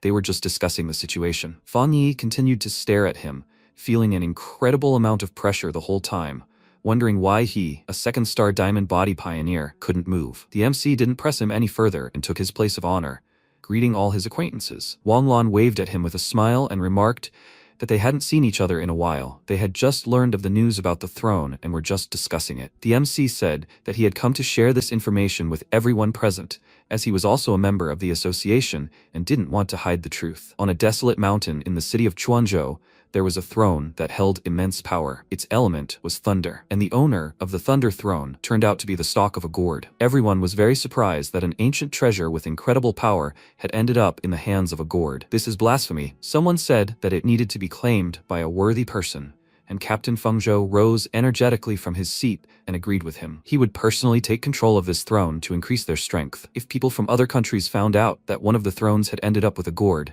they would simply die laughing. Fang Yi firmly stated that this was why he had called them, and he had come here to personally explain to them. If anyone present wanted to take the Thunder Throne, then he, Burial Sealer, would definitely return it to its owner. Everyone immediately fell silent, after which Chen Ruo raised her hand and declared that she agreed with what he had said. Yu Zhou also agreed, and added, "Do not underestimate plants that have received the blessing of spiritual energy." According to the association's latest calculations, before all the commanders arrived in the city, the areas where the Thunder Throne had descended had already become unreachable Thunder Purgatory. Wang Lan raised his hand, agreeing with their opinion and supporting them. Captain Fengzhou also had to agree to avoid problems. Yu Zhou breathed a sigh of relief. Burial Sealer's presence greatly aided the association, not just in monitoring all the outstanding pioneers. Since there were no other objections, she proposed distributing the tasks of searching for the thrones. Based on the approximate zones of spiritual fluctuations, they would be divided into 4 directions. The captains from each city would act according to the principle of territorial proximity.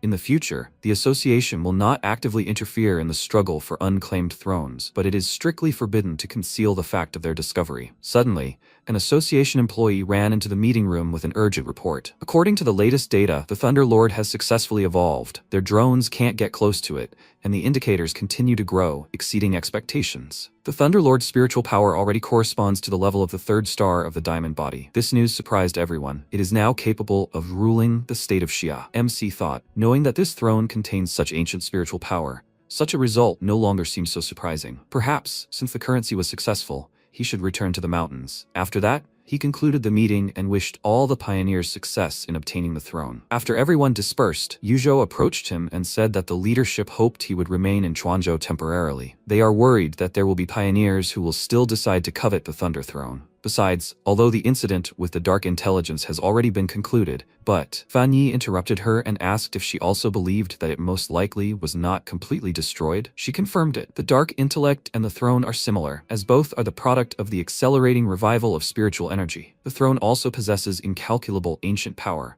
which is a whole other matter. They witnessed him destroy the Dark Intellect, but they still fear that something of it remains. There's a possibility that, being greatly weakened and unable to leave the city, it will pose a threat in the future. MC found his aunt's number in his contacts and told the woman she was right. He needed to think about this in advance. He thought so too, so he wouldn't leave the city for now. After that, he set off for the mountains, and on his way to the throne, lightning accompanied him, as if greeting him. He noted how majestic this thunderstorm was, and decided to use even more powerful thunder today to refine and enhance his technique. He approached the throne and said that they had only seen each other recently, and it had already advanced in its practice faster than him. The stem thanked him, since he was the one who helped this, and he thought in surprise, had the Thunder Lord also developed intelligence? However, this was normal, since it had already reached the pinnacle of pioneer cultivation. The stem said that the throne had foreseen how he had helped it avoid disaster. Therefore, it wanted to gift him some spiritual power. It was already afraid that he would not return. The spiritual flower emerged and declared that it thought the same. And Fan Yi honestly admitted that he wanted this too, and then he would gratefully accept it. He sat down in a meditative pose. The flower ran to the stem and began to absorb energy, while MC began training the fire sword technique. He commanded the sword to appear, the blade appeared above his head, and the system reported a large amount of thunder power has been detected. The fire sword technique meets the spiritual power requirements for leveling up. The fire sword technique begins to evolve. He concentrated, flames covered his entire body, and he screamed. When the evolution was successfully completed, he immediately decided to test the blade in action and swung it, causing a pillar of fire and lightning to strike the sky. This is the true unification of thunder and fire. After being tempered by the lightning of the heavenly trial, the bloody fire sword technique reached its limit. The internal flame, enhanced by the sun element, transformed into thunder flames. A flame ignited at the top of the mountain. Fang Yi threw the blade into the sky, and the system reported that the blade's tempering degree had reached 100%, the enhancement complete. After that, the flames flared even more intensely, and the pioneers who were nearby immediately realized that it was the burial sealer. Wang Lan asked, "Isn't this the forbidden area of the Thunder Throne? What could have happened there?" The guy was outraged that he forbade them from approaching, and went there himself and took everything for himself. But the other guy didn't think so. He said that the Thunder Lord is his friend. Meanwhile, in the association's monitoring room, an abnormal concentration exceeding the maximum range at the coordinates was detected. The operator ordered all drones to immediately retreat from the restricted area, and the branch manager wondered what exactly Burial Sealer was doing there. Had he really engaged in a fierce battle with the throne? At this point, MC caught his blade and ran his fingers over it, assessing it.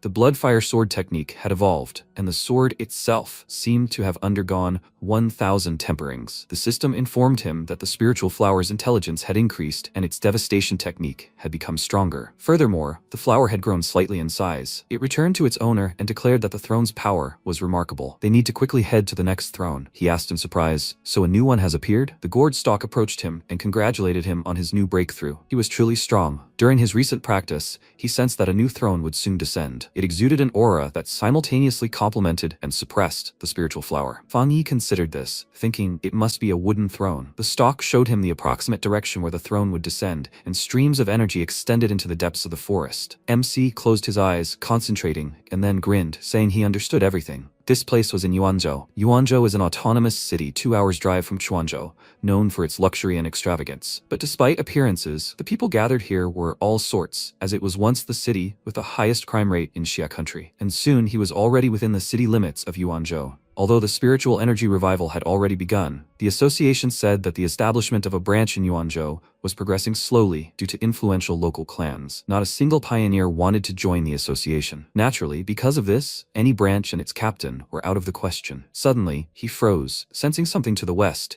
and judging by the flower's reaction, it sensed it too. Not far from the mountains to the west stood a luxurious residence, the head of which was currently enjoying himself with girls in the pool. Jiang Genshin's guard approached him and informed him of the pioneer's arrival. He immediately stood up, smiling and asking what he was doing here. Pioneers had no business in this city anyway. Suddenly, energy flared in the nearby forest, and a shockwave spread throughout the area. The girls barely managed to hold on and almost flew away. Genshin immediately decided to head there with his guard. He wanted to see for himself who had the nerve to cause trouble on his territory. 2 minutes later, they reached the spot where Fang Yi was already waiting. Upon seeing him, the guard immediately rushed to the attack, exclaiming, "Who the hell is he? How dare he invade the young master's personal property?" He smirked and asked, "What kind of personal property is this?" He easily blocked his blow with his hand and said that this mountain was within the territory of the Xia country. If we were to talk about who it belonged to, it was obviously all the residents of the city. In the future, this mountain would be under the jurisdiction of this city's association. How could he call this personal property? He threw the guy aside, while the tree throne grabbed Genshin with its stalks, and he exclaimed that it had no reason to refuse him. He was the king here. Since he had come to this land, he must obey it. He tore the stems apart and shouted that he would have it anyway. The throne should be his. And if he refused, then he shouldn't blame him if he destroyed him too. MC chuckled, and the guy was outraged by his reaction. So he walked up to him and patted him on the shoulder, saying that a treasure of this level chooses its own master. He obviously lacked the qualifications to ascend the throne and become the master of the wood element. Genshin became indignant again and pounced on him, advising him to prepare for death. But in the next seconds, he saw something that made him stop. Right in front of him was a huge flower, the sight of which made him tremble with fear, and Fang Yi said that it wasn't even worth his own bodyguard. Was the local Yuanzhou bigwig really that weak? The wood throne released energy, reacting to his words, and began searching for its master. Of course, the wood throne immediately chose the spiritual flower, after which a bright beam of light shot into the sky, visible from every corner of the city. The pioneers were surprised that the wood throne had already found an owner. If it was Yuanzhou, then it would be bad if a local pioneer seized its rights. Yuzhou contacted Fang Yi to check on him, and he said they should have seen the omen and the hesitation by now. First,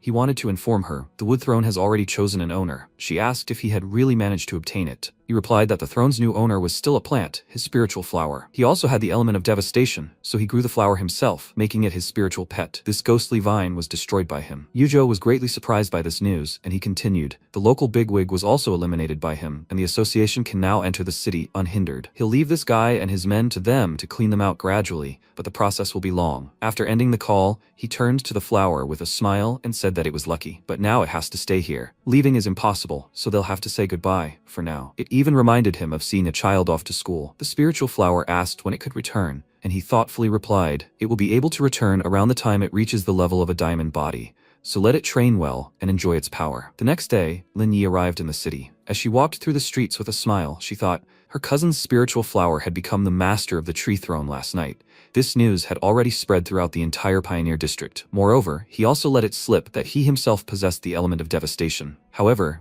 the association suddenly announced that they wanted to nominate her for the post of captain of Yuanzhou. Although they guaranteed her full support, she needed to see for herself whether she could take on such responsibility. First, she'll visit her mother. She's probably doing well here. Suddenly an earthquake struck, and people panicked and ran for cover.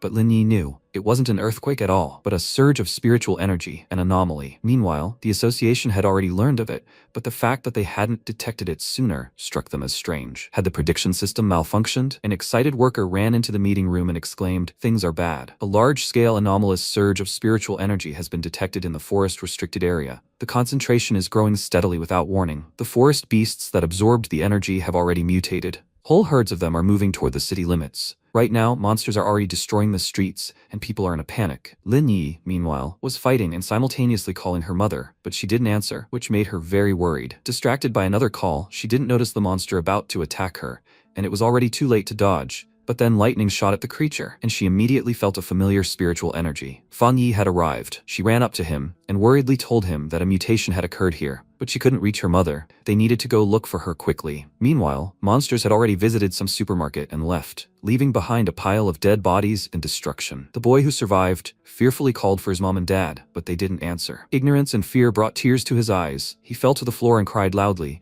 And then Ant came up to him and covered his mouth, gently telling him that if he cried, the animals would find him and eat him. Holding back his tears, he asked what about his parents. She took out some crackers with a smile, and he delightedly said that they were his favorite treat. She told him to stop crying, and when his parents came, she would give him to them. This reward is for good children. While the child was enjoying the crackers, a wolf came into the store and heard the boy crying. With a loud roar, the beast rushed to attack. Aunt noticed it in time, and picking up the boy in her arms, ran. She tripped over a bottle of wine and fell. Then the wolf pounced on her, and she, hugging the child, cursed this wolf. She was not going to die today, but she really was not destined to die today. Fang Yi and Lin Yi dealt with this monster, after which he turned to his aunt and asked if she was okay. Seeing rice crackers in the boy's hand, he suddenly remembered how, as a child, his aunt always carried such things with her to calm him down. And now she looked at him with a smile and asked, "Isn't that him, Fang Yi?" He asked who the child was, and she told him that the supermarket was very dangerous. The boy had apparently gotten lost, and she decided to help him. A worried Lin Yi ran into the store,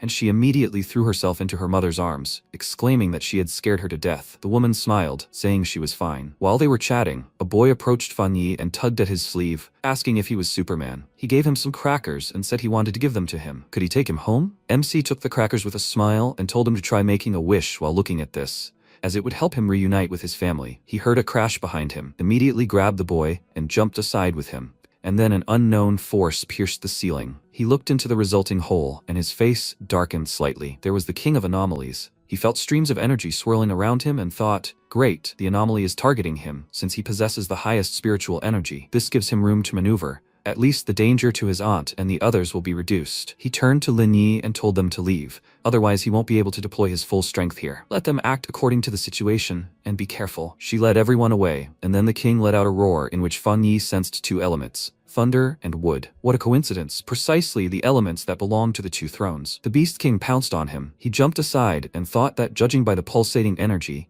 he was infected with the element of darkness. While dodging, he could have injured his opponent. A cut appeared on his cheek, which caused him to become enraged and pounced again. Then MC swung his sword, and while they fought each other, Lin Yi led her mother and the boy to safety, and on their way they encountered a huge beast, also an anomaly king. She immediately stopped and thought that this was bad. Are there really two of them? The king grinned menacingly. The woman worriedly called out to Lin Yi, and she told her not to worry, then rushed to attack and exclaimed that she was still her daughter. The anomaly king responded by gathering energy in his mouth and firing at her, but she was able to block it, and then the monster released energy from his hand, bypassing her defense. Streams of energy rushed toward Lin Yi's mother. She became nervous, thinking that they both had the wood element, and her spiritual powers gave her no advantage against this monster. If she rushed madly into attacking, her mother and that child would die. She looked confidently at the Anomaly King and said that devouring ordinary people wouldn't give him any strength, so he should switch to her instead. Meanwhile, the Chuanzhou Association was watching the situation with all their might. A man exclaimed, "How could this happen? One birth of an Anomaly King is enough to cause an S-class disaster, and there are 2 of them in the city." The concentration of anomalies continues to grow steadily. Pioneers are protecting civilians,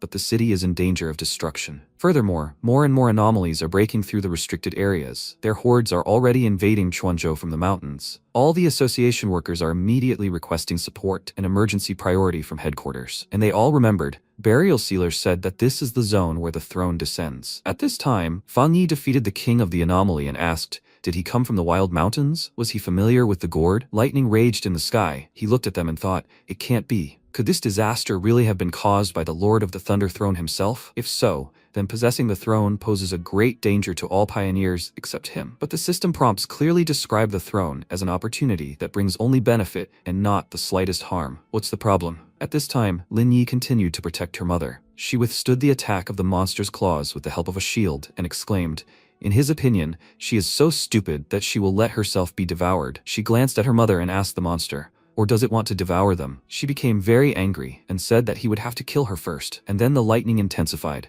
and the Thunder Lord began to descend from the sky, surprising all the pioneers. It had grown to an enormous size over the course of this time. MC glanced at it, noticed how the monsters were backing away and trembling, and wondered if the Anomaly King was afraid. It seemed like the anomalies were only using the Thunder Throne's power to mutate and weren't obeying the throne or its lord's orders to wreak havoc. The Thunder Lord descended onto the roof of the tallest building, spreading stalks throughout the city, and pumpkins grew from them. Energy poured out of each pumpkin, turning all the monsters back to normal. Even the Anomaly King turned into a harmless kitten. After this, the stalk descended to Fang Yi and apologized for this disaster. It had just broken through to a new level of cultivation and was finally able to leave the mountains. Could this take these little bastards back to the mountains? Just don't kill them. At the observation center, everyone was surprised that Lord Thunder was apologizing to Burial Sealer. Does that mean it wasn't with malicious intent? The man said he was more interested in how this gourd vine became so powerful. The power of thunder instantly purified the Anomaly King, its power truly unfathomable. His colleague hoped that he would one day have the chance to gain the throne's recognition. But on the other hand, this powerful Lord Thunder bowed his head to Burial Sealer. Doesn't that mean his power should be reconsidered? Sometime later, at the Chuanzhou Association, Fang Yi, his aunt, and Lin Yi went to meet with the branch manager and MC,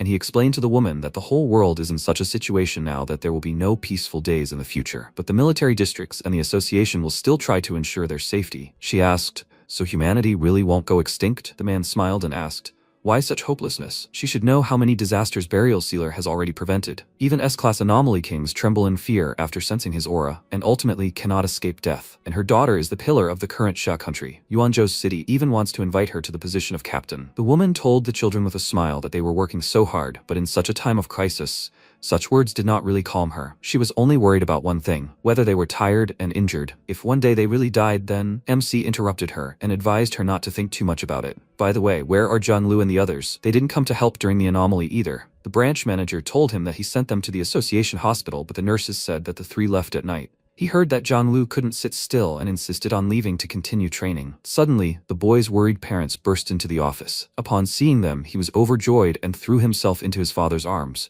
while his mother, in tears, thanked Aunt for saving him. Afterwards, they both bowed to her and said that even though they were ordinary people without powers, if she needed anything, they would immediately come to her aid without further ado. She told them that everything was fine. They had to do it. It was their duty. Watching the happy family leave the office, Fang Yi turned to his aunt and asked if she would like to return to Taizhou with them. When they arrived in the city, people gathered outside the house to hold a welcoming ceremony, and it was Qingying who organized it. She greeted Burial Sealer and his family with a smile. When they entered the house, Aunt was surprised to notice that the house was so huge. Her daughter closed her eyes, and MC took a red envelope out of the drawer and said that they had a gift for her. This is the house that he and Lin Yi bought for her in Taizhou. The location and layout are the safest, and it's close to him, so whenever she wants to see them, she can come. And if Lin Yi decides to go to Yuanzhou, they bought her a new house there too. Aunt almost burst into tears from such a gift. She was shocked. They sat down and she said, confused, that she was very proud of them, but she thought something was bothering Lin Yi. Fang Yi told her that she was hesitant about going to Yuanzhou,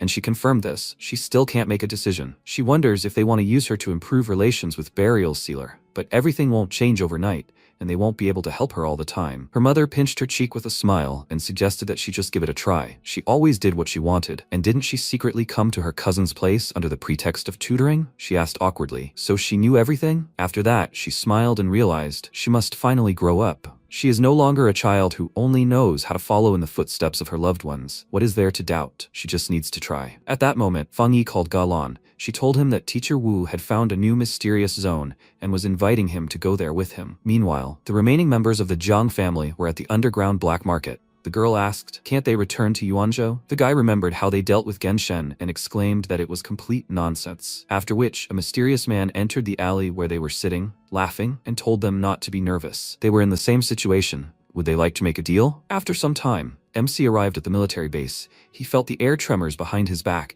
and immediately turned around, parrying Chanyue's blow, after which he asked what this meant. The old man laughed and said his old comrades couldn't believe that a man like him had appeared in the country, so he let them see for themselves. Other soldiers emerged from the corridor, and he asked them, now, do they all believe him? The senior military officer smiled and asked, where did such a good shot come from? He had seen him stealthily retreat half a step during a recent duel. Another man said that a new wave of energy was rolling over the old one. It looked like it was time for him to retire. Fang Yi looked at them in surprise. All these men had reached the second star of the diamond body. Chanyue called out to him and asked, does he remember the region of extreme darkness? Similar, even more dangerous mysterious zones had long since appeared outside the planet. They are closely related to the restoration of spiritual energy on Earth. These veterans of the military zone didn't appear when the country was in turmoil, and there's a reason why the higher authority hasn't been strong enough all this time. It's all because they were in those mysterious zones. It could be said that the true front line is there. Humanity's battle against the restoration of spiritual energy began long before he knew about it.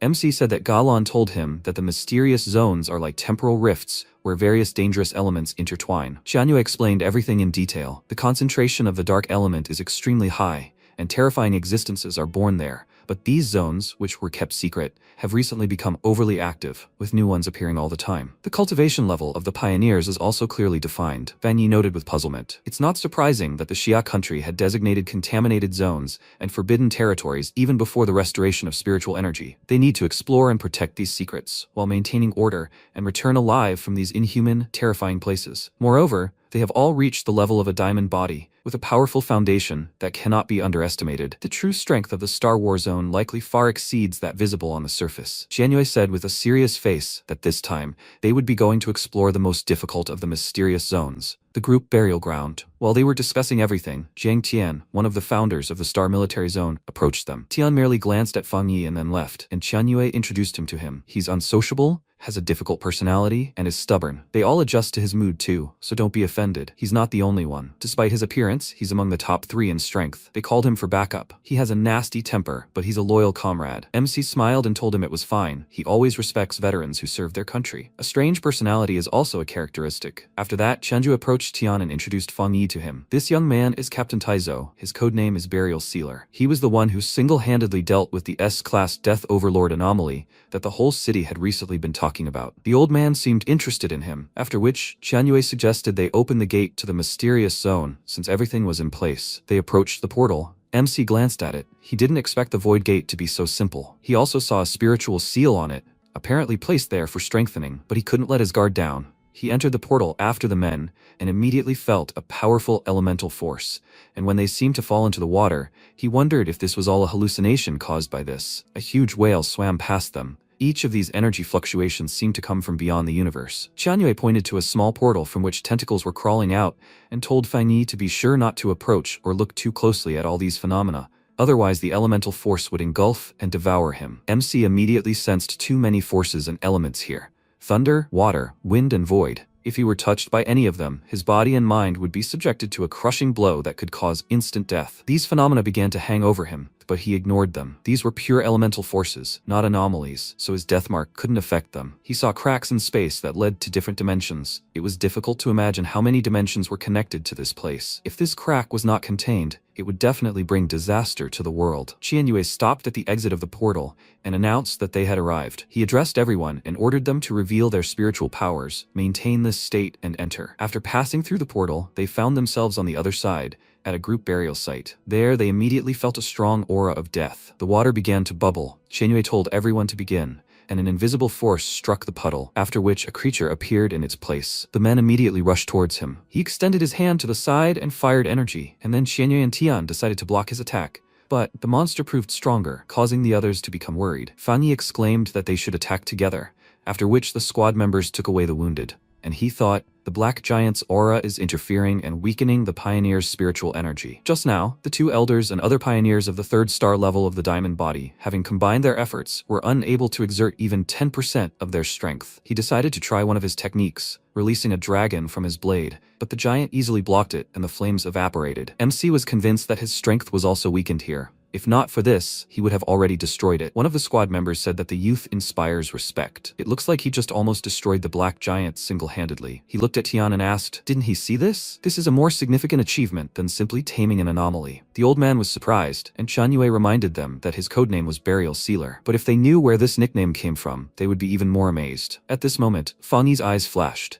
He released darkness, deciding to reveal the boundless dark world area, and then directed it all at the giant. The system reported, boundless dark world area revealed, a large amount of darkness element detected, the effect of his technique recorded. The darkness gripped the giant's throat. He resisted and eventually broke free from the tongues, and the system notified him, target black giant marked, weakening has begun. The power of the darkness element has been reduced to 50%. Then MC decided to use the fire blade to finally finish him off, and then swung the weapon, causing an explosion. When everything calmed down, flames began to emanate from his body, which destroyed the darkness around him, which Tian was very surprised and asked how this was possible. Xianyue smirked and said that the sun element was suppressing the darkness element here. At this time, the spiritual flower heard the call of its owner and went to his aid. Bang Yi continued to fight the giant. He is unsightly in appearance, but quite difficult to kill. Even though he possesses the power of death and has become the master of the throne, he still resists. The men decided to help him. They all shot their energy at Fan Yi together, riding him with power, and then he redirected it into a blow against the giant, after which a bright flash occurred,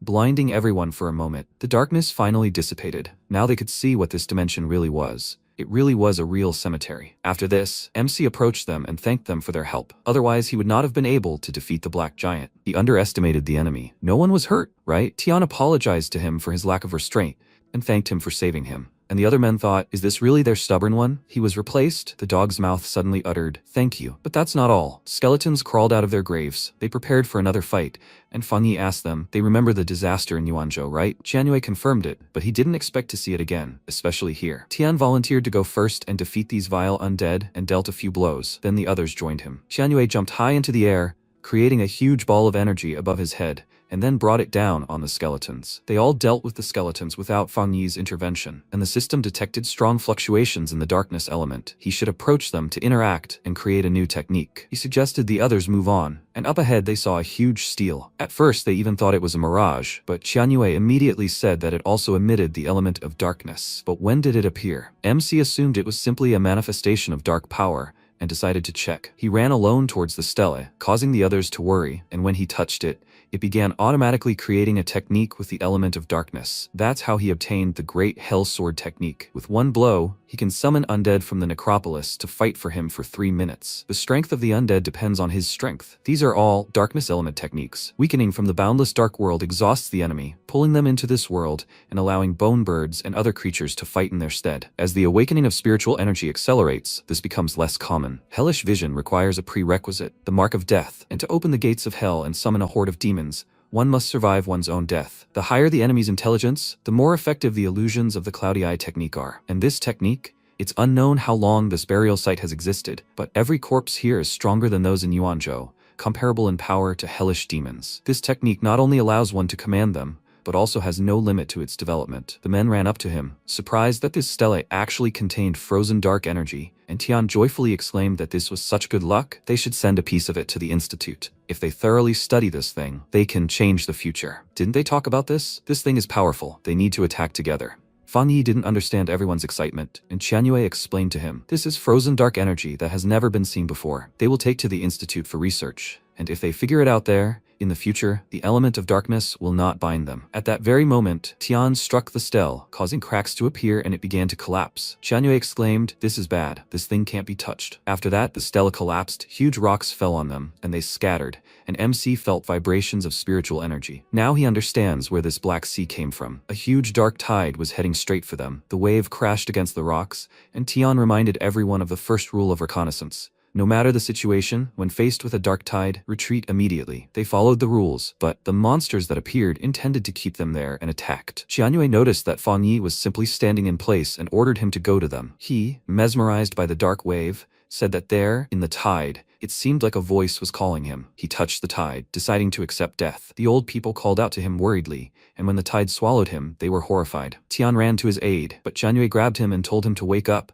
He couldn't save him. If he went, he would become one more dead person. Tian exclaimed that he was clearly the future of Xia country. It was them, the old geezers, who had destroyed him. If the fate of Xia country could only be entrusted to one person, then it would definitely be him. Qianyue asked, does he think they themselves don't understand this? If it were possible, he would give his life for him. But no matter how strong he is, if they add to the losses, Xia country will truly become easy prey in the future. Everyone who remains must get out alive and unharmed. He invited him, and he is in the most pain, so all responsibility lies with him. They don't owe anything. They need to remember, if Burial Sealer is okay, then the death of any of them here will not matter. But now they need to get out of here. Suddenly, an explosion occurred. Fan Yi's energy burst out of the dark tide, and they turned around in shock, and the man asked, what should they do now? Maybe they should go save him? They told Qianyue that he owes this guy a life in this life. Let him not forget. Meanwhile, MC was swimming in this dark water, and what was strange was that there was not a single anomaly in the dark tide. His intuition told him he would find the source of the call if he kept moving forward. But the voice that had just guided him was now silent. He called to the system, but it didn't respond. He was completely alone here. Protected by the light of the sun element and the foundation he had laid earlier, even the strongest element of darkness cannot harm him. Maybe he was hallucinating, and the darkness here was simply waiting for his energy to be depleted and kill him? Suddenly, the voice appeared again, very close. The system appeared at the same time, and it immediately reported. Under the influence of a great ancient force, the system was slightly fluctuating. The source of power had been detected ahead. The location confirmed. A deviation of 25 degrees straight ahead. He should head there. He wondered if it might be some kind of throne. He swam further. The closer he got to this unknown object, the stronger he felt it. Very soon, he saw writing stretching downwards, a heavy pressure emanating from it. A suit of armor lay at the bottom, and judging by its aura, each scale held an incomprehensible destructive force. The system told him it was the source of the dark tide, and he swam closer to the armor, thinking, this is not surprising. The power here is more powerful than that of the throne that had descended earlier, but since he had come here, it meant he could subjugate it. He reached out for the armor with a confident smile, but suddenly dark energy gushed out from it, and he was momentarily at a loss. He raised a protective barrier, defending himself from the streams of darkness rushing toward him, and thought, this deadly energy, even sealed, is capable of erasing his solar radiance of the sun element. The dark element had always been suppressed by the sun element, even if it was stronger than his current level. But never before had there been such a fierce rebuff. If so, he should receive this even more so. He spread his arms wide, breaking the barrier, then used the sphere to push back the streams of darkness, and used the hellish sword technique, summoning several souls. They headed for the armor, but nothing happened. The dark aura of this armor was more powerful than all the elements of darkness he had absorbed, suppressing it. The darkness headed towards him. He swung his sword, not letting it get close to him, and thought that this was not surprising, since it was an element of darkness that had existed since ancient times. Now it would be decided who would subjugate whom. A voice ordered him to obey it and clung to his body, and he wondered if it wanted to drag him into demonic corruption. To take his body? Now he could only maintain clarity of consciousness with the technique, devouring the sky with the divine sun. He gritted his teeth, poured out his lightning power, and shouted that this was underestimating him. He ordered the system to activate the power of all elements and all the techniques he had learned, and it warned him. His current rank is the second star of the diamond body.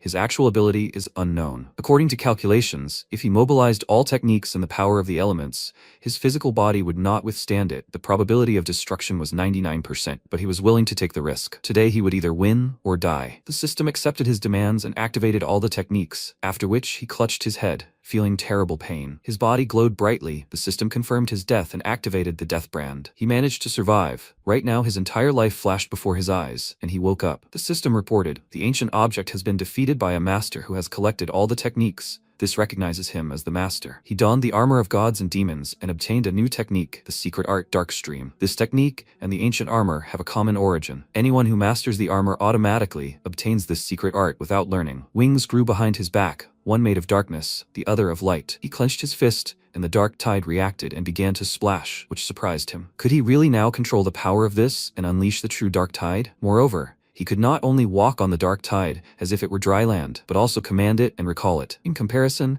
this was completely different from the dark element he had mastered before.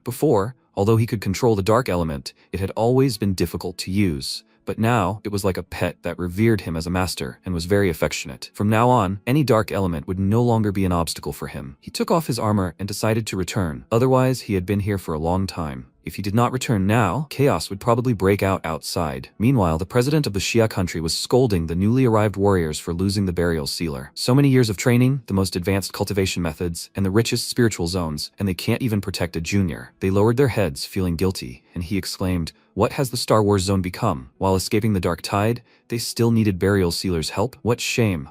What right do they even have to protect the country?" Galan stood outside the office and listened to this. After these words, she couldn't bear it anymore and entered the room, saying that she had a different opinion. Firstly, she believed that Burial Sealer had the power to escape the dark tide. She was sure that he remained there for something critical, and that's why he agreed to put his life on the line. Secondly, regarding the defense of the country, Elder Wu, Elder Zhang, herself, and other comrades had been on all major fronts long before the spiritual energy resurgence. They faced death without sparing themselves, prepared to die each time, losing countless soldiers. Burial Sealer is extraordinarily gifted. He has resolved the country's crises of calamity several times. Elder Wu and the others would never intentionally put him in danger. If they could, they would also choose to give their lives to retrieve Burial Sealer. The president exclaimed that he was the heart of their plan to lead the association. Can she guarantee that he will escape the dark tide? Those older than her can't, and this is a dark tide. His value is far greater than theirs combined. Why not them? Why him? Galan asked. If he believed that Burial Sealer, caught in the dark tide, was doomed to die, then why was he more important than the entire Star Wars zone? If he so doubted Burial Sealer's power and the importance of the Star Wars zone, then did he think the country would survive the great changes and the revival of spiritual energy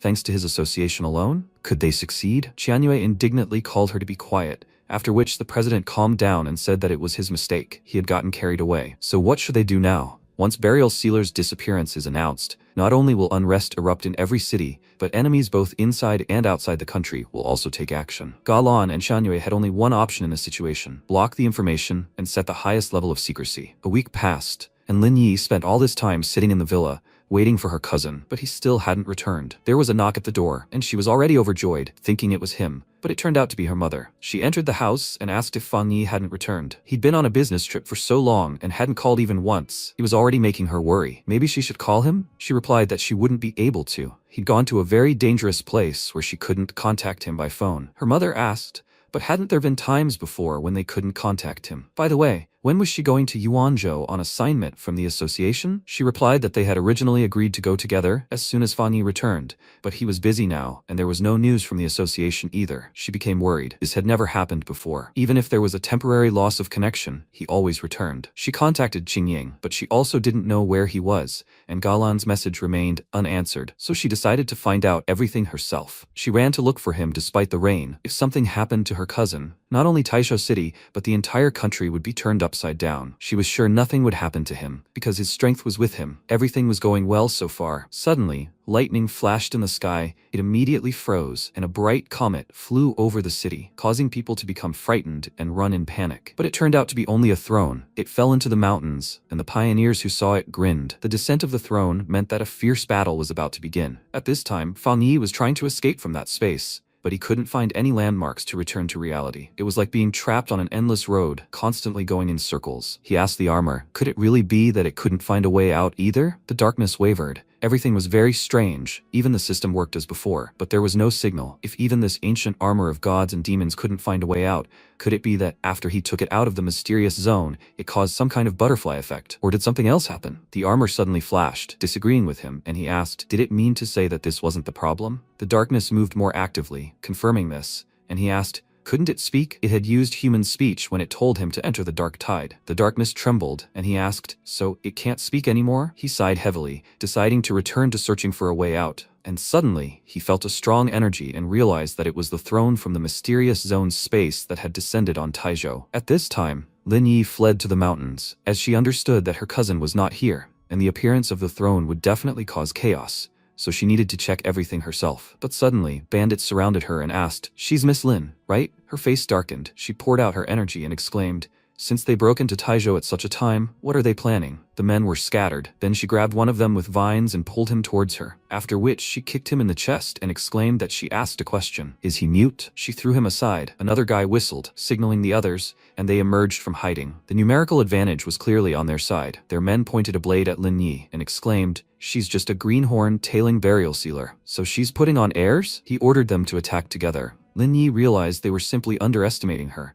But now she would test how they could handle her crowd control technique that she had trained for so long. She used the vine-splitting technique, throwing some of the guys aside and grabbing others. After that, she kicked those she couldn't grab and released vines again, this time binding everyone. The man tried to get out, but her vines suppressed the flow of spiritual energy, and then she grabbed the vines tighter and threw the men aside with all her strength, telling them to go away. Black fire flew at her from behind. She immediately realized that it had an element of darkness added to it. If it had been ordinary fire, it would not have been able to suppress her vines. She had to dodge, but a magic projectile wounded her shoulder and she immediately fell. Then, the men took advantage of this and pounced on her. She quickly hid under the shield and exclaimed indignantly, 9 adults attacking 1 student? And that's all? She spread her arms to the sides and released vines, forcing them to retreat, and the man noted that even now there was no reaction. It seems Burial Sealer really is not in the city. They have tested her strength, now they can retreat. Hearing this, Lin Yi realized that it was a trap. Her actions and behavior only confirmed that her cousin is not in the city. If they come again, they will definitely be prepared. She pursed her lips, calling herself stupid.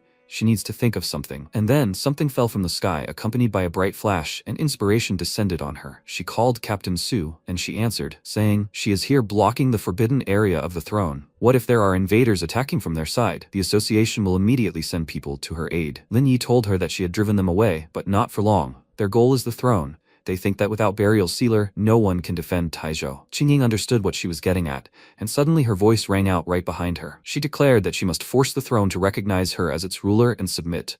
She had no other choice. Seeing her determined face, Qingying became agitated and immediately rushed to embrace her, exclaiming, "She's gone crazy." The metal element is known for its danger. What this throne represents is 100 times more dangerous than any anomaly she's encountered. Besides, her element is wood. She has no advantage against metal. She can't risk her life needlessly. The commander of the destroyer squad ran up to them, bearing bad news. Underground and neutral forces beyond the control of the association and the military, even registered pioneers, were all heading for Taizhou right now. They thought Burial Sealer was already dead, no longer caring about the association or the military, and had decided to compete fairly for the throne, risking their lives to become the new ruler of the Xia country.